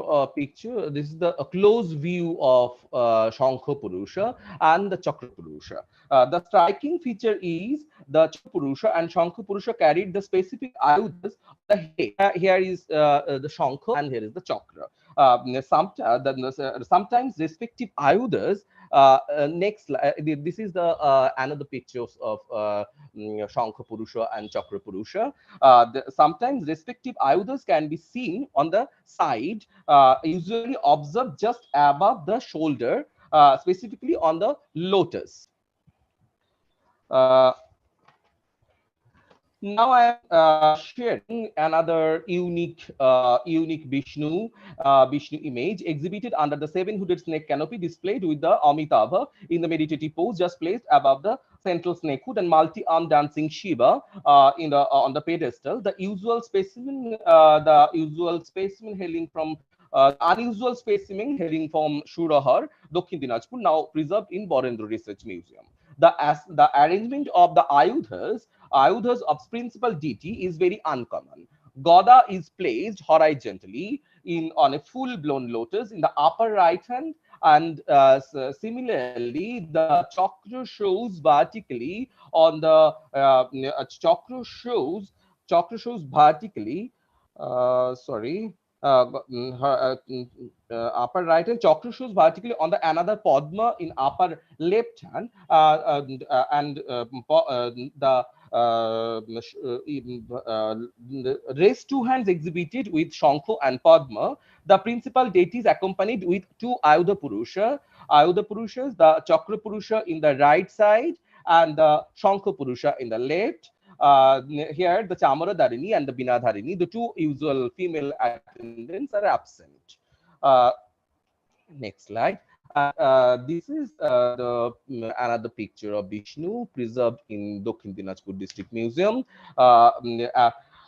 collected from the Gangarampur, accompanied by two companions, but they are not Chamradharini and Binadharini. The female on the right side may be Shubhadra, represented with bun-shaped coiffure, holding chori in her right hand, and left is facing upwards, holds an indistinct object, maybe lotus. The male attendant in the left may be Balarama standing in Akimbo pose, stretched the right and upwards, and also hold the indistinct the object may be lotus. According to the description of the Agni Purana, this form is considered as a Trilokya Mohana Vishnu accompanied by the Balarama and Subhadra. This is the picture of the massive stone image of Vishnu in Trivikrama form, hailing from Tenahari and Raiganj at Raiganj of Uttar Dinajpur district, now kept in local temple is a very unique example of in the context of the iconography in this region. The crowned head of Vishnu is placed on the semicircular nimbus, flanked by the two attendant deities Chamaradharini and Binadharini in the right, and Chamaradharini and Chakra Purusha in the right side, the Binadharini and Shankha Purusha in the left side. The most exceptional feature of this image is depiction of the Dashavatara form of the Vishnu on the two sides of the elliptical stela. Matsya, Kurma, Baraho, Nrishima, and Bamana are carved on the right side, and the Parashurama with battle axe, Rama, Balarama, Buddha, and Kolki have displayed in the left. Two of the principal, stylistically, the image may be placed on the 10th or early 11th century CE. Images of Shiva are also characterized by the regional distinctiveness, like the image of the Vishnu discussed above. And as an instance of the regional distinctions, I would like to discuss here some rare images of Shiva. One lingo is made of sandstone engraved with the bust of a four female figure in the Anjali Mudra on a double petal lotus. Lying on the open field in front of a house of Dehaban, Dakhin Dinajpur district. This type of image is called Lingo with Shakti, which is very common tantric illustration of God Shiva in conjunction with Shakti in Borendra, while this type of representation is very rarely found in southern Bengal. Some Aghara sculpture have come to light from Rajshahi district of Bangladesh, Gangarampur Topon of Dakhin Dinajpur district, and Raiganj Uttar Dinajpur district in West Bengal. Exceptional iconographic representation of 11th century CE. According to the Prapancha Shara Tantra and the Sharada Tilaka Tantra, suggested that the Aghara should be 8-armed, carrying different weapons like kharga, bana, damaru, etc. There is no doubt that the artist of Barendra followed the instruction of two above mentioned texts, but it is very much significant that the most of the images from Barendra are 10 arm, but other features remain intact according to the text. Now, I would like to share the picture of recently found Aghara image one by one. This is the picture of 18 armed Aghara, 18 armed Aghara hailing from Bhayor of Dakhin Dinajpur district. It is a rare illustration of Aghara image according to the Dhana delineated in Shirsha Pancharatra. Enamul Haq identified the image as Bhairava, but image should be identified as Aghara because all the symbols of the god are clearly exhibited here. Hornbull is also noticed. Hornbull is also noticed on the between the two legs of the deity. The scene of the burning ground could not be observed here, being suggested for the Bhairava in the Hoya Pancharatra, Hoya Shisha Pancharatra text. And these are the picture of Aghara sculpture from Gangarampur, Uttar Dinajpur and Rajshahi, Bangladesh. This is the picture of the unique image of Aghara in Protalira posture, who is carrying different weapons like Kharga, Bana, Damuru, etc. and trampling the demon who being preached by the Shula from Gangarampur, now kept in the Dakhin Dinajpur District Museum. Surprisingly, the demon is bearing blister marks of all over the body. This is the picture of Aghara kept in the Uttar Dinajpur District Museum, Raiganj. The Aghara wearing the garland of Ghanta instead of the Nirmundamala, and the Ghanta is also observed as an earring.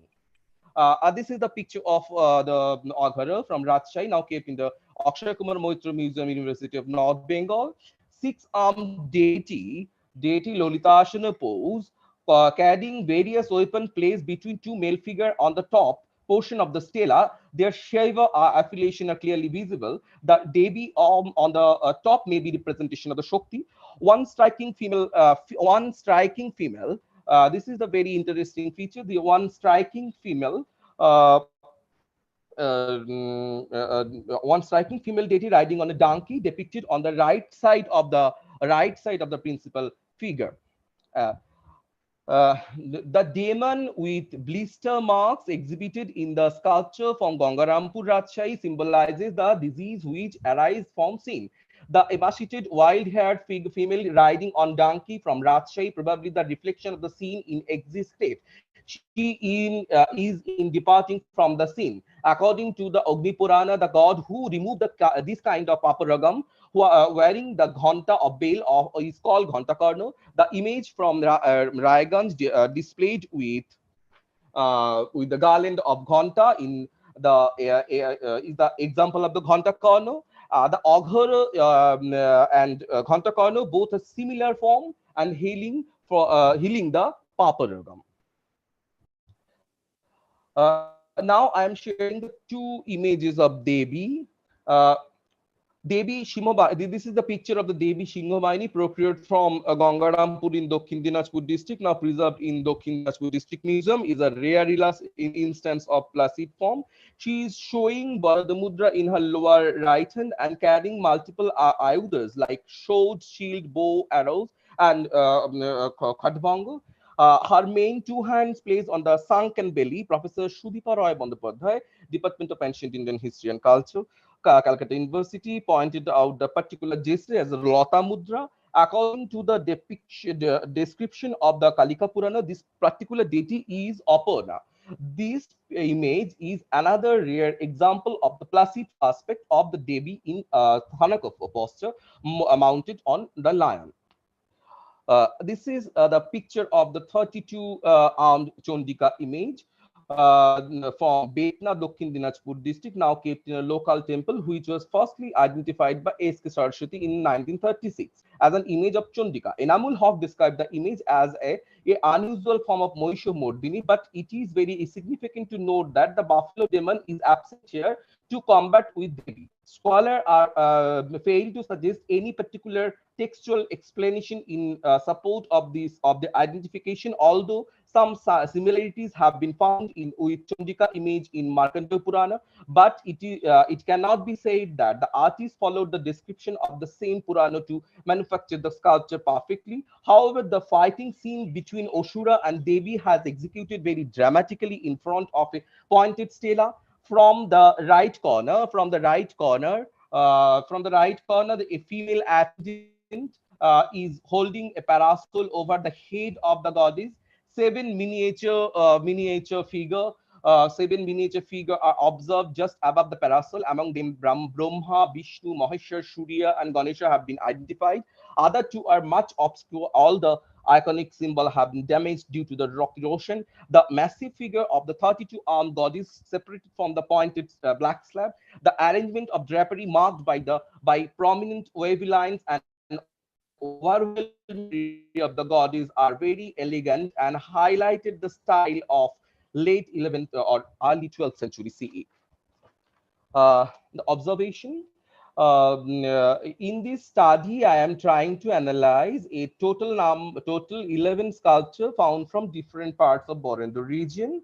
I have basically tried to explain some of the unique representation of Vishnu, Shiva, and Shakta deities, which are entirely sub-regional production of Bengal. All images are tentatively bracketed within 10 to 12th century CE. Micro-level analysis is essential to realize the regional variation of and the concept of the iconoplastic art. Images under study have been showing the regional development of the iconographic characteristics of Brahmanical deities.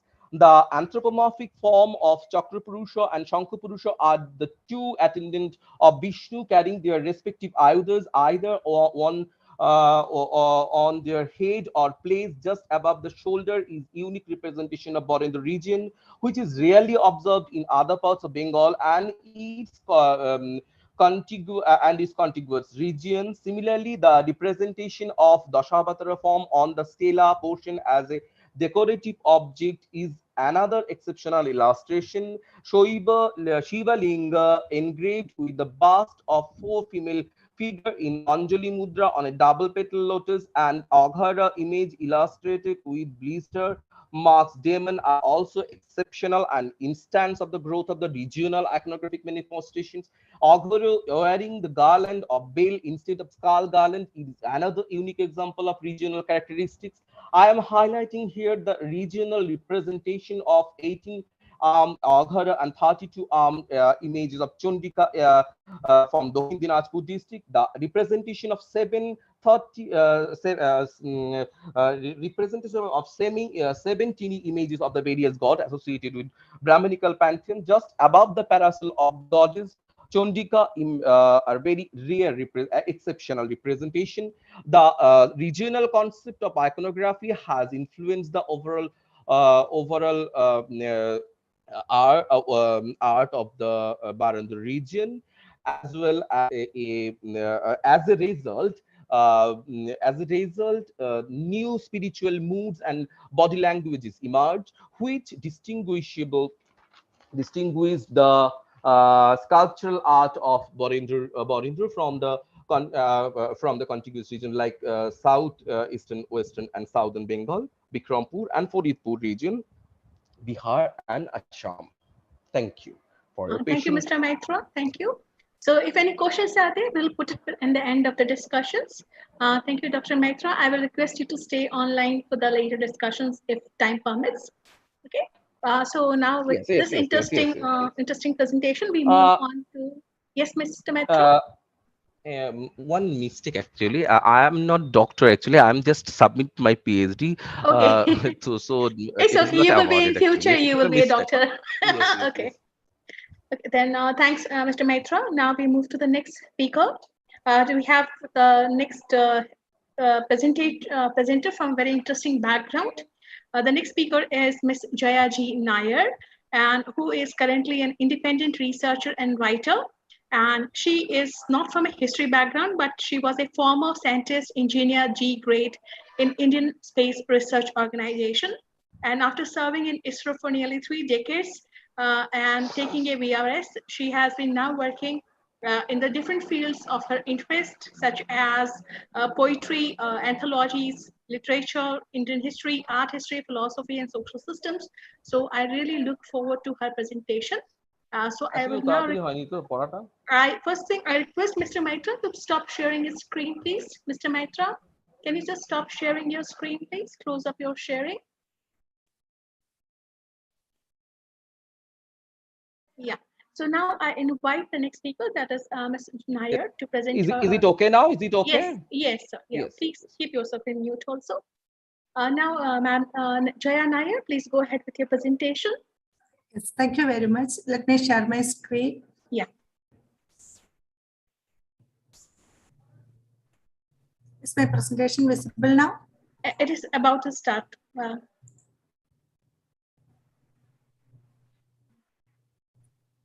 Yeah, it is visible. Please go ahead. Yeah, please. Thank you very much and good evening, everyone. My paper is titled The Color White, Meanings in Nothingness. So we know that color is one of the tools that artists use in all the visual arts like paintings, drawings, sculptures, ceramics, ornaments, and so on, not only to execute the art and to appeal to aesthetics, but also to symbolize different ideas and convey different layers of meaning.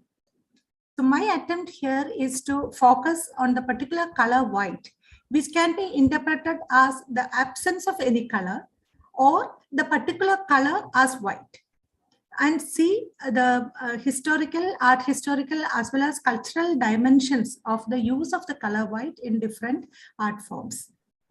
So when we look at the classical text, I find that in Silparatna, the color white is defined as one of the primary colors. Similarly, in Natyashastra also, white is defined as a primary color, the other primary colors being blue, red, and yellow. And these primary colors mixed together are supposed to give rise to the other secondary colors. The Navarasas, each of the Navarasas we find that have a particular color associated with that, and it is humor or hasya, which has the color white as the associated color. When we look at the ancient Indian art, trying to find out the use of the color white, could find that in the Lacridier caves, which date to the prehistoric times, we find that the use of the color white is there. The cave art is actually depicted in black, red, as well as white colors. And it's also assumed that there has been a superimposition of the different art images, with the white being the last one, the third one, which was overlaid over the black as well as the red ones underneath. And we see that different animal, human motifs, as well as different other motifs are represented along with geometrical patterns in this art, and white color is used. Similarly, the Neolithic, early historical, as well as late historical art forms are seen in the cave art of different areas like Kupgalu in Telangana, the Piklihal in Karnataka, as well as Tekalkota in the Bellary district of Karnataka, and so on. Similarly, we can see that in the Bhimbetka caves of Madhya Pradesh, where the earliest art is dated to 800 BC or 8000 BC onwards, we can see that the use of white and red colors are seen mostly, even though other colors are also sparingly used. And similar is the matter with the Jogimara caves in Chhattisgarh, where we see red, black, yellow, as well as white in the different art forms. And here the art forms are dated to 300 to 100 BCE in date. Coming to the Ajanta caves, we see that in Ajanta cave 1, the Bodhisattva Padmapani, the color white has been used to really bring out the details of the depiction. For example, to bring out the chiseling of the nose, the chisel nose, the shape is brought out by the use of the white color. And it is assumed that the white color was basically prepared by using limestone and corn shells and other shells which were easily available, powdered, and then made into a paste with the use of water, gum, and so on.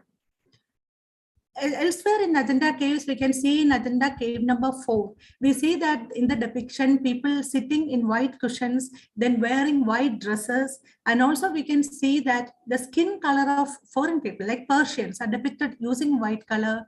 Then white is also used as a base color in printed garments. And white flowers are represented, as well as white horses and white umbrella and so on.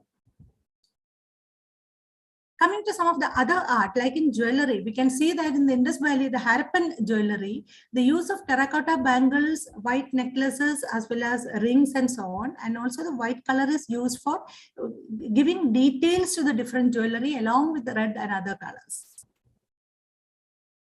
Coming to religious icons, where we can see that art has been used to heighten, bring out the religious experiences in the religious icons of all the different belief systems like Buddhist, Jain, Shaiva, Vaishnava, Shakti, and so on. And color has also been used to denote the different classical elements like the Mahabhutas. And we see that in Vishnu Purana, when it defines how Rudra, describes about Rudra being formed into two, dividing into two, with the female part further dividing into black and white forms, where these white forms are formed the multiform Shaktis. So the color is stressed there, the black and the white forms. And similarly in Silparatna, which defines how Shiva should be depicted, it says that when Shiva is depicted on walls, the color has to be either white, red, or the golden yellow of the sun. And we see that Shiva is usually represented covered in white vibhuti. And the depiction of Shiva in its Dakshinamurti style, which is actually the Murti of scriptures, the Dakshinamurti has got white complexion mostly, even though sometimes red and other complexions are also used. And then is depicted as wearing white clothes, white sandal paste on the body, and is shown as sitting on a white lotus. Similarly, bulls and horses in different iconography are also depicted using the white color. Now, moving on to the other religious icons of Indian religious icons, especially the Hindu icons, Goddess Saraswati, who is considered as the goddess of knowledge, is usually represented wearing white clothes and sitting on the white lotus. So this is one of the most easily recognizable usage of the color white among the Hindu religious iconography. Now, since knowledge as well as intelligence is represented as the absence of any impurity or any untruth. So that is what is brought out by the usage of the color white here. And the white lotus, though it actually grows in the mud, it grows up and then opens out to the sun and is devoid of any impurity. So that is brought out by the color of white in the lotus. And Saraswati is also the consort of Lord Brahma. The power of his intelligence, the power and the purity of his intelligence is also reflected in the glory of Goddess Saraswati, who is depicted in white. Other details of Hindu ideology, like spiritual enlightenment, there also the color white is the associated color. The usage of vibhuti or ashes applying on the body, indicating a sort of spiritual rebirth, is one example. And also we see that earlier the Brahmins who were considered as the icon of the caste system, the highest, and with the considered as has some correspondence with purity. The color white is the color associated with the Brahmin caste. Going across to the other religious icons, we also see that white has very significance in the Christian iconography, and it symbolizes purity, cleanliness, innocence, simplicity, and so on. We see that the white is the color of the mystical light associated with the transfiguration of Jesus as seen by John, Peter, and James. And we also see the color of white used in the garments of angels, in the bands of the small children, as well as in the burial clothes. And since color white is associated with birth and innocence, it is also the liturgical color of Christmas and Easter. Similar is the case with Islam, where the association of color white with goodness and nobility are seen in the Quran itself. This association of nobility with white color was understood in ancient Arabia itself, as also in Persia and Turkey. The faces of the blessed on doomsday is assumed to be of color white, as also the inhabitants of paradise are said to be clothed in white and green silk because they are reflecting these heavenly lights, the lights of white and green color. Now, coming across to the other art forms like the folk art, an example of Rangoli is taken as an example. There are many folk arts in India, and Rangoli is taken as an example here. This is, as we know, an art of making flower patterns on auspicious occasions. The idea is that such art will help to ward off evil spirits and bring prosperity. And the Rangoli art has got a provenance of white in color. The rice flour is essentially used for creating this bright color, and availability of rice will be maybe one of the reasons for its predominance in use. And it indicates peace, purity, tranquility, and so on. And Rangoli has got many regional variations, like in South, it is called Kolam, Chaupurana, Madana, Aripana, Alpana, and so on. But we find that it is one folk art which we can see all over India in one form or the other. And all of them have got this prominence of white color.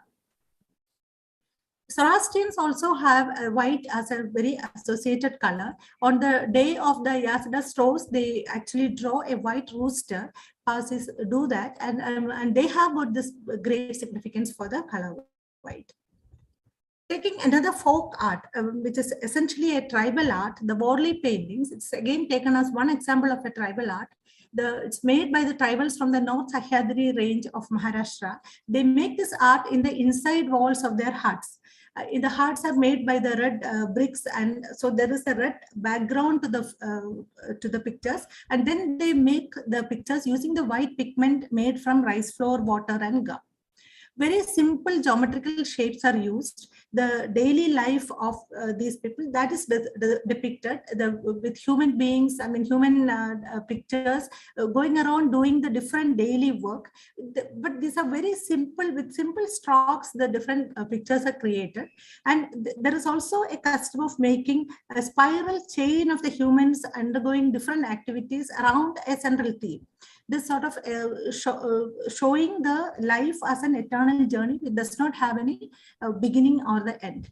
And the austerity is one thing that comes out in these Worli paintings, the austerity of using just two colors, using just simple strokes and so on. This actually reflects, it's just a reflection of the type of life that these people actually lead. Now, moving on to the other cultural spheres which we are currently living on, we find that the association of the color white with peace, truth, purity, harmony, etc. are actually continuing. And we know that the white flag is the internationally recognized symbol for peace. And it's also the symbol for surrender as such. And if you look at our own tricolor and the middle band showing the white color, which stands for again peace, and harmony in a country which is of myriad, very multidimensional cultural spaces are there and everything existing together. So that harmony is represented in the middle band of our tricolor as well. Then white color is associated with cleanliness, continues in the clothing of our medical people. And the white also is considered to be a light that reflects all the other lights. It does not accept anything to stick on to that. So this sort of idea of a detachment is one aspect that is brought out in the use of color white as the color for widows' clothing, as well as in the color for priests of all religions. The use of color white as the dress of the priest is something that we always see. Priests and the spiritual people, the use of color white in their dresses. So with this, I'm coming to my final slide.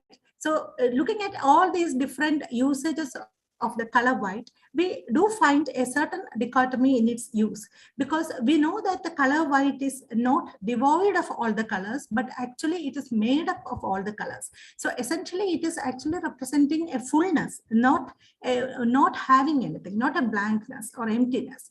Whereas traditional association of white color with purity and truth, etc., are actually stressing upon the non-presence of something. Like no impurity means purity, no ignorance means knowledge, and so on. So it is the avoidance or the absence of something, or absence of any color that was traditionally associated with color white, whereas it actually can stand for the fullness of color as well, which is one way in which the use of color white as spiritual, as the color for spiritual enlightenment, in a sense, actually embodies that. As also we can argue that the knowledge, when the Lord of Saraswati encompasses all sorts of knowledge, and that's why she is dressed in white. So that is another interpretation.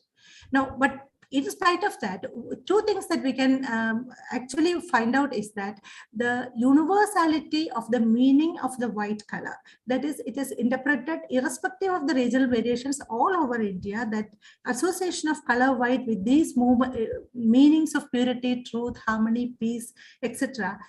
is continuing. And so that universality is there in space as well as in time, because it is also continuing eternally from the time of the Bhimbetka caves to this time, and it's continuing further. So this universality in terms of time and space is another aspect in the use of the color white. So these are my references, and thank you very much. Thank you, Ms. Nair. That was a very interesting presentation. Now with this presentation, we move to the end of the program. We have the last speaker, that is Ms. Pushpa Das. Ms. Pushpa Das is here with us. Is she there? Yes, ma'am. Yes, ma'am. Okay. Yes, ma'am. So just let me make a small introduction for you. So right now, Ms. Pushpa Das is pursuing her PhD in the Department of Museology from University of Kolkata. So Ms. Pushpa, please carry on with your presentation. Yes, ma'am. Wait a minute. Yeah.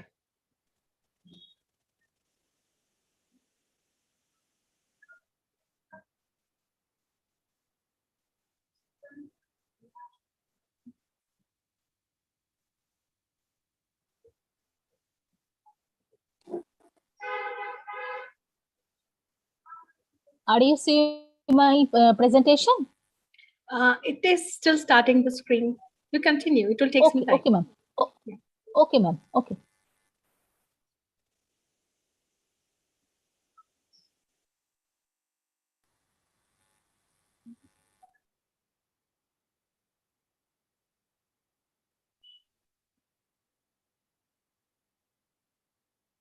Yes, your screen is visible, Pushpa. Please carry on. Okay, okay, ma'am. Okay, ma'am. Wait a minute. Just a minute. Yeah. Thank you. Good afternoon, all of you.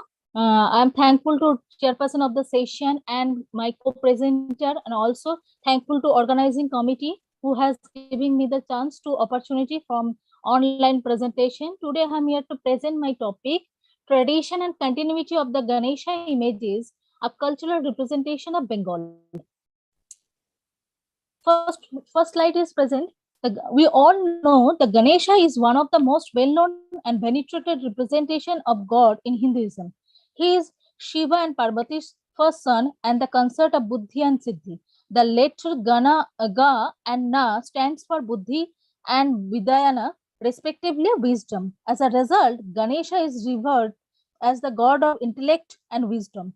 He is represented as a yellow and or crimson god with 4 arms and the head of the one-tusked elephant riding on or being attended to by a mouse, sitting down with one leg up in the air and bent over the other. He is usually depicted, his name is usually preceded with a Hindu honorific Sri or Sri. Ganesha is a popular and frequently summoned divinity because he is the lord of good fortune, who brings wealth and fortune as well as the destroyer of material and spiritual obstacle.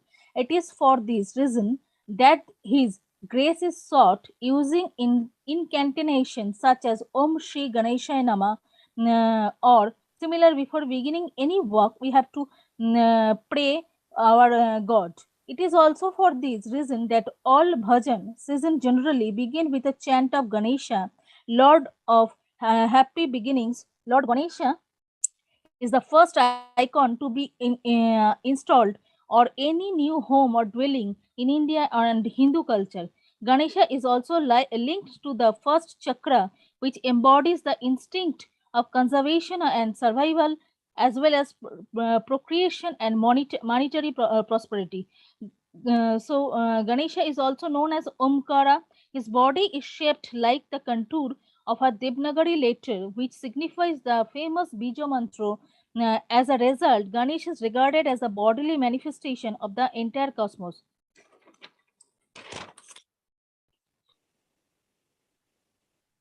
Sorry.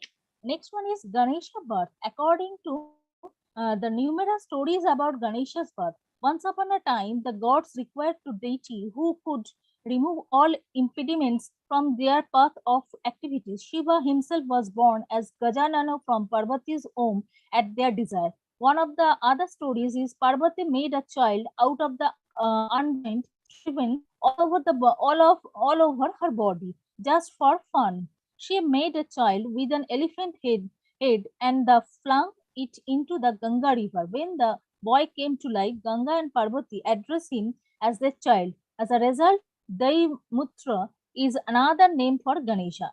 Another story is Parvati made a child image out of scarf on her body, gave him life, and told him to keep guard in front of dwelling. When Shiva arrived, the youngster, who had no idea who Shiva was, barred him from entering the house. Shiva was enraged and decapitated the youngster who had dared to defy him. Parvati was distraught when she realized what had transpired. Shiva, eager to make atonement, replaced the boy's head with the head of the first animal he encountered. He also named his new son as the commander of his Ganas or retinues. As a result, the boy was given the name Ganapati. Means Gana is clan or group, Pati means Lord. Symbolic description. Ganesha, the son of Lord Shiva and Devi Parvati, is known by several names, including Shamukha, Ekodanto, Kapila, and so on.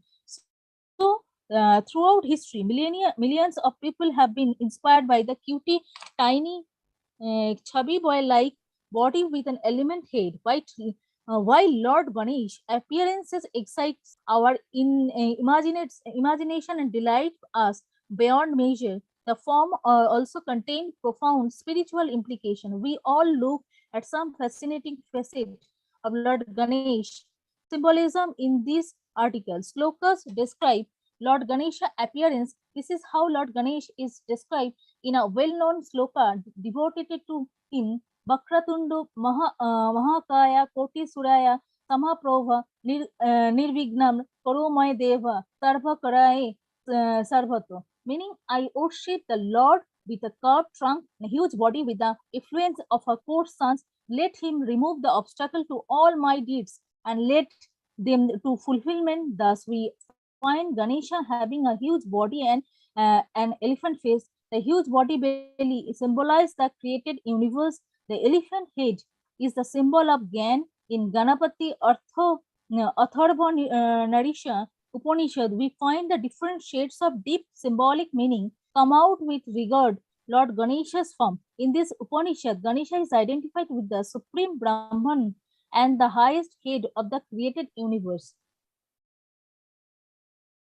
Next one is iconographic feature. According to J.N. Banerjee, an icon is a figure depicting a deity or a saint in a painting, mosaic, sculpture, or other medium that is expressly meant for worship and is in some way to another associate with the rites associated with the worship of various divinities. Thus, iconographic is a discipline of knowledge concerned with the understanding of major icon or images as well as the descriptions of their unique characteristics and significance.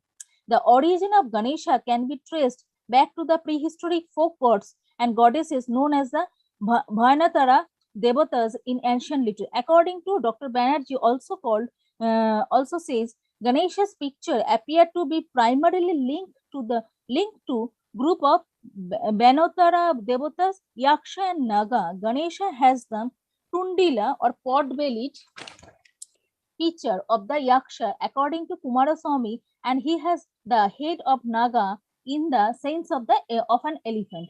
The formation of Ganesha image in a case study in the role of iconographic development. Despite all these, the most significant aspect, namely the elephant head, remained constant and unchanged. When Ganesha was in attendance on Shiva and Parvati, he was always depicted much smaller than his parents, especially in sculpture. When in a company of the Saptamatrika, Ganesha should be standing according to Supra Madhya Vedagama. The 7 devices were thought to be the female equivalent of the 7 great Brahmanas.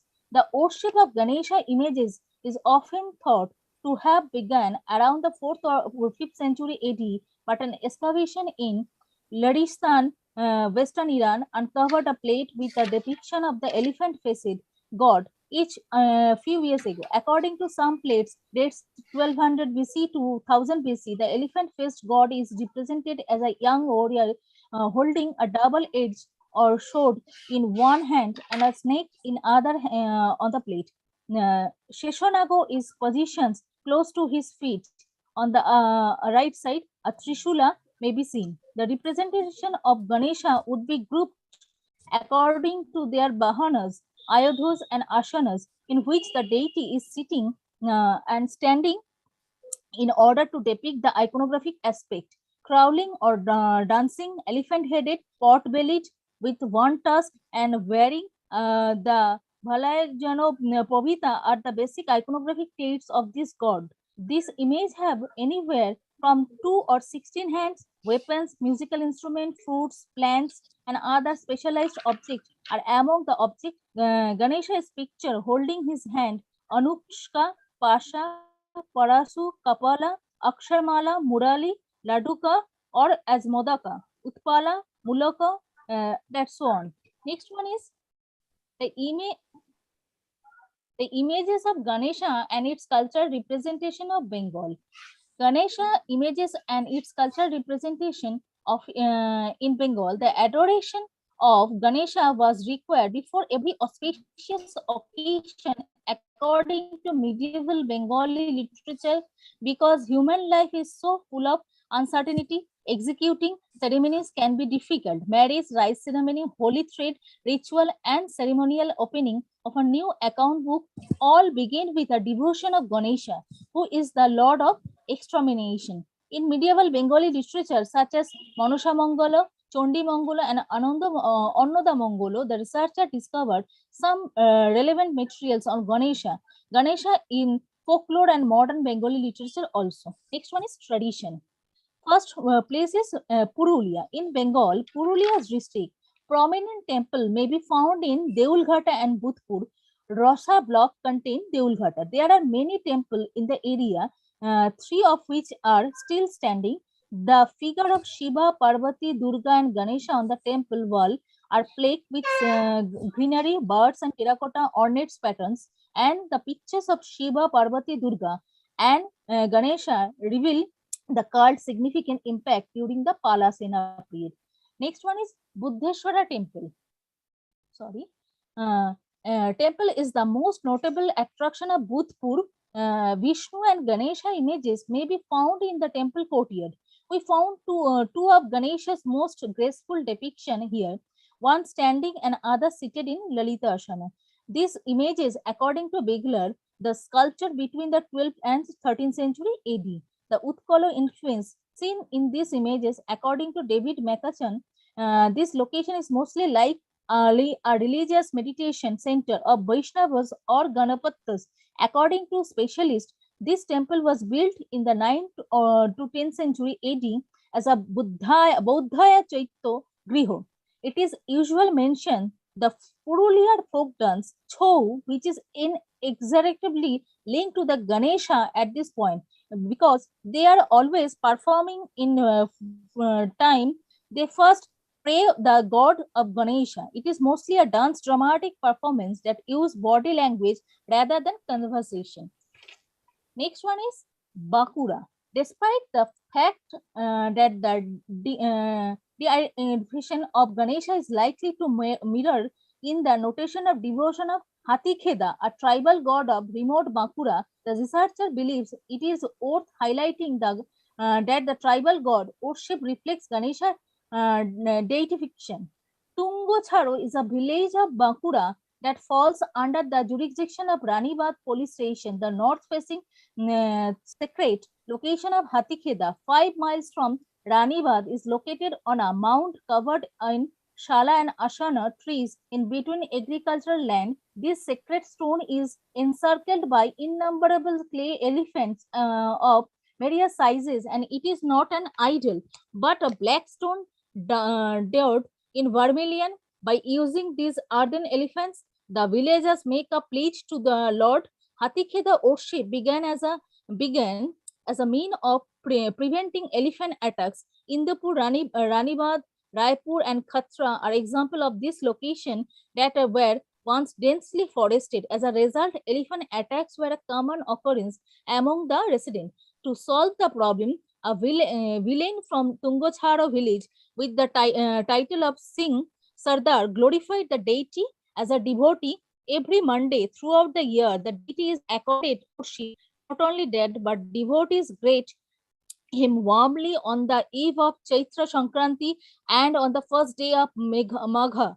This god is mostly worshipped by the Bhumijo, Khaira, Bauri, Mahato, Santal, and Metia tribes, as well as various Hindu castes. Next one is the Ekteshwar Shiva temple is located 2 kilometers from the town of Bankura in the southeast corner of the state. On the bank of the river Tarokeshwar is a massive ancient rock-cut temple with a height of 45 feet. A figure of Ganesha stands 31 by 2 feet tall and 13 by 8 feet wide in one of the complex leisure temple. Next is Bohulara. Another Ganesha images may be discovered in Bohulara, which is located about 3 miles from the Onda hamlet on the way from Bishnupur or to Bankura. The old term for the area of Bengal, that is the Ganga's western bank, was Lararu. The river Darokeshwar runs through the area and the Siddheshwara Seva temple is located on the river bank. According to Omiyo Kumar Bandyopadhyay, this period signaled the end of Jainism in Bengal province. According to Kumaraswamy, a temple was built in the 10th century AD over the ruins of a Jaina temple where Shiva, the strong deity of Rar, was installed. Apart from the Shiva Linga, Soroshi Kumar Saraswati believes the temple was built in the 11th century AD. The interior of the temple features 3 stone sculptures, Parshvanatha in the center, Ganesha on each side, and Mahishasura Mordini on the each side. Next one is Birbhum. Birbhum's temple building as well as the decoration is one of the Bengal outstanding architecture example. Excuse me, Ms. Pushpa. Please finish on time. Your time is over. Please conclude. Yes, ma'am. Take 2 minutes. Please conclude. Okay. Next one is come to the conclusion. Okay, ma'am. Just a flick. Next one is continuation. Today in Bengal, the celebration of Bengali New Year or Poila Boishakh began with puja. Professional, especially business people, are holding to the temple today, offer the puja goddess of Lakshmi and the goddess of Ganesha, opening to their new account book as well as the giving healthy prosperity of life. Next one is in Durga Puja, we have seen a Durga festival. This time is Ganesha and his collabo, a planting tree wife. This one, I have shown the picture. Left side is the Ganesha. Next one is Bengali celebrate Kojagari Lakshmi Puja, which is observed by the majority of Bengali families. On this occasion, people from East Bengal, especially in Bengal, worship goddess Lakshmi. So I have discovered that time Shaha and other members of the Bengali society brought this collabo and a banana tree home and linked with the goddess Lakshmi. Next one is Ganesh Chaturthi festival. We all know the whole India is celebrating, and also Bengal also are celebrated Ganesh Chaturthi celebration. Thank you for ma'am. Okay, thanks, Pushpa. With this, we have successfully finished today's last session, which was thoroughly online. So in this session, with the kind permission of Dr. Balaji, I would like to I don't think if anybody has a question. Balaji, sir, can you tell me if any questions are there from the audience there in the offline mode? Hello. Yes, sir. Yeah. Here, nobody asked any question. If Okay. question you can ask them, or you can conclude the session by putting your inputs. Sure, sir. Sure, sir. So I don't think there are any questions from this side also. So to conclude this session, I would like to just summarize the presentations which were made in this session. So we had total 8 speakers. One of the speakers, that is Vasudha Deshmukh, was absent. So first presentation was made by Dr. Shreyazi, who highlighted the literary as well as the iconographical aspects of Maya Devi through different schools and regions. Her comments were quite interested, but I will suggest that when she goes for the publication of that paper, she has to streamline her paper in a chronological order of put all the styles or schools of iconography so that some kind of chronology can be followed up in the paper. That's a suggestion I can make. Second presentation was made by Ms. Amrita Chakrabarti, who talked about the Dikpalas in Eastern India in an epigraphical, iconographical, as well as symbolic context. Her paper was quite interesting and thorough. Third presentation was made by Ms. Garge Sharma, who talked about development of Eastern India School of Medieval Art in Assam. So again, I will make a humble suggestion to the scholar when she has to publish her paper that the theme included many ideas. It was quite vast. So I would suggest if she can make it more focused on some selected deities or some selected areas, it will give much value to her paper, and the conclusions can be more strong and of high impact. The next paper presentation was done by Dr. Gomti Goda and Dr. Lenin Babu, who had discussed the theme of Ligodbhava Murti iconography across the Andhra region, that is in Andhra as well as Telangana, and they had very interesting presentation. Dr. Liki Teka talked about the epic character of Ravana in interesting iconographical perspective. But I will suggest her when she is publishing her paper, she has to do a lot of revision talking about Ravan, because the general introduction was very like common information. So she has to go through mythology and literary data to add more academic value to her paper. Mr. Arudra Mehta analyzed the regional aspects of selected iconography of Brahmanical sects from Bengal. He had taken a very interesting theme, but same issue which I had mentioned earlier also. The areas which they have taken, the concepts which they have taken is too vast. So if they can focus on select deities or select sects or religions, it will give more focus or streamline their paper. And Ms. Jaya Nair brought up a very interesting way to look at the color white in an archaeological as well as cultural context. And the last paper was presented by Ms. Pushpa Das, who presented the concept of tradition and continuity of Ganesha image in Bengal. So I wish her all the best for her PhD. And with this, these are my concluding remarks for all the presentations made in my session. And I like this opportunity to thank Balaji sir and the organizers and the members of the Indian Art History Congress Society who had given me this chance. And it has been an honor and pleasure to be with you whole day. Thank you, everyone. Yes, Priya. On behalf of the C.P. Ramasamy Foundation and the Indian Art History Congress Guwahati, I extend my sincere thanks to you, Dr. Priya Thakur. You have conducted this session very well, and due to some technical issues, you have handled it very well, and it was a very good administration of the session. Thank you so much, Dr. Priya. Thank you, sir. Hope we will meet physically soon in some way. Sure. Yeah. I also extend my thanks to all the paper presenters who have presented well. All the papers are very interesting, and kindly take the suggestion given by the chairperson while submitting the full papers. Thank you very much, one and all. We will conclude this session here. Thank you. Thank you, sir.